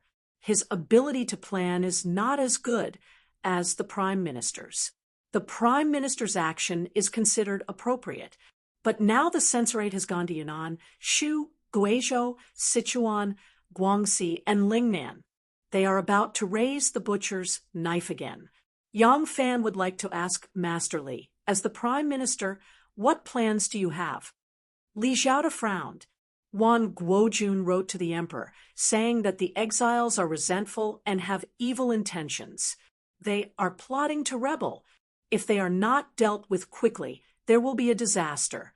The sage is suspicious, so he sent the censorate officials to inspect the exiles and investigate the truth. What's wrong with this? What else do I need to plan? Yang Fan looked up to the sky and laughed coldly. Do you believe these words yourself, Mr. Li? Li Xiaoda's expression darkened. Yang Fan sneered. Master Li, you don't even believe it yourself, yet you want to use this reason to dismiss me. Aren't you deceiving yourself? Li Xiaoda slowly said, the censorate has been suppressed by us. If they retreat now, it will not be easy for us to get hold of their weakness and get rid of all these cruel officials. Now, Wan Guojun is in a mess and made this stupid move to try to save the emperor. Little did they know that they had already offended all the civil and military officials of the imperial court. After this incident, the entire world would view them as an enemy. They were courting death. Yang Fan, the group of cruel officials in the censorate, is a hidden danger to the country. You and I have the same goal. We both want to get rid of this group of cruel officials and restore peace to the world. Now is our best chance. When they have done their evil deeds, the heavens will be angry and the people will resent them. By then, no one will be able to protect them. This is a chance bestowed to us by the heavens. Yang Fan's body trembled slightly as he said in a low voice, Does Master Li really think so? Heaven and earth were heartless, treating all living things like straw dogs. Could it be that in Li Xianggong's eyes, human lives were as insignificant as a blade of grass, a tree, a chicken, or a dog? Wan Guojun had killed 317 people on Jade Mountain, 317 people. Now that the censorate had turned out in full force, who knew how many more lives they would kill in Yunnan, Shu, Guizhou, Sichuan, Guangxi, and the entire Lingnan? People only see a group of big shots fighting in the imperial court. Who could see how many white bones were placed under their feet? How many innocent people had become their stepping stones? Li Xianggong wanted to wait until the group of cruel officials in the censorate had done their evil deeds to the extreme before bringing them to justice. Do you know how cold-blooded your decision is? When the common people of the world praise you, Li Xianggong, for being righteous and getting rid of evil, when the history books record how many evil deeds those cruel officials had done, and when you, Li Xianggong, executed the evil officials to the satisfaction of the people, when your name is recorded in the history books, perhaps no one knew that you had watched them do evil with your own eyes, condoned them to do evil, but can your heart be at ease? Li Xiaoda's eyebrows stood erect. His anger flared up, but when he met Yang Fan's eyes, his anger could not be vented. Nowadays, very few people dared to look directly at him, but this fifth-grade petty official in front of him dared. Not only did he dare to look directly at him, he even dared to question him. His eyes were as clear as water and as firm as ice. Looking at that pair of clear and firm eyes, which contained pain and sorrow, Li Xiaoda's prestige as an official was somewhat unable to be released. He let out a long sigh and slowly released the dignified air that gathered between his brows. In a deep voice, he said, Your Majesty's will is as firm as steel. Once you have made a decision, no one can dissuade you. I have no intention of condoning the evil officials to do evil. I just cannot stop them. Yang Fan sneered. Li Xianggong sat at home, laughing, watching the music and dancing, drinking and singing. He did not try at all. And you say you cannot stop them? Li Xiaoda said in a deep voice, Is there a need to try? But when it comes to rebellion, the saint would rather kill the wrong person than let them go. Don't you know? From before the establishment of the Great Zhou to after the saint ascended the throne, how many families have been ruined? How many people have been thrown into prison? Even you almost died in the censorate. The saint will not let off even if it is just a rumor. Don't you know? Over all these years, how many good officials, princes, and dukes have died in the hands of the cruel officials of the censorate? If this group of scourges is not eradicated, who knows how many more people will suffer in the future? So what if some people die today? To achieve great things, there must be sacrifices. Yang Fan questioned. This is what you are thinking, isn't it? As long as you can achieve your goal, others can die as much as they want. You have never thought of saving them at all. If among those people were your family and friends, your parents, wife and children, would you still be able to say it so confidently without feeling any pain or itch? Presumptuous. Li Xiaoda finally could not restrain himself and roared at Yang Fan. Do you know who is standing in front of you? I see your sincerity. That is why I have repeatedly forgiven your offense. Do not take an inch and take a mile. You are the only one in the entire imperial court who dares to speak to me like this. Do you really think that I cannot punish you? Yang Fan said, I know that the person standing in front of me is the great Zhou's Prime Minister, Prime Minister Li. I know that you, Prime Minister Li, have killed Wang Qingji, who tried to persuade the Crown Prince, used a scheme to depose the glorious Wu Qingxi, and not long ago, you even killed the censorate Ho Siji. If Prime Minister Li is angry, even if you kill me here today, the Emperor will only blame you a little. But I am still standing here, Yang Fan, not to offend Prime Minister Li's authority, nor to pretend to be a pleading minister for the people, to resist the powerful officials. I am here to beg you, Prime Minister Li, to turn the tide and take back those tigers and wolves, because in the entire imperial court, only you can do this. I have to come today. There are 310 vengeful spirits behind me, urging me to come. If I do not come, the vengeful spirits behind me will quickly increase to thousands or even tens of thousands. Prime Minister Li, Yang Fan cannot bear the burden of tens of thousands of vengeful spirits, and neither can you. Li Xiaoda's pupils shrank, and after a moment of silence, his flustered appearance gradually faded. He laughed and sighed. Yang Longzhong is strong and resolute, and his fiery temperament is just like this old man in the past. Fine, then this old man will make a trip to the palace to see the emperor. But don't have too much hope. It is impossible to succeed.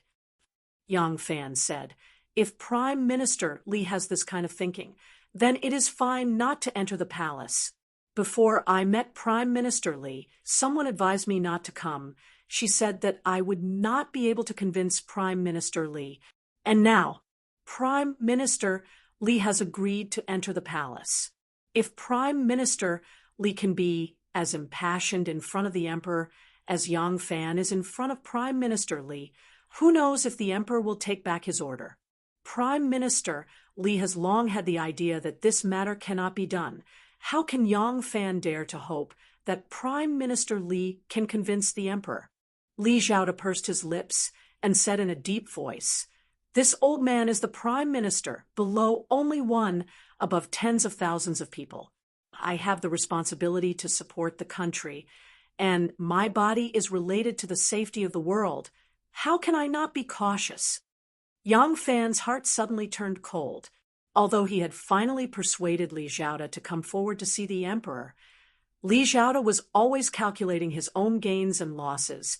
How could he wholeheartedly plead for those innocent people who were about to die? After all, he was a bureaucrat who had spent most of his life in the officialdom. He was cold-blooded, rational, and everything he did was based on weighing the gains and losses. This had become his instinct. If Li Xiaoda was not firm, how could he convince the Emperor? Yang Fan heavily spat out a mouthful of turbid air and said in a low voice, if that is so, I will have to trouble Prime Minister Li. Just now Yang offended you, but it was because I was worried about the lives and deaths of those people, and in a moment of desperation, I forgot my manners. He cupped his fists toward Li Xiaoda and said, if Prime Minister Li can persuade His Majesty to change his mind this time, that would be the best. If not, Yang still has a matter to trouble Prime Minister. I must ask Prime Minister to help me. Hearing him say this, Li Xiaoda could not help but secretly let out a sigh of relief. He thought, as long as you don't force me to provoke the Emperor, it's fine. He hurriedly asked, what is it? Yang Fan said, if it is really difficult to obtain the sage's approval to pursue the various imperial censors sent by the Imperial Envoy platform, then Prime Minister, no matter what, please ask the sage for another imperial edict. Li Xiaoda's expression tightened. What imperial edict? He asked. Yang Fan said. The Imperial Envoy platform's cavalry is out everywhere, unscrupulous. Yunnan, Shu, Guizhou, Sichuan, Guangxi, Min, there are no less than tens of thousands of people. This time, I'm afraid they will all fall into their evil hands. If Prime Minister Li cannot persuade the Emperor to change his mind, then let's go with the flow. Ask the Son of Heaven to send another group of cavalry to patrol the people and investigate the truth of the rebellion. As the saying goes, if you listen to both sides, you will be enlightened. I believe that if Prime Minister Li makes this request, His Majesty will definitely agree. Li Xiaoda was a little surprised at first, but then he understood Yang Fan's meaning. He could not help but exclaim, "Send another group of cavalry, then it will be you?" Yang Fan nodded his head heavily. "That's right. Everyone knows that I am the Imperial Envoy platform's archenemy, and the people of the Imperial Envoy platform are even more clear about it. Is there anyone more suitable than me? Only if I go will they be worried that I will have something to use against them. Only then will they be more vigilant and restrain themselves, not daring to kill, without any qualms." Li Xiaoda said in a deep voice, "You better think about this matter carefully. This matter involves a high-ranking position. No matter who is involved, the saints will not be lenient. You sympathize with the people. Even if you go under the guise of inspecting the people, you will inevitably find that the people are biased. Those imperial envoys are accustomed to fabricating something out of nothing and insinuating insinuations. Once they accuse you of being one of the rebels, you will be in a place of eternal damnation." Yang Fan said, "As the saying goes, it is easy to be an official if there is someone in the imperial court. The Imperial Envoy platform has turned out in full force. There is the Prime Minister in the imperial court. My life and death will be entrusted to the Prime Minister." Li Xiaoda stared fixedly at him for a long time. His eyebrows gradually rose. In a deep voice he shouted, "Good, impressive ambition, outstanding heroism. Such a young man. The old man is ashamed of his inferiority. Do as you please. As long as the old man is in the imperial court, I will not let a word of greed slander you." Chapter 492. It had to be said that Li Xiaoda was very efficient. After Yang Fan left, Li Xiaoda immediately ended the banquet and entered the palace to see the emperor. Among all the civil and military officials in the court, Wu Zetian favored Li Xiaoda alone. Hearing that Li Xiaoda wanted to see her, Wu Zetian immediately had Zhang Changzong and Zhang Yizhi, who were serving on the couch, leave. She dressed neatly and received him solemnly. Li Xiaoda and Wu Zetian met for about an hour. Then Li Xiaoda left the palace.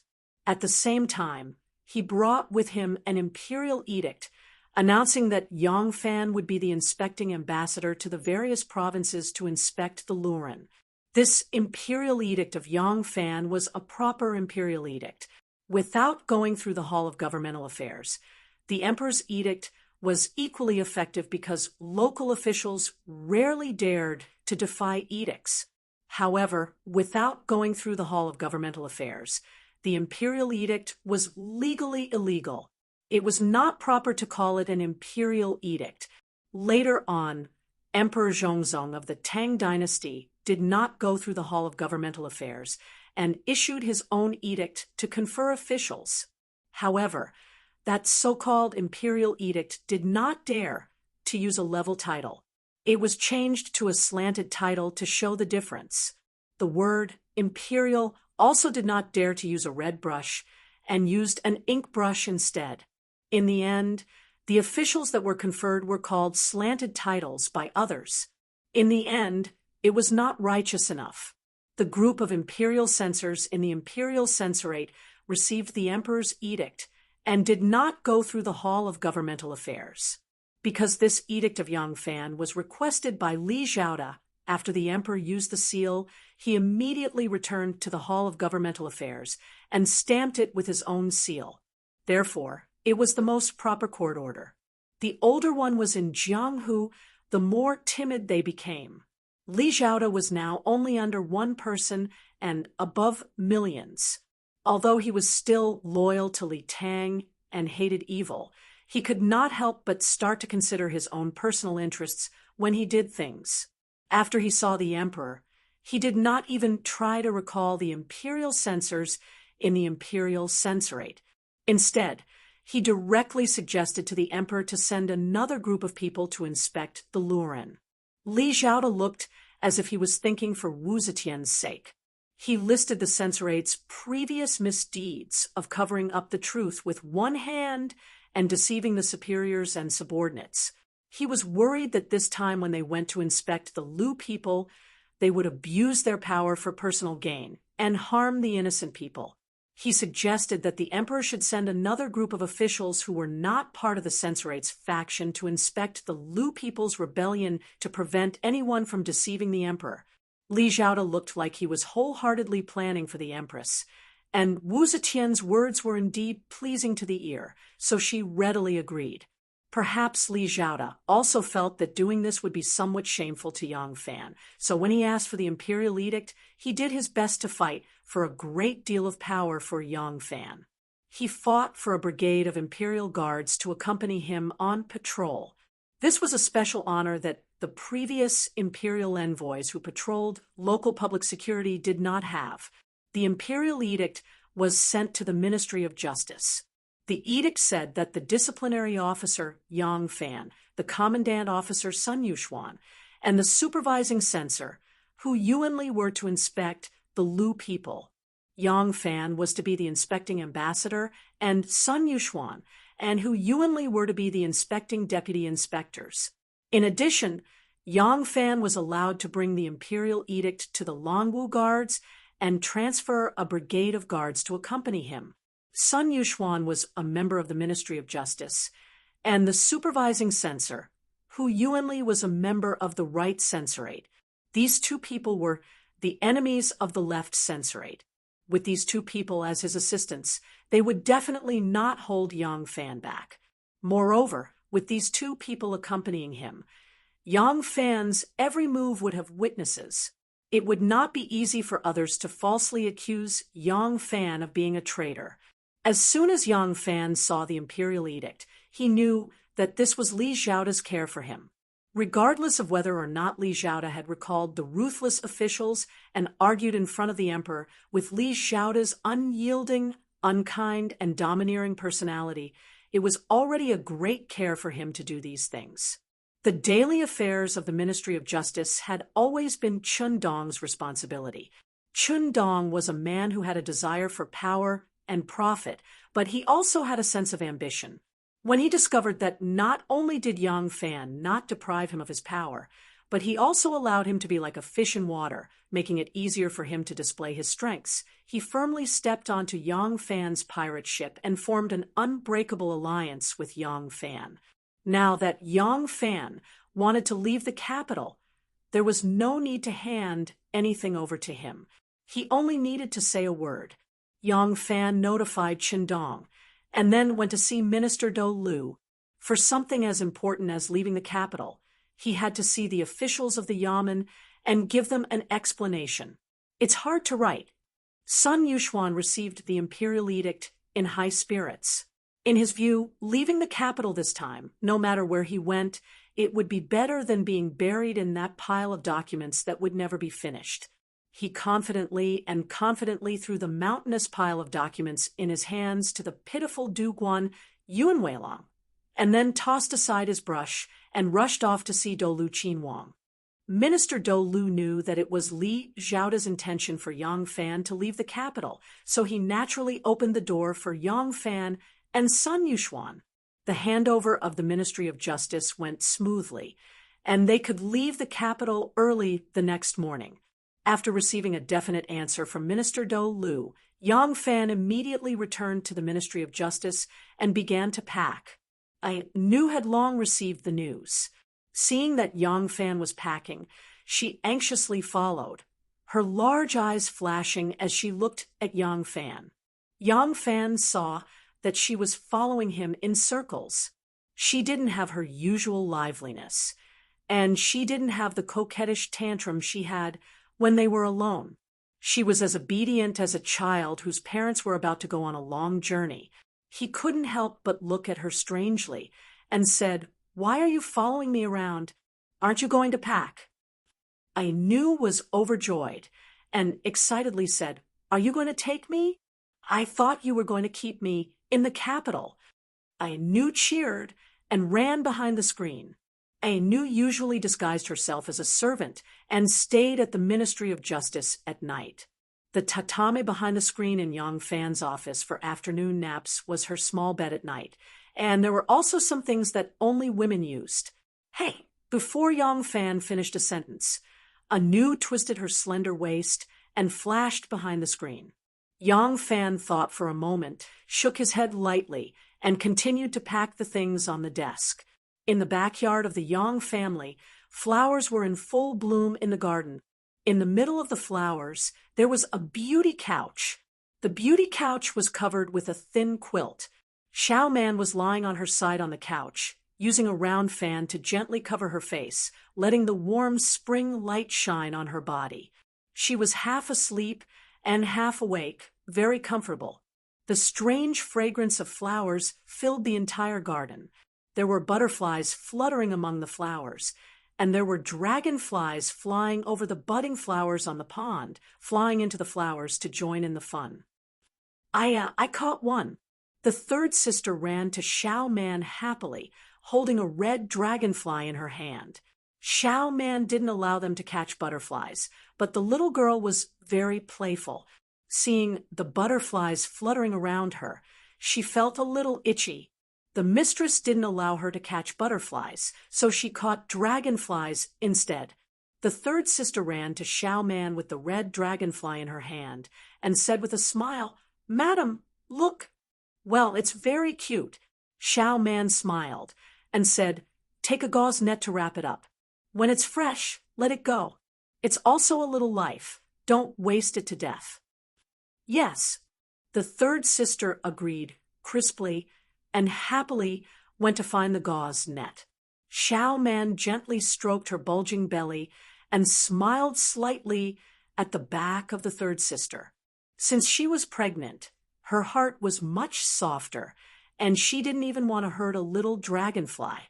A little life was being born in her belly. The child was still small, but she could occasionally feel the movement of the fetus in her belly. It was a very wonderful feeling. She knew that her little baby was growing day by day in her belly. She often fantasized about the appearance of the child when it was born. When she thought of it, there was an indescribable satisfaction and joy in her heart. Every time Sister One came out of the palace, she would find a way to run home, but not to see Yang Fan. Most of the time, she stayed by her side and looked at her belly enviously. Every time Xiao Man saw one stroking her belly, she couldn't help but laugh with fear and trepidation. When she laughed, her belly would tremble, and then one would be very nervous. It seemed that if she laughed a little louder, she would scare the little baby in her belly. At this time, Xiao Man had a sincere sense of pride. She was grateful that God had given her a perfect husband, a complete family, and a lovely baby. The flowers parted, and Yang Fan passed through the middle. Although the Yang family was now considered a well-behaved family, Yang Fan was the most unruly one in the family. He rarely walked around the flower paths, but directly walked through the flowers covered in pollen, and sometimes even got a few petals on him. "Lang Jun, why are you back so early today?" As soon as she saw Yang Fan, a sweet and happy smile appeared on Xiao Man's face. She wanted to sit up, but Yang Fan hurried forward and supported her, saying, "Slow down. You're always so impatient. You still have a child in your belly. Xiao Man wrinkled her nose and said angrily, Child, child. Ever since I had a child, Lang Jun talks about the child and doesn't care about me anymore. Yang Fan laughed and said, What are you talking about? As a mother, are you jealous of your own child? Xiao Man made a face at him and said with a smile, Of course. My baby needs to be in pain, but Lang Jun can't stop loving Xiao Man after you have a baby. How can I not be in pain? Yang Fan scratched her nose, sat down beside her, gently put his arm around her shoulder, and asked, Is the baby naughty today? Xiao Man beamed and said, Yes, he was just punching and kicking inside. At first glance, I can tell that he's not a quiet little guy. Why did you come back so early today? Yang Fan said, I was just about to say, he pondered for a moment, and said in a low voice, Originally you were pregnant, and I shouldn't have left your side. But now something big has happened, and I have to leave the capital. Yang Fan told the whole story to Xiao Man. Xiao Man already knew what had happened in the Peach Blossom Village that year, and she knew that it was her husband's eternal pain. Now, her husband felt the same way about what had happened to these people. Moreover, the reason why these cruel officials were like this was because they were forced by her husband to do something desperate. He felt very guilty in his heart, hearing him talk about the people who had been killed and heard that there were babies in swaddling clothes among them. Xiao Man, who was about to become a mother, felt so sad that she wanted to cry. She said in a low voice, Lang Jun, just go. Do what you have to do. I'm fine at home. It's not like there's no one to take care of me. You don't have to worry. Yang Fan shook his head and said, No, that's not what I mean. I'm planning to deal with young Master Jiang. According to my original plan, I have to make arrangements for you in the near future. Now, I have to leave the capital to fight with those cruel officials.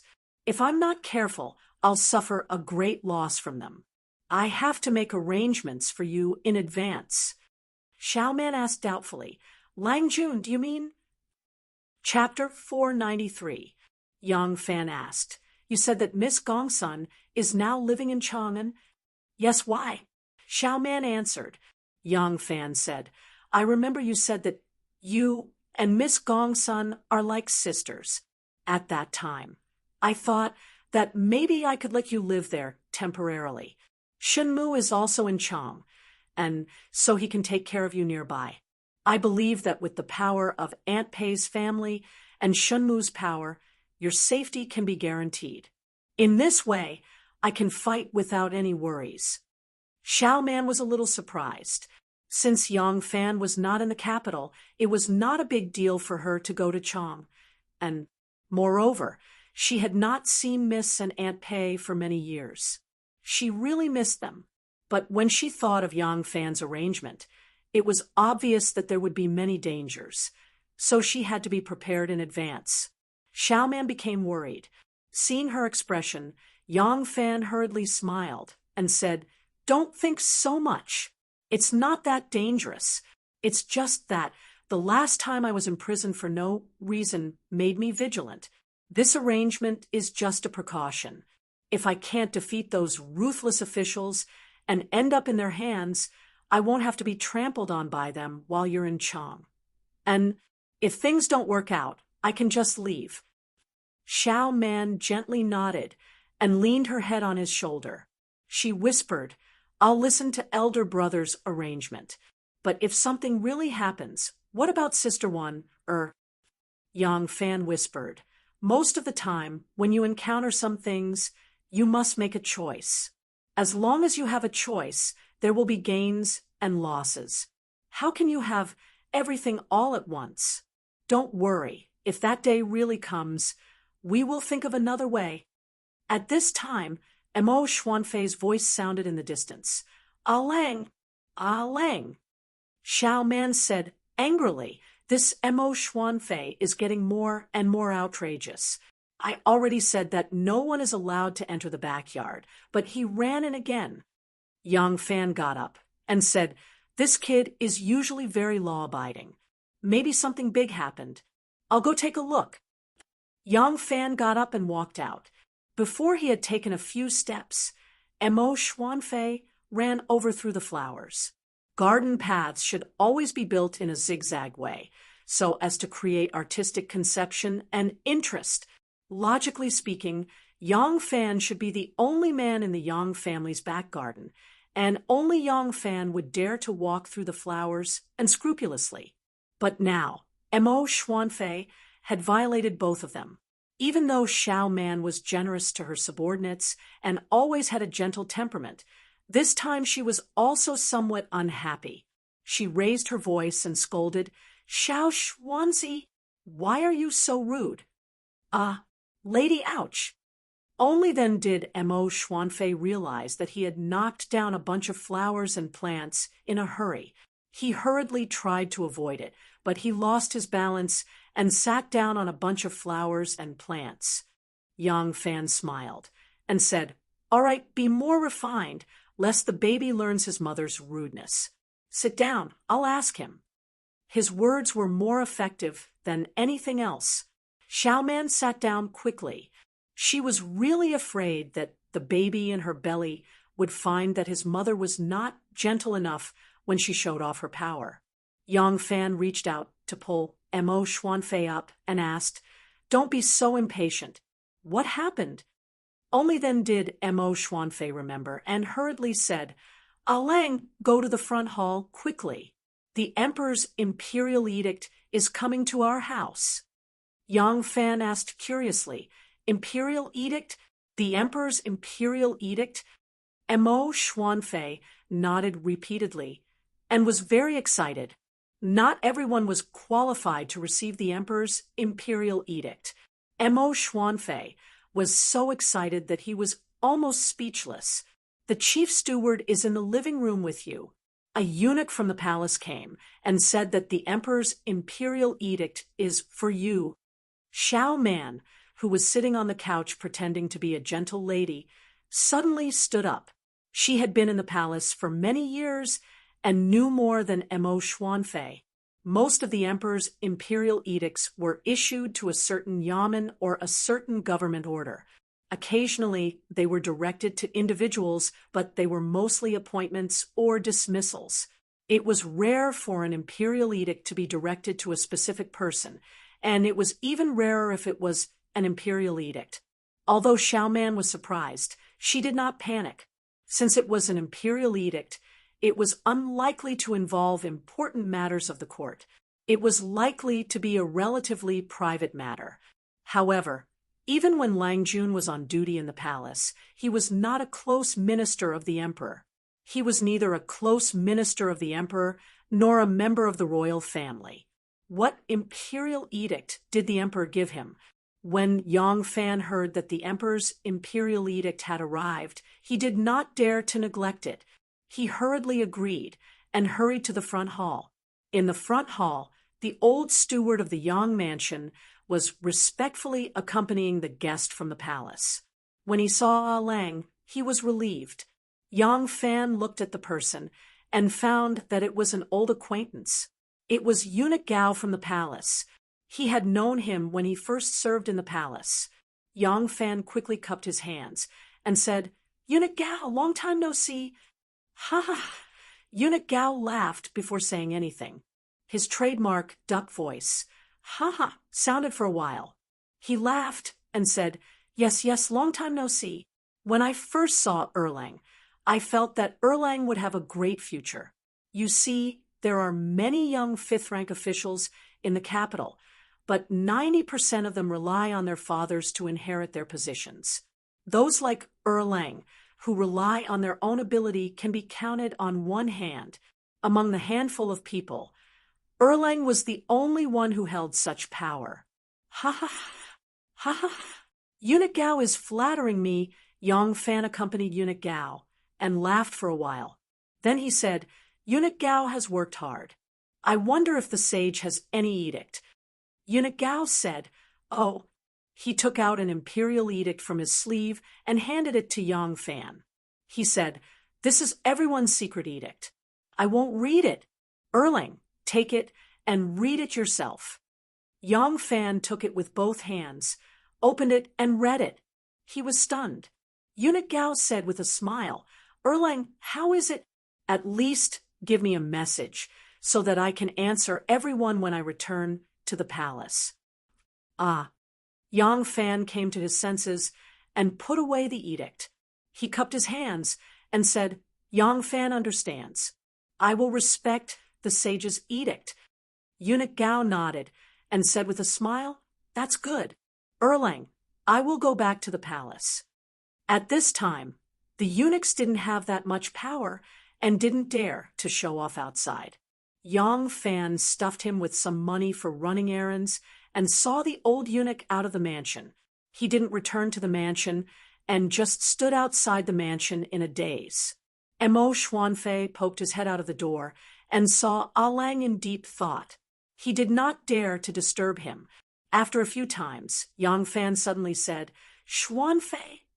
Mo Xuanfei hurriedly stepped out of the door and answered, Ah Lang. Yang Fan said, Bring the horse, I'm going out.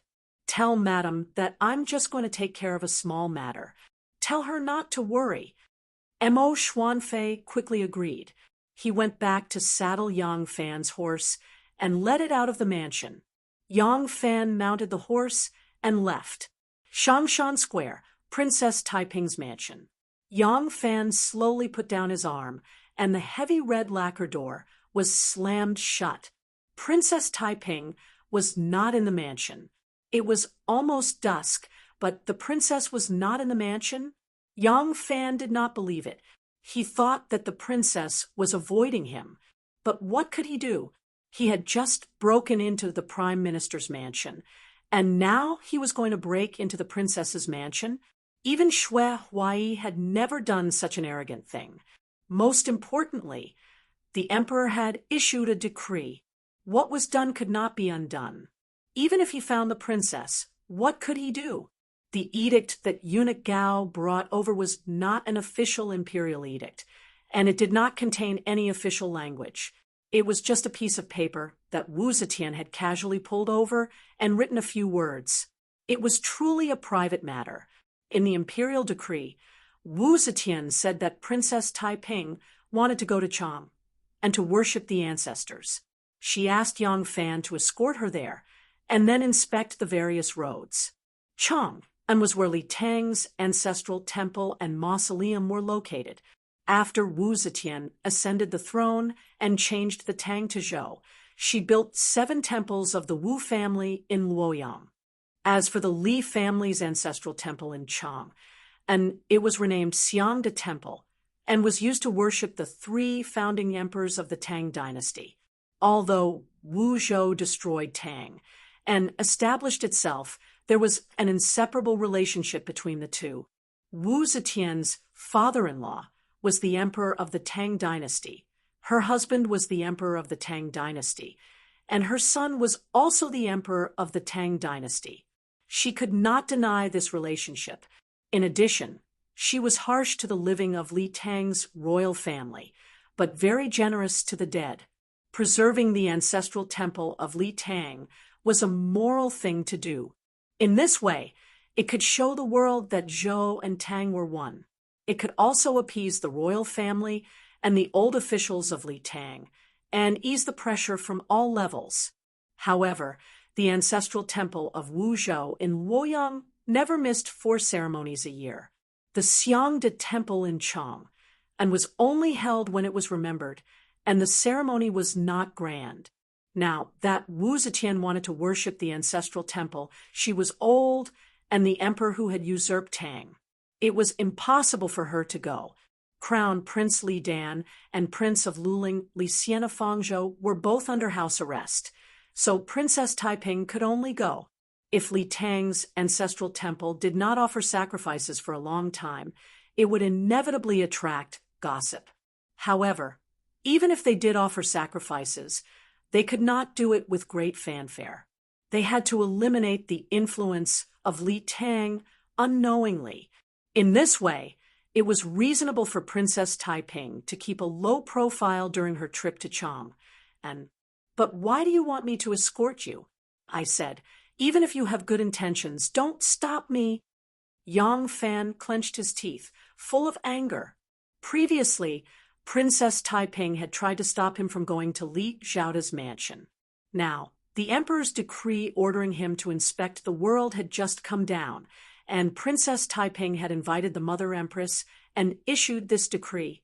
It was clear that she did not want to give up and wanted to use this to keep him by her side.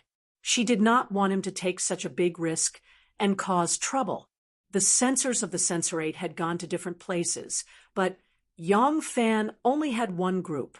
If he went all the way, he would not be able to attend to one thing and lose sight of another. He did not know if he could stop those cruel officials from harming people. Now, Princess Taiping wanted to use this method to protect him. She wanted him to escort her to Chang, and so that he could stay out of the rebellion. It was a good plan, and it was indeed for his sake.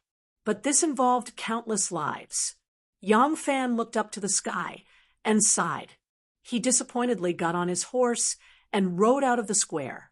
He had just walked out of the alley where the princess mansion was located when a group of guards of honor suddenly came in front of him. Yang Fan looked up and saw the official banners on the carriage. The left banner was Taiping and the right banner was Princess. More than 10 guards in black robes and armed with sabers were guarding a green oil cleaning carriage. It was Princess Taiping's carriage. Chapter 494.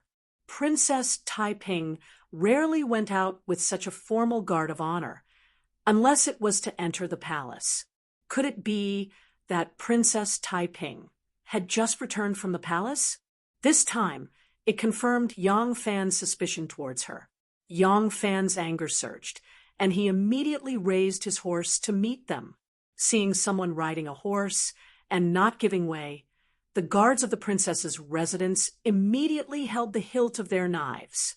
But when they looked closely, they recognized that the person was Yang Fan, and they couldn't help but be startled.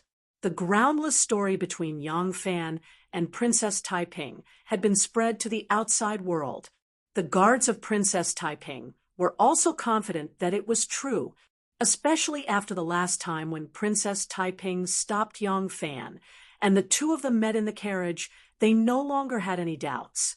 Now that they saw Yang Fan coming over aggressively, he was probably a bit unhappy. So should they stop him or not? If they didn't stop him, it would be a dereliction of duty. But if they did, they were afraid that their efforts would be in vain. The little lovers would fight at the head of the bed and reconcile at the end of the bed. At that time, they would be in a lovey-dovey situation. While the guards were hesitating, Yang Fan had already passed through their ranks and went straight to the front of the carriage. Su Hao saw him coming over and hurriedly pulled the reins. The Chui oil cleansing carriage stopped in the middle of the road. A little girl dressed in white opened the curtain of the sedan and walked out. She put her hands on her waist and said in a silly voice, "Are you home?" "Why are you?" Seeing the fire-breathing dragon like Yang Fan, the little girl turned around and quickly climbed back into the carriage. She recognized this man. She remembered that day when she was massaging Her Highness the Princess legs in the Joyeux Pavilion. This man came over aggressively, and the princess told her to leave. The little girl had never seen anyone who dared to have an audience with Her Highness like that. When she walked past this man with small steps, she almost fell into the pond. Today she saw this man again. His eyes were spitting fire, his nostrils flared, and he seemed even angrier than the last time. The curtain of the sedan was lifted, and Princess Taiping's face peeked out. Seeing Yang Fan, Princess Taiping suddenly revealed a happy expression, but seeing Yang Fan's angry expression, Princess Taiping couldn't help but restrain her smile. She turned her head and said something to the carriage. The little girl came out and sat next to the coachman, Su Hao. She timidly looked at Yang Fan and clenched her small fists, looking somewhat afraid. The curtain of the sedan chair was gently lifted. A golden hook was hanging on the curtain cage. Princess Taiping was sitting quietly in the carriage with her hands folded on her knees. Her posture was elegant and noble, like a lotus flower coming out of the water. It seemed like an invitation was silently transmitted to Yang Fan's ears. Yang Fan dismounted from the horse, boarded the carriage, and let down the curtain. The carriage was very wide, and there was a cushion at the door. Yang Fan sat on the cushion, put his hands on his knees, and said stiffly, "The emperor has just issued an imperial edict. He wants me to escort the princess to Chang and to worship the temple, and then go to various places to inspect the people. Is this the princess's idea?" Princess Taiping's eyes suddenly lit up, as if there were two clusters of fire starting to burn in her eyes. Her voice also became stiff. "Are you asking me or questioning me?" "Of course I am asking you." "Huh, you are asking me?" "Returning to Chang and to worship the temple. Why didn't you ask the emperor who issued the imperial edict, or the Zongjing temple, who is in charge of the ancestral temple, but you asked me? You have long believed that this is my arrangement, right? The imperial family wants your highness to go to Chang and to worship the temple. Who can escort you? How is it possible that just after you ordered me to inspect the people of Zhu Daolu, you immediately gave me an imperial edict to escort your highness to Chang? And you tried to stop me from seeing Li Zhao the last time, and now you want to use this to keep me here, right?" Princess Taiping had a strange expression on her face. She stared at him for a long time and suddenly laughed. She nodded lightly and said, "Erlang is smart and quick-witted. I can't hide it from you. That's right. I was the one who asked the empress." "So what?" "So what?" Yang Fan became even angrier. "Do you really think I don't know the danger? Yang Fan is not an illiterate boor. I have read a few history books. Since ancient times, as long as there is a disturbance caused by a rebellion, it must be a reign of terror. No matter if it is a wise ruler or an incapable ruler, they have never been ambiguous on this issue, and they have never minded killing. I know this. The words of the substitute warrior Lu have caused the emperor's fear. Whoever wants to interfere in this matter, one careless move will bring disaster upon themselves. I also know this. You care about me, don't want me to put myself in danger, and do everything you can to stop me. It is for my own good. I still know this. But why don't you know my character? How can you decide for me what I should do?" Princess Taiping's eyes became brighter and brighter, and the two clusters of flames seemed to be about to burst out of her eyes. However, a layer of mist suddenly appeared and quickly shrouded her eyes, making them soften like a pair of pearls in the mist. She smiled. It was a bitter smile, and it felt like her heart was broken. Taiping smiled and said, "Why?" "Because I asked for the imperial edict. Now that the imperial edict has been issued, you have to send me to Chang, and whether you are willing or not. Otherwise, what else can you do? Leave the Zhou dynasty and become a wanderer, a Jianghu person who breaks the law with martial arts? In that case, even if you don't sleep or rest and run for your life, how many people can you save?" Yang Fan shouted angrily, "I only ask you, why do you want to do this?" "Because I am cheap." Princess Taiping's body trembled violently. She clenched her fists tightly, and her joints became snow white. "Because I know that you don't like me, but I still like to pester you. I know that the more I want to stall you and not let you put yourself in danger, the more you will hate me, but I do it without any regrets. Tell me, if this is not cheap, then what is?" She tried hard to raise her face, not allowing the tears in her eyes to condense into water droplets. Her snow-white cheeks were so delicate that they could be broken by the wind. Her slightly raised expression had a kind of arrogance that was cultivated from a young age. This arrogance especially made Yang Fan angry. Yang Fan's expression became cold, and so did his voice. "Good. I came here today to inform Your Highness that Your Highness should prepare tonight, and we will leave early tomorrow morning. Your Highness is delicate and noble and may not be able to bear the bumpy road, but since the escort is arranged by me, it will be hard on the road. Princess, it is better to travel light. Yang Fan turned around and lifted the curtain of the sedan chair with one hand. Without turning his head, he said, Princess, it is better to bring less things. The more you take, the more you can save. Heaven has the virtue of cherishing life. Your Highness, please accumulate some virtue. Yang Fan coldly left these words and walked away. His voice did not carry a trace of emotion, and not even a little bit of anger could be felt. This scared Taiping more than a sudden burst of anger, because his anger at least meant that he cared about her. But now he was so calm and indifferent, which could only mean that she no longer existed in his heart. The conversation in the carriage was clearly transmitted to the front. Su Hao sat quietly in the front seat, as if he did not hear a word. Some things really should not be heard by him. The little girl in white sat next to him and turned her head, as if she wanted to ask him something. But seeing his expression, the little girl cleverly closed her mouth. With a neigh and galloping horses, Yang Fan swaggered away. Princess Taiping sat in the carriage, listening to the fading sound of the horses' hoofs. 2 lines of hot tears rolled down her cheeks. Late at night, the Yang residence was still busy. Lang and his wife were about to leave Luoyang, so there were a lot of preparations to be done. When she learned that they were going to move to Chang, and Xiaoman hurriedly found the shopkeepers of each shop and made a careful arrangement. Although it was a little rushed, fortunately, Xiaoman had been concentrating on taking care of the shops these days. Under her arrangement, each shop had a set of mature and perfect procedures, so there would be no problem even if the master was not here for the time being. Even so, just dealing with the business had dragged on until very late. In the end, all the shopkeepers had dinner at the Yang family's residence before they left before the curfew.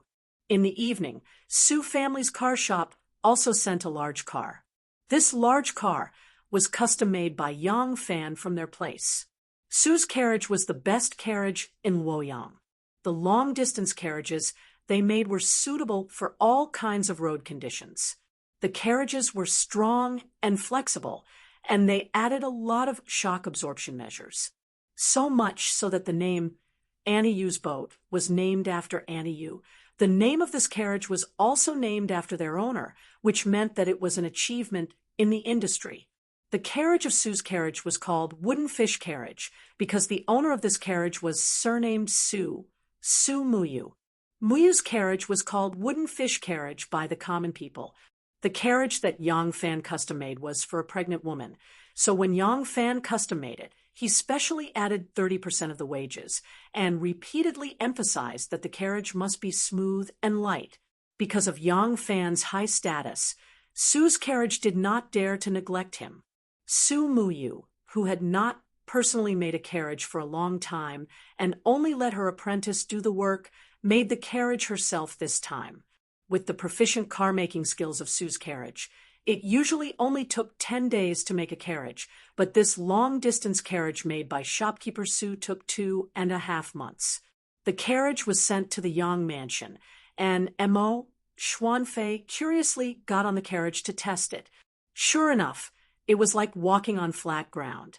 He deliberately turned the carriage over the steps, and the carriage's left wheel rolled up and down a stone step, but he did not feel much vibration. Under his buttocks was a hard leather seat, and the carriage was padded with a soft and thick fur blanket. One could imagine how comfortable it was. Not only was the carriage specially made, but Yang Fan also asked shopkeeper Su to help him buy 2 tamed horses that were used to walking on the Guangzhou road. Seeing the carriage, Xiaoman believed that her Langjun had planned to send her to Chang and for a long time, and it was not a temporary idea because of the Lingnan murder case. In that case, Her husband's trip to the capital might not be as dangerous as she had imagined. Xiaoman was relieved. Under the candlelight, Yang Fan and Xiaoman snuggled together and said softly, "Everyone in the family can stay except Tao Mei and third sister. They are your people, so you can get used to them. In addition, when I leave this time, it is not good for Nu to continue staying in the Ministry of Justice. I will let her accompany you to Chang, and so that she can take care of you." Xiaoman said strangely, "His Majesty ordered you to escort the princess to Chang, and since the princess is also going to Chang, and aren't we going together? Why do you need to tell me so much?" Chapter 4, 95. Yang Fan shook his head and said, "We can't go together. The emperor has ordered me to escort the princess. So during this journey, when to rest, when to hurry, the arrangement of security, the local officials, and other matters should be arranged by me. I have to hurry. You are pregnant and can't be bumpy. I'll let a Nu accompany you." Xiaoman knew something about the mess between Yang Fan and Princess Taiping. She sighed softly, agreed, and didn't say anything more. She was a smart woman and knew that her husband had a lot of troubles in his heart. She didn't want to add to his worries. Yang Fan held her hand and said with a gentle smile, "Go to Chang and then stay there. There are still 4 months before you give birth. I will be able to go back before our baby is born and stay by your side." Xiaoman was in a good mood at the mention of the child. She nodded and snuggled into her husband's arms. There was a gentle and sweet smile on her face. At this time, Tao Mei called softly outside the door, "Ah Lang, we have a visitor at night. He is waiting in the front hall." What? When Yang Fan heard this, he felt very strange. It was already curfew. Who else could come to visit? Yang Fan hurried to the front hall and saw a person sitting in the hall. He stood up as soon as he saw him. The candles in the hall were bright and reflected the person's face clearly. Yang Fan was surprised when he saw the person and said, "It's you." Yang Fan didn't remember his name, but he knew his identity. This person was Princess Taiping's coachman. Yang Fan had seen him more than once. Since it was him, it was not surprising that this person could visit after curfew. As long as there were rules, there must be people who could not abide by them. A waste token of the princess's mansion was not something that the patrolling Jean Wu and the patrolling Marquis Wu dared to offend. "Doctor, can I have a word with you?" Su Hao said to Yang Fan, and walked out of the hall without waiting for him to answer. Yang Fan followed him to a big tree in the corner of the courtyard and asked, "Did Her Highness send you?" Su Hao didn't reply. Instead, he turned around and threw a heavy punch. It seemed that this Su Hao was also a martial artist. His fist whistled through the air, but unfortunately, it was still not enough in front of Yang Fan. Yang Fan's right leg, which had just taken a step forward, quickly touched the ground, and his body leaned back. The fist missed by a hair's breadth and flew past the tip of his nose. Su Hao stepped forward and bent his elbow to strike Yang Fan's throat. Yang Fan reached out with both hands, one clasped, one pulled, and the other flung. Su Hao lost his balance. His body spun several times, and then he fell to the ground. Emo Xuanfei and the other servants in the courtyard saw that the guest was attacking their master and immediately rushed over. Yang Fan shouted, "Stand down." Then he took a step forward and said to Su Hao in a deep voice, "This is also what Her Highness ordered you to do?" Su Hao saw that his sneak attack was not Yang Fan's match, and now that Yang Fan was on guard, it was even more impossible. Su Hao didn't try anymore. He got up and glared at Yang Fan, saying fiercely, "Do you always think you're so smart? In your eyes, Her Highness is a cold-blooded, ruthless, and shameless woman."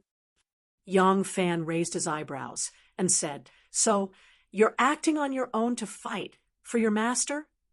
Su Hao said in a deep voice, "That's right. Her Highness doesn't know that I'm here today. If Her Highness knows, she will definitely punish me severely.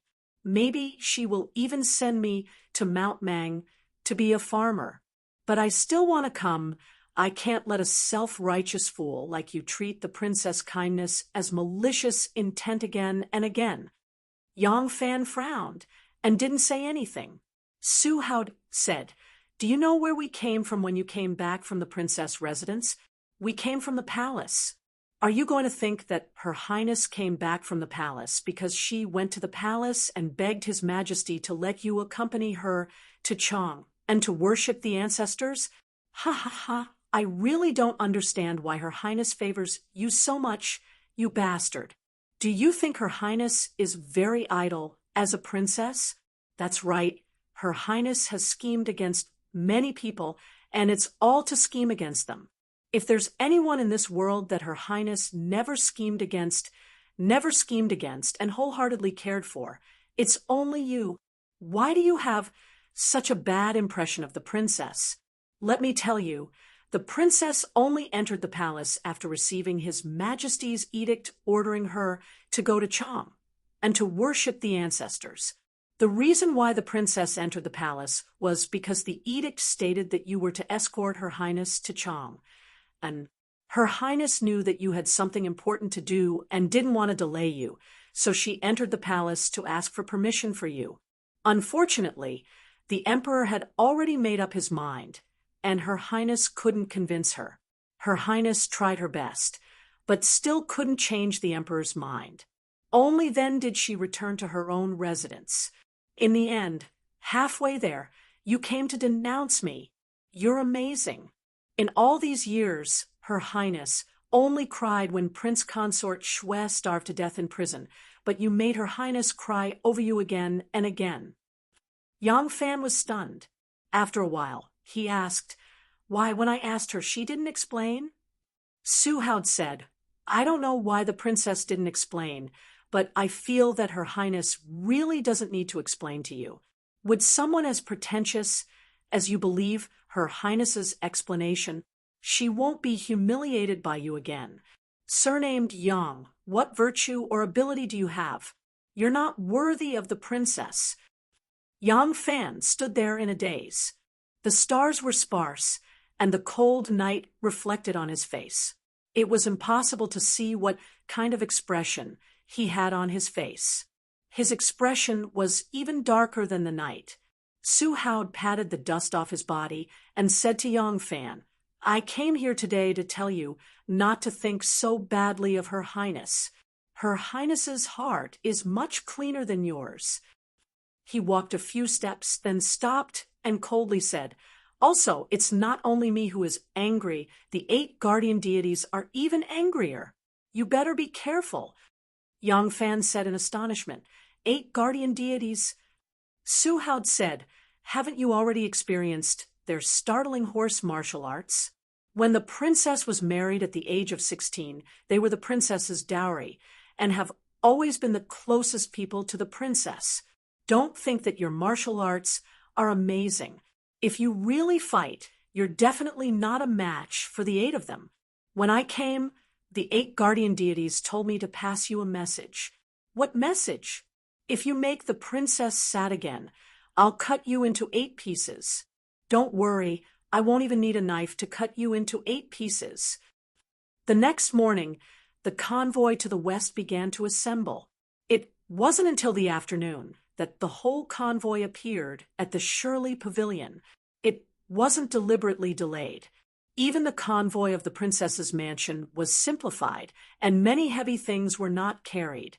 But Yang Fan had to meet up with the supervising censor, Hu Yuanli, and the imperial officer Sun Yuxuan to meet up with Princess Taiping's convoy. This took almost an hour and a half. Then people from all walks of life came to see them off. Who didn't have a few close friends? Although the people who saw off Yang Fan, Hu Yuanli and Sun Yuxuan, were far less spectacular than those who saw off Shui, Huai, and Taoist Shifang, there were still a lot of people. As for Princess Taiping, there were even more people from the royal family who came to see her off. After leaving the Shirley Pavilion, They first went to the Lanwu Guards camp to get the imperial edict and the commander's seal to mobilize the troops. Because Yang Fan was a general, the Lanwu Guards general was very friendly to him. He personally accompanied him to the camp to select the troops and let him choose the troops under his command. Ma Qiao was in the Lanwu Guards, but Yang Fan didn't want to choose him. Pasta was pregnant, and Ma Qiao was in the camp, so he could go home to visit. If he went south with Yang Fan, he wouldn't be able to take care of his family.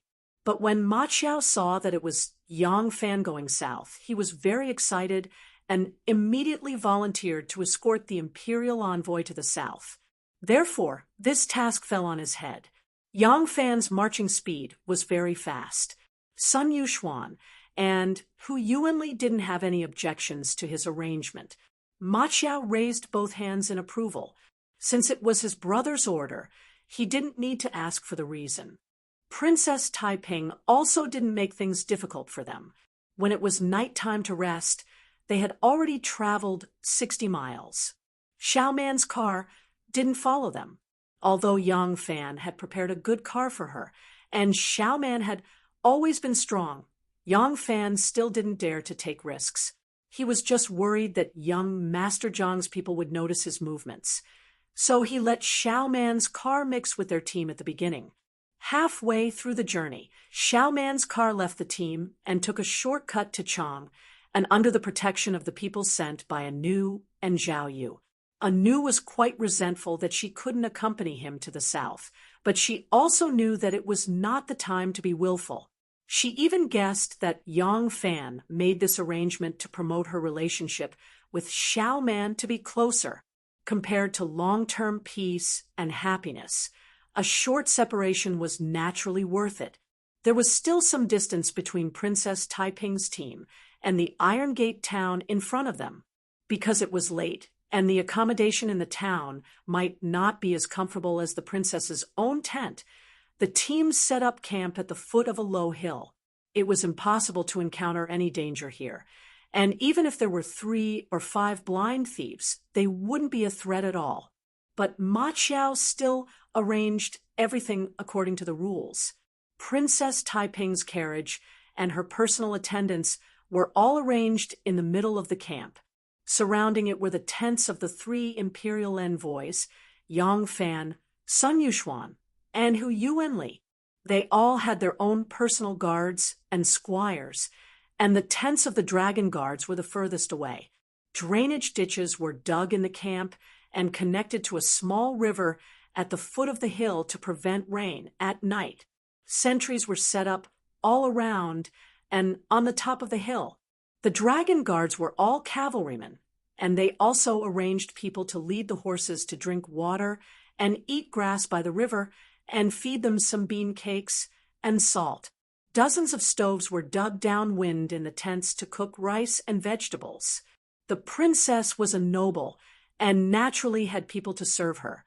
She couldn't eat such coarse food, so they didn't need to worry about it. Marquis Yu kept a straight face, and with a knife in his hand, he patrolled the camp, checking if the arrangements were proper, such as the security, the tents, the flags, the drums, and the trumpets. The 2 brothers had their own encounters and opportunities. Yang Fan was no longer the same as before. The former ruffian shopkeeper in the Shiowen workshop, after years of training in the army, had grown into a general. Their love lives were also exciting. But now, Ma Qiao had come to fruition, while Yang Fan, who had a bumpy road of love, still had a long road ahead of him, and still couldn't see the end. On this day, Yang Fan intentionally wandered in front of Princess Taiping. But unfortunately, the princess didn't pay any attention to him, and didn't even look at him. Chapter 4, 96. The setting sun was like blood, a patch of dark red. Yang Fan was sitting on a big rock. Behind him was the red sun that was gradually setting in the west. The night breeze brushed his hair, causing it to flutter in the wind, just like his current mood.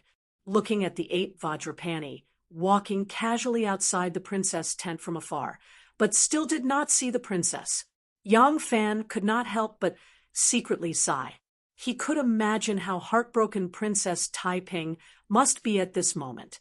Perhaps when he made up his mind to leave, her heart was already broken. Ma Chao was patrolling outside and inside the camp. When he walked to the riverside, he saw the soldiers watering their horses by the riverside. He specially told them to look after the horses well and not let the horses run into the fields across the river and harm the common people's seedlings. If the local officials reported this to the capital, they would inevitably be punished with flogging. Just as he was giving his instructions in a rough voice, a few soldiers in the distance suddenly made a ruckus. Then they saw a row of bushes. A frightened hare was running away in panic, and it just happened to scuttle toward Ma Chao's side. Ma Chao's eyes and hands were sharp. He kicked the hare with his boot. The 6 to 7 caddies' fat hare rolled on the ground a few times and died. Ma Chao's kick had actually kicked the hare to death. Ma Chao laughed out loud. He carried the hare to show off to his brothers, and then proudly walked away amidst the tide of flattery. When the soldiers who chased after him saw that the hare was intercepted by their superior, they could only accept their bad luck. They walked away dejectedly, hoping that they could catch something else. Ma Chao carried the hare back to the camp. Suddenly he saw young Fan sitting on a big rock with his arms around his knees, lost in thought. Ma Chao went around to the back of the big rock and climbed up to sit next to young Fan. He raised the hare and said with a grin, "Just now I caught a hare on the ridge of the fields. Let's roast it later and have a good drink." At this time, there was no strict prohibition of alcohol in the army. Even the god of war, Li Jing, who was very strict in governing the army in the military strategy, he personally wrote, there was only a rule that drinking and fighting was not prohibited. Since ancient times, it was the custom for soldiers to drink. Banning alcohol was also a long process. Back then, Lu Bu even caused a military coup and lost his life because he banned alcohol in front of the army. Until the Song dynasty, it was only at a critical moment of war, when two armies faced each other on a bloody battlefield. The commander-in-chief would temporarily ban alcohol according to the situation. Now that the dragon riders were escorting the princess to Chang, and they were in territory controlled by the imperial court, it was a very easy task, so Ma Chao was not nervous. Drink? Sure. For some reason, Yang Fan, who had never been fond of wine, wanted to drink to his heart's content at this moment. He looked at the hare in Ma Chao's hand and frowned. This hare only weighs 6 to 7 caddies. There won't be much meat left after it's skinned and roasted. How can it be enough for us to enjoy? Let's go search the mountain and catch a few wild chickens. We won't stop until we're drunk tonight. Ma Chao laughed and said, "Ha, I've finally found a chance to teach you a lesson. We can drink, but how can we get drunk when we're on official business? Erling, this is your fault."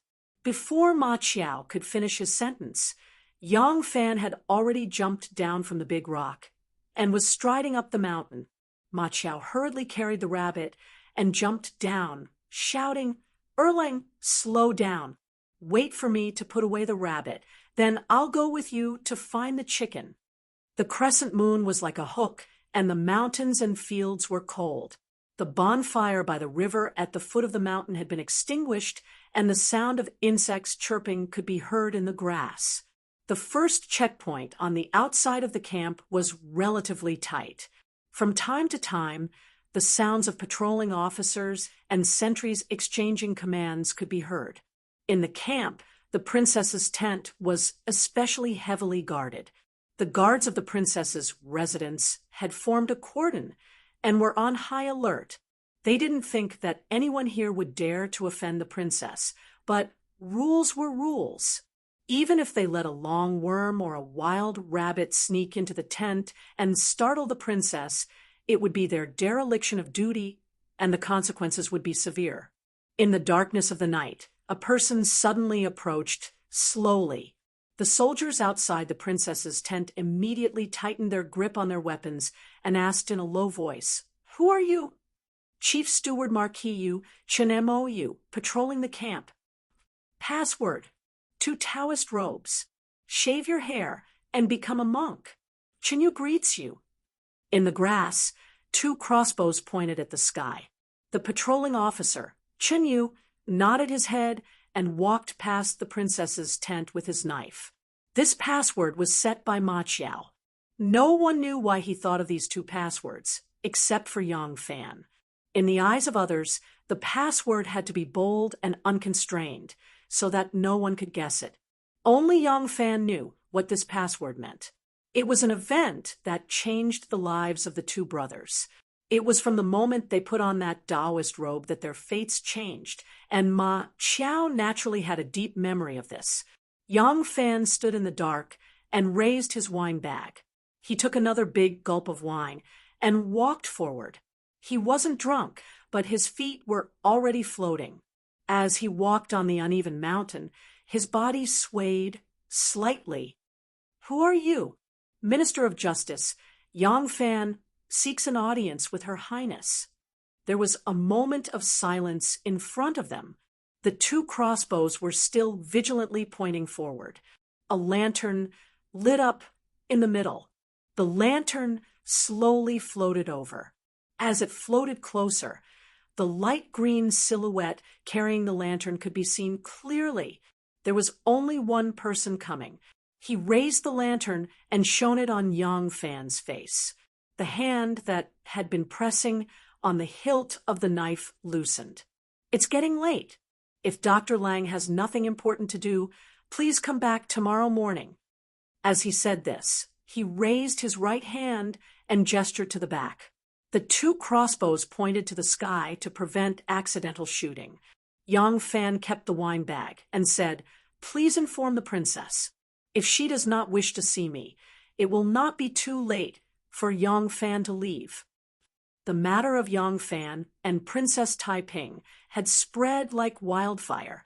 How could the guard not know? He really did not dare to offend Yang Fan.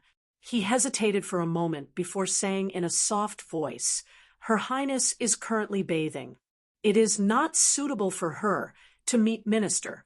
Please come back tomorrow morning." Yang Fan smiled bitterly.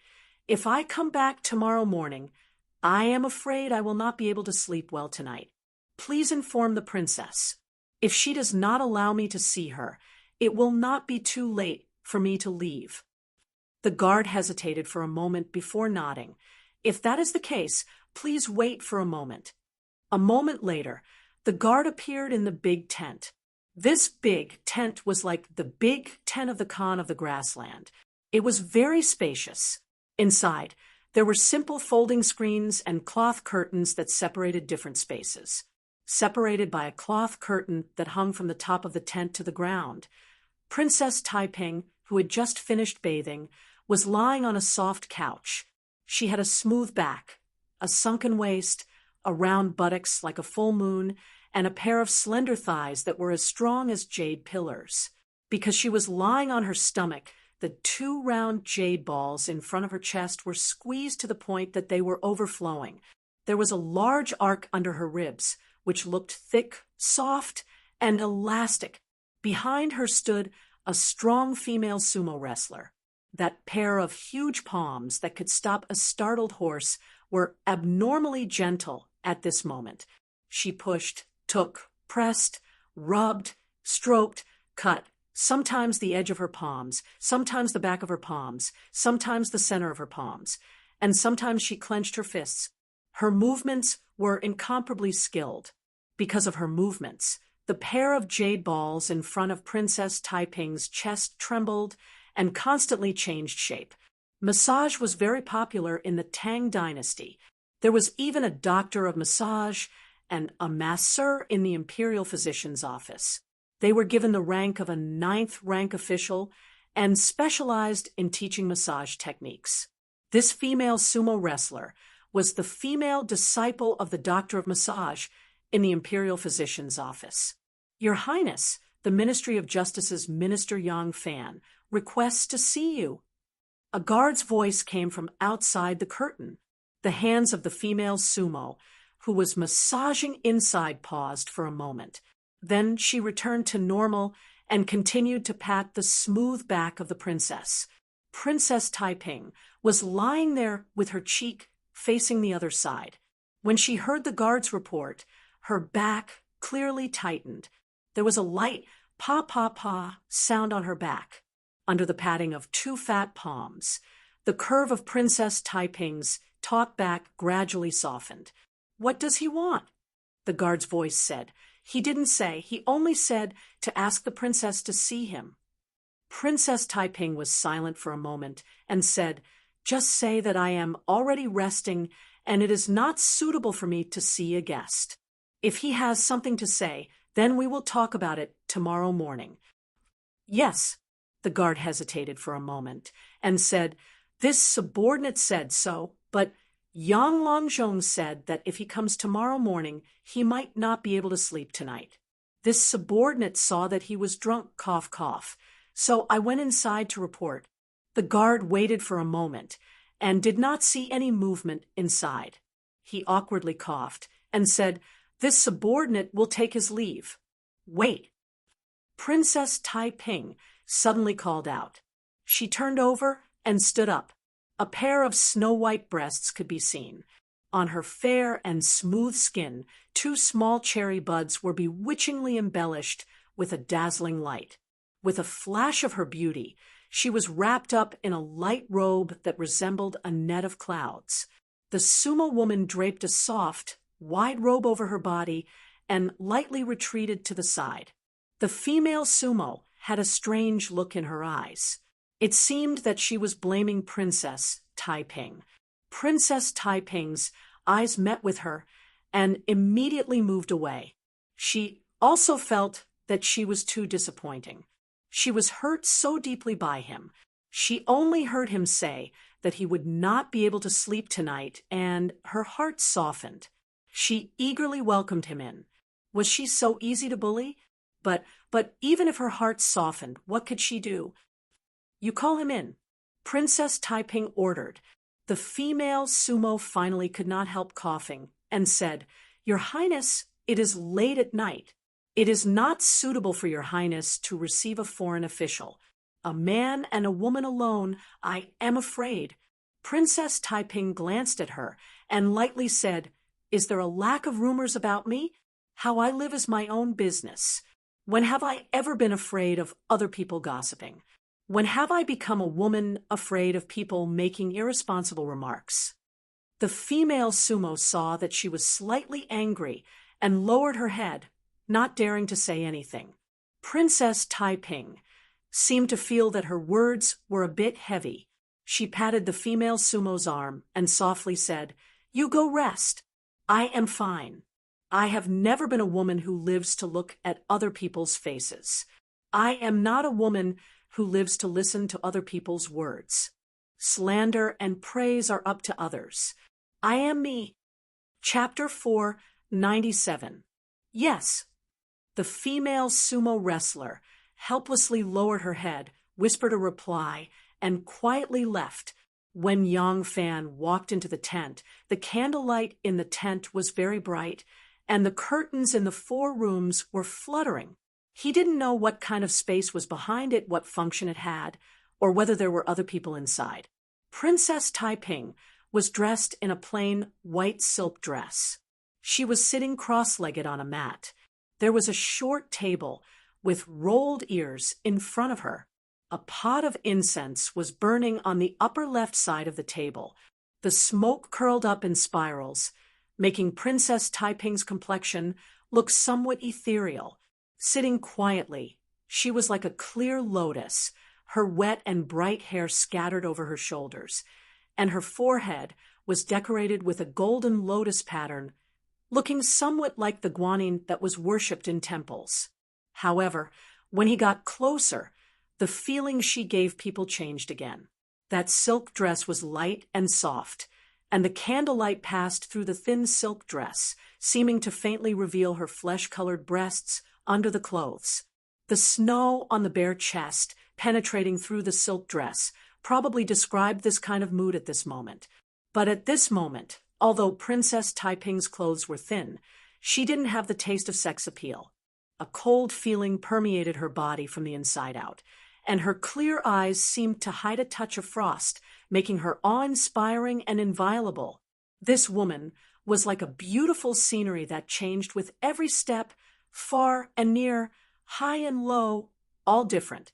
Looking at her noble and otherworldly appearance, thinking of her time and time again compromising, Yang Fan couldn't lift his head. If you love someone, no matter how noble you are for that person, you will also lower yourself to the dust. This time was it his turn to put down his arrogant heart and bow his head to the beauty in front of him. I was wrong. Wrong is wrong, so I came to apologize. Yang Fan lowered his head, and at first his voice was a bit weak, but thinking that this was only a matter between a man and a woman, there was nothing shameful in apologizing to her, so his voice became louder. Princess Taiping did not dare to expect that Yang Fan would bow his head to her. She thought that Yang Fan would come over tonight because of the matter of Lu Run. But when Yang Fan blurted out an apology, she was stunned. Originally, she was full of bitterness, grievance, and resentment, but after being teased by Yang Fan's brainless words, all that was left was curiosity and curiosity. Princess Taiping asked curiously, "What did you do wrong?" Yang Fan lowered his head and said, "Of course I misunderstood you. I was wrong. I shouldn't have wronged you and lost my temper at you. I apologize." Princess Taiping looked at him in surprise. A moment later, she gradually became angry and said angrily, "Who told you that?" Yang Fan looked at her strangely and thought to himself, "Is it important who told me? He's doing this because he's loyal to you. Why do you care so much about who he is?" Princess Taiping frowned and thought for a moment. She asked, "Was it Su Haud?" "I think only he would act on his own." Yang Fan asked, "Who is Su Haud?" Princess Taiping said, "My coachman." Yang Fan touched his nose, tacitly agreeing. Princess Taiping put this topic aside for the time being. She squinted at Yang Fan and said, "Do you need to drink to make an apology?" Yang Fan covered up and said, "How can that be? It's just that Ma Chiao is my good friend. We haven't seen each other for a long time. Now that we can travel together, I'm happy. That's why we drank a few more cups in the evening." Princess Taiping snorted softly and didn't expose his lie. Yang Fan said, "After I knew the truth, I felt that I was really reckless. I was wrong. Now, I'm here to ask for forgiveness from the princess. You can punish me or beat me. It would have been better if he didn't mention it." Once he mentioned it, Princess Taiping's anger rose again. She couldn't help but ask, "Why did you think it was me, without even checking? Am I that shameless in your heart?" Yang Fan rubbed his nose and said, "It's a bit serious to say shameless. In fact, even if it was your idea, it was to protect me. I'm very clear about this, but I have a reason to go. I don't like to be controlled by others. I don't like your scheming." Princess Taiping said angrily, "Why do you immediately think that I'm scheming when you encounter this kind of thing? Isn't it because I'm extremely unbearable in your heart? But whatever despicable, sinister, and cunning things are naturally done by me." When a woman was angry, she was even more unreasonable than a man. Yang Fan had just explained that the matter itself didn't involve any shameless moral issues. But she still put a big hat on herself. It seemed that it wasn't enough to show her deep bitterness and hatred, which couldn't be washed away even if the Yellow River was poured out. Yang Fan felt that she was very angry. After thinking for a while, he decided to use silence to show that he was in the right and to admit defeat. But his silence made Princess Taiping even angrier. "Ha! If you don't speak, does it mean that you agree that I'm despicable, shameless, and cunning?" Yang Fan felt that he drank a bit too much wine because his head had begun to hurt. Since silence was also wrong, he decided to explain. After thinking carefully, he seemed to find the crux of the problem. He deliberated and said, "I think it's because you're too smart." Smart? Yes. No matter if it's official affairs or military affairs, or any difficult problems, as long as you're willing to think of a way, there's almost no problem that can't be solved. You're too smart. So smart that once something may involve you, I almost don't think it's you. Probably this is the reason. Hearing this, Princess Taiping wanted to cry, but had no tears. She never thought that she would get such a ridiculous reason from Yang Fan's mouth. She said angrily, "According to you, smart women deserve to be unlucky? Or should I pretend to be stupid? A stupid woman is a good woman?" Yang Fan was defeated by her questioning. He replied with some grievance, "I didn't conclude that it was you. I asked you after I got on the car.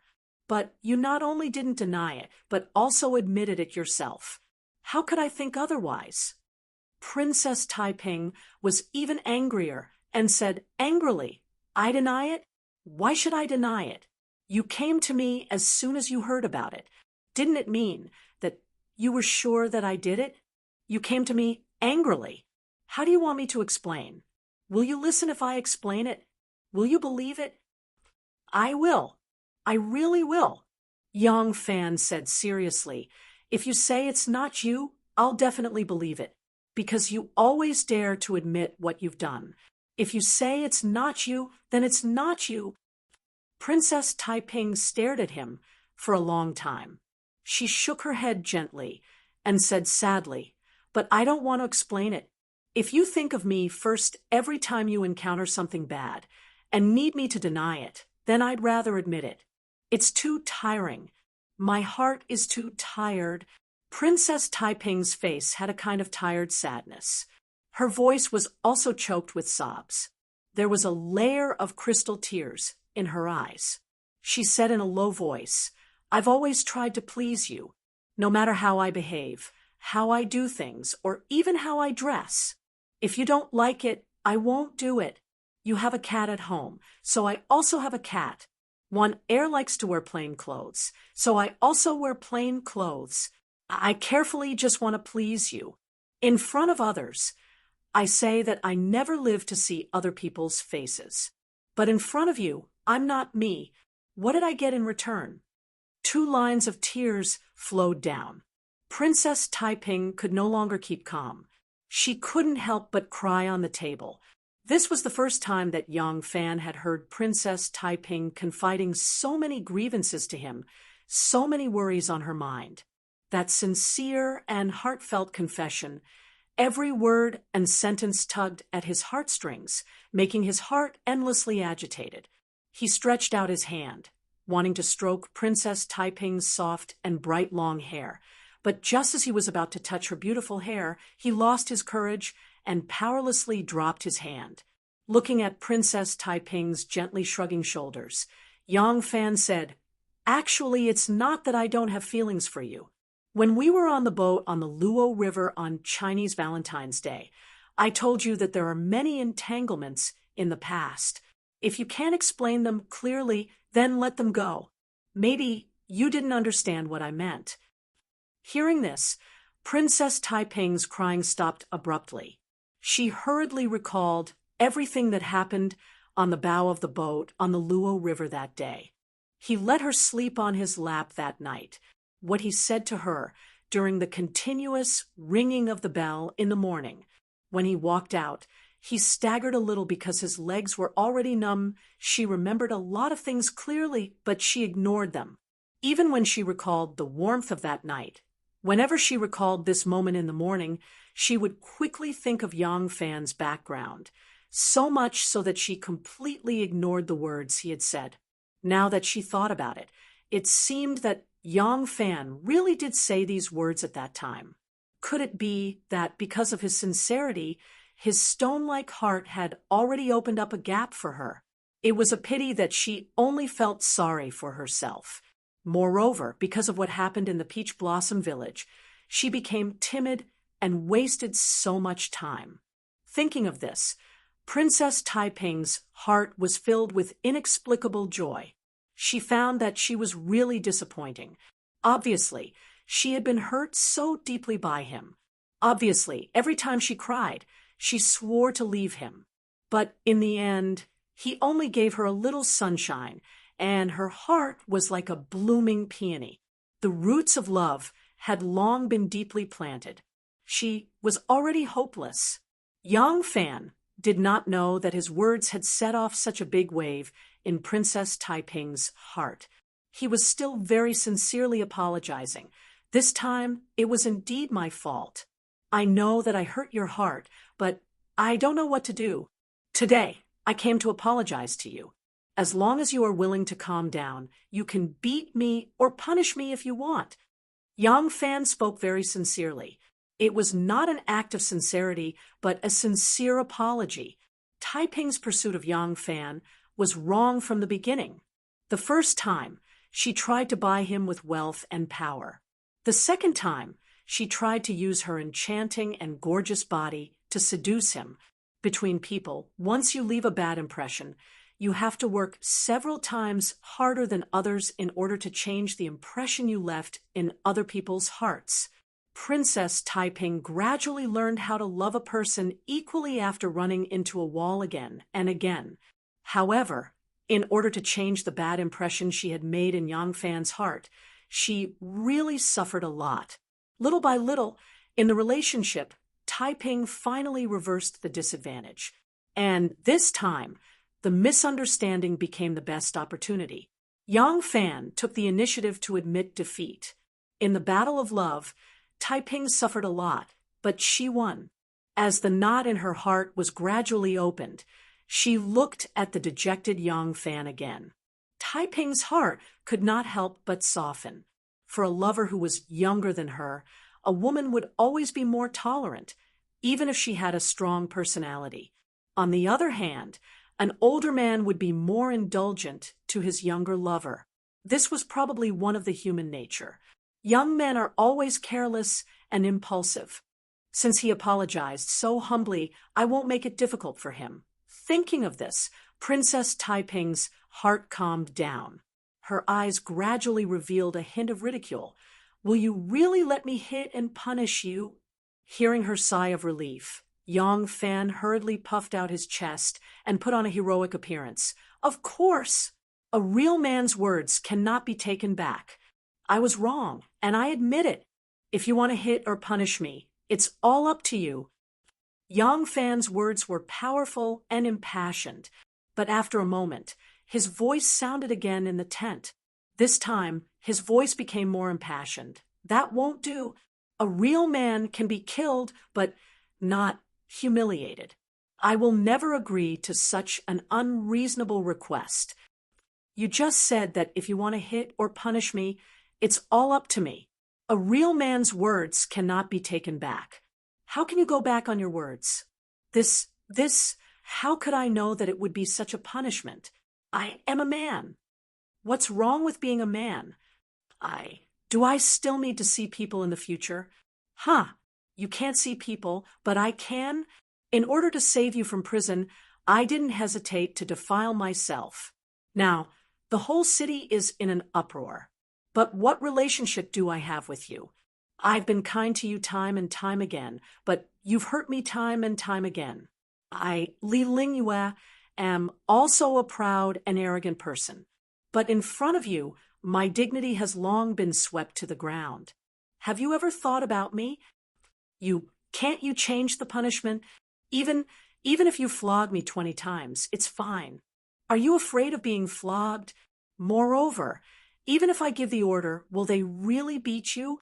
Don't play wishful thinking in front of me. I want this kind of punishment. It's fine if you accept it, but if you don't, I won't forgive you.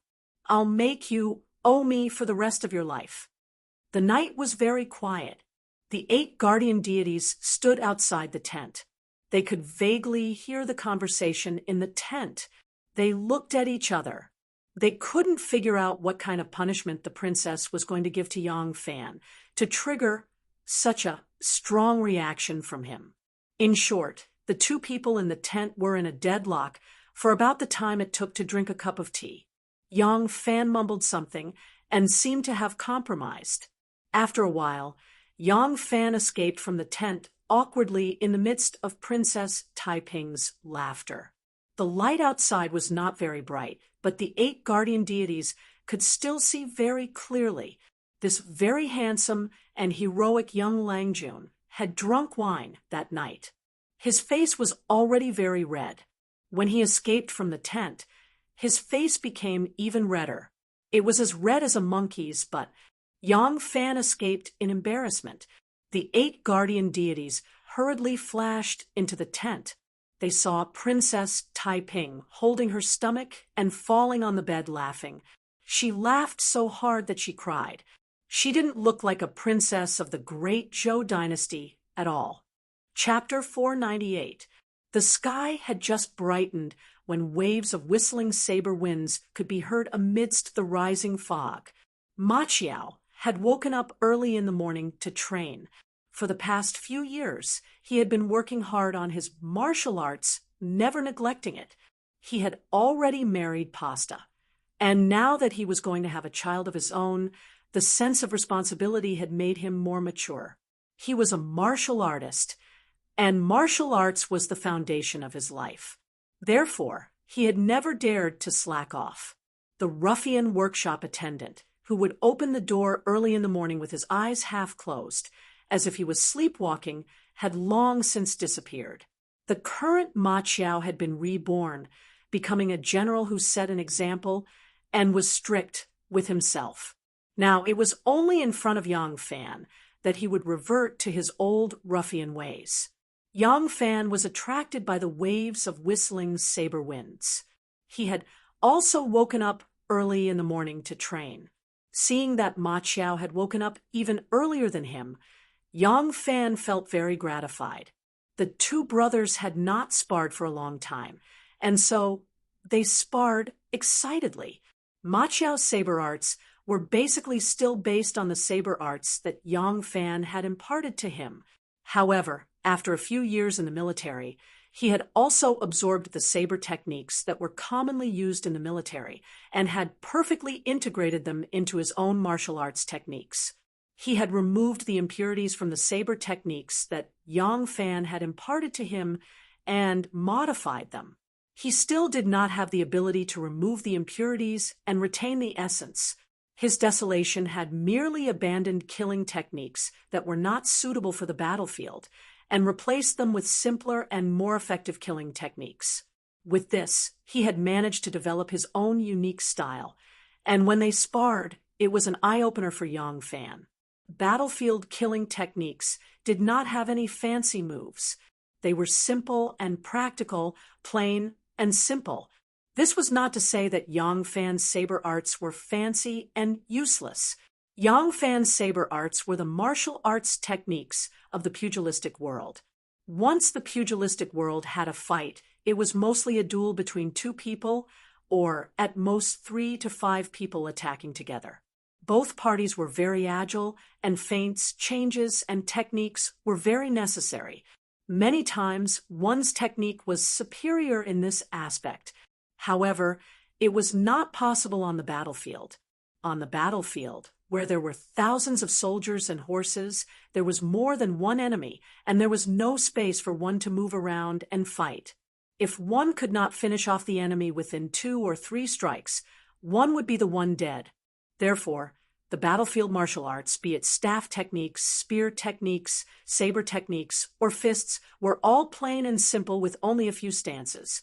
Although they did not look good to outsiders, they were the most effective in killing. Of course, Ma Qiao's martial arts were not as good as Yang Fan's, but after he had absorbed the military saber arts, he had made some slight changes to the saber arts taught by Yang Fan, making his saber arts more suitable for use on horseback. His saber arts were fierce and domineering, simple and direct. Now that he was competing with Yang Fan on horseback, he could not bring out his full power. However, After exchanging blows with him, Yang Fan had accurately estimated the power of his saber arts if they were to fight on horseback. After exchanging blows, Yang Fan gave Ma Qiao some pointers. At the same time, through Ma Qiao's saber arts, Yang Fan had a deeper understanding of how to use the saber arts in battle on horseback. Although the saber arts of the Tang dynasty's army were simple, they had been tempered in actual combat, which had already proven its effectiveness. However, for the sake of popularization, it was too simple. But in the eyes of a martial arts expert like Yang Fan, this simplified saber art was less profound, but it did not necessarily have the effect of returning to simplicity. As the saying goes, great skill does not work, great skill appears clumsiness. Yang Fan was at a critical moment in his martial arts development. This kind of exchanging blows had benefited him even more than Ma Qiao, who had received his pointers. After the competition, the two of them rushed to the riverside to wash up. As they were walking back, laughing and joking, they received an order from the princess. The princess told Ma Qiao not to break camp in a hurry and summon Yang Fan to see her. After seeing off the messenger, Ma Qiao held Yang Fan's arm and said with a smile, "The princess's trip is really like a sightseeing tour. I knew it would be very free and unfettered." Yang Fan chuckled and said meaningfully, "Will it really be very free and unfettered?" Ma Qiao smiled and tightened his arm. He whispered in his ear, "This trip to Chang and will naturally be very free and unfettered. As for the inspection of the vagrants, you and I are of one mind. No matter what kind of people they are, as long as they are reasonable, we will chop them." Yang Fan turned his head and glanced at him. Ma Qiao held Yang Fan in his arm. His feet were still crooked, and his body was still loose. There was a careless smile on his face, but it could not hide the fierceness in his eyes. Princess Taiping had just finished her breakfast, and was washing her hands and rinsing her mouth. When Yang Fan came in, Princess Taiping was using a white handkerchief to gently wipe the corner of her mouth. As soon as she saw Yang Fan come in, her movements immediately became more elegant and gentle. In front of their loved ones, the other side of a couple always wanted to show their most beautiful side. After a long time of love, it would eventually turn into family love. Some people said that farting was to check whether a couple was in the stage of love or had already turned into the stage of family love. If he or she was still ashamed to let you hear the sound of his or her farting, then they were in the stage of love. Otherwise, they had already evolved into the stage of family love. Now, Princess Taiping was obviously immersed in the river of love. The power of love was amazing.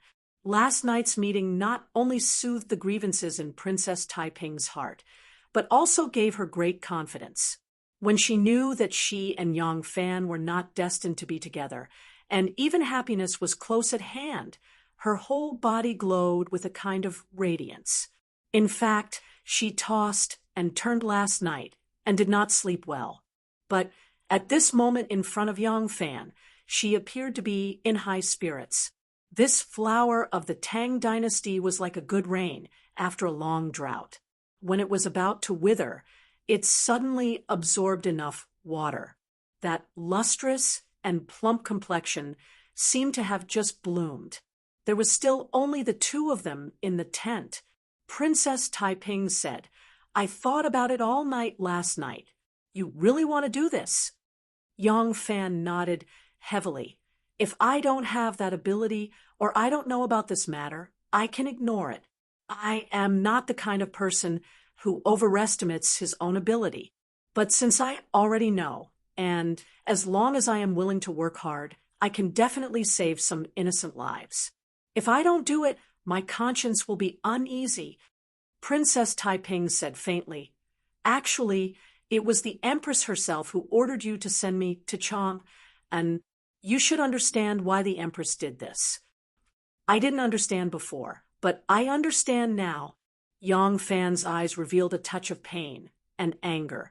Because Her Majesty has thought it through, She thought that regardless of whether the people of the censorate really found out that there was a rebellion or deliberately framed to win back the emperor's favor, killing those wanderers would only benefit her. So, she doesn't want me to stop the people of the censorate. Princess Taiping was silent for a while and said in a low voice, "No, the Empress wants you to stop them. The matter of the wanderers cannot be because of the Emperor's will. It can only be because the Emperor was deceived by the treacherous officials. So, the Empress needs you to have something on them. With something on them, the Empress can kill them. While appeasing the resentment of the world, it can also increase her prestige. But the Empress doesn't want you to go in time, because the Empress also wants those wanderers to die. The more wanderers die, the less unease the Empress will feel with the words substitute warrior Lu. In the future, the threat that may affect her succession to the throne will also be smaller. So, if you go too early, the Empress will not be happy. It may not be important if the Empress is unhappy. What is important is if the Empress feels that you are disloyal to her. Even if there is only a possibility, it will be enough to take your life. How many nobles have died so easily? If the Empress wants to kill you, she only needs to give you a look."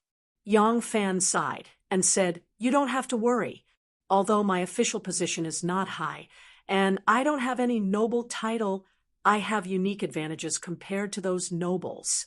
My master is Xue Huai. I am also very close to Wu Sanxi, and me and you, in the eyes of the Emperor, we have a very close relationship. It has always been very close."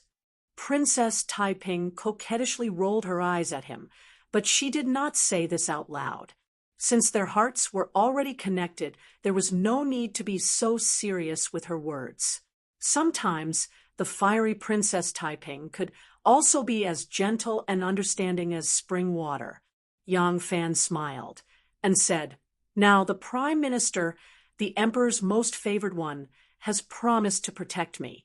It is difficult for the Emperor to see my actions as going against her.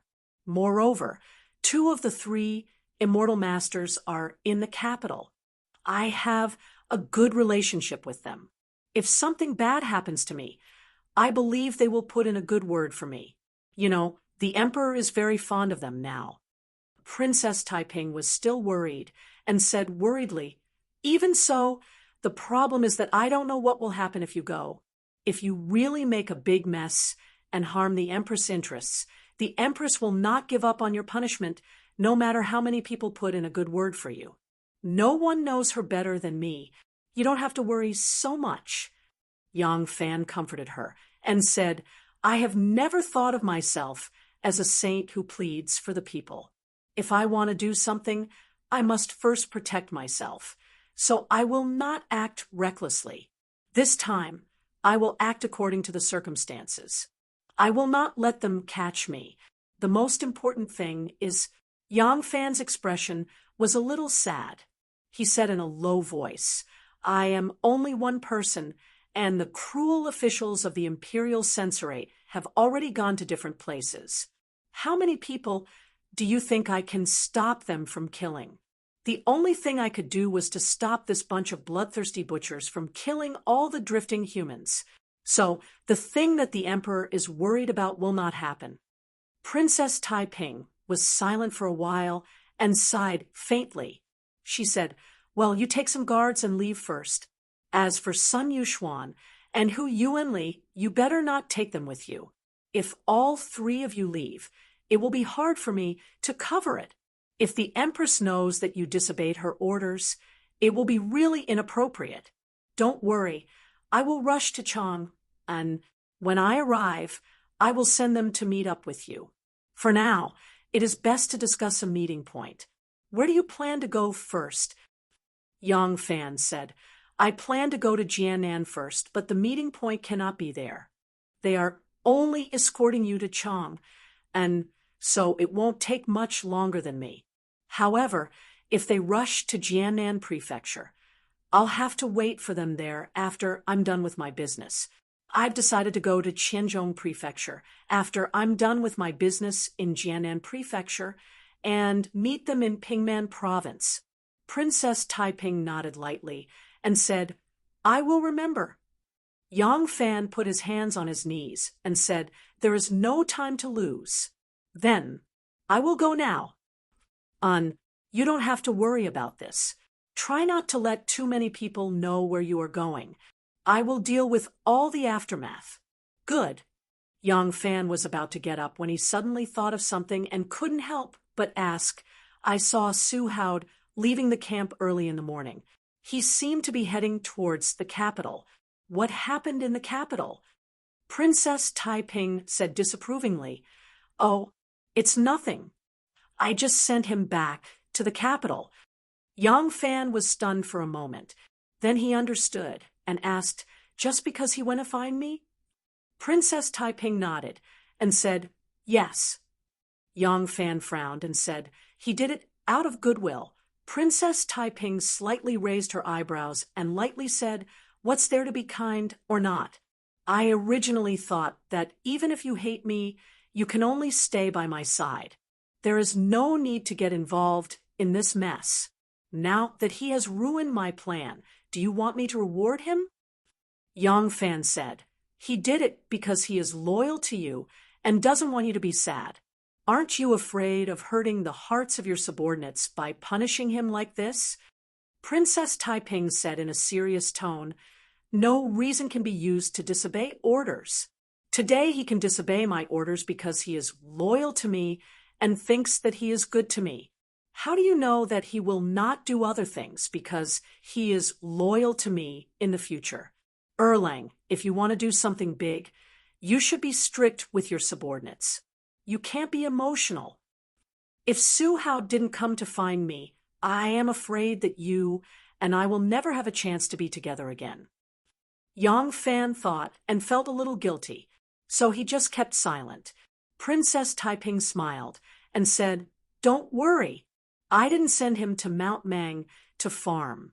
I only sent him to my golden grain garden, Zizé Garden, to be a guard. The life there is leisurely and generous. It's not hard at all. Let's not talk about other things. Just the ripe fruits in the garden can be sold by him. It's a big income. I didn't treat him badly, but he can forget about working by my side from now on. Yang Fan smiled bitterly and nodded. Although I still feel that it is unreasonable, I have to admit that you are right. Princess Taiping smiled sweetly and said playfully, This is the first time that you obviously don't like my way of doing things, but you agree with my opinion. Do you think we should drink together? Yang Fan glanced at her and said, It is not good to drink in the morning. If you want to drink, wait for me to come back. Princess Taiping's eyes brightened and said happily, A gentleman's word. A whip on a fast horse. Princess Taiping giggled, but that smile seemed to be a little mischievous. It seemed that someone had made a similar vow last night and wanted to take it back. Princess Taiping's eyes were already looking at Yang Fan's buttocks with bad intentions. So she laughed even more happily. Yang Fan's face was a little red. He stared at Princess Taiping fiercely and stood up to walk out of the tent. Princess Taiping chased after his figure. When Yang Fan walked to the entrance of the tent, Princess Taiping suddenly called out, Erlang!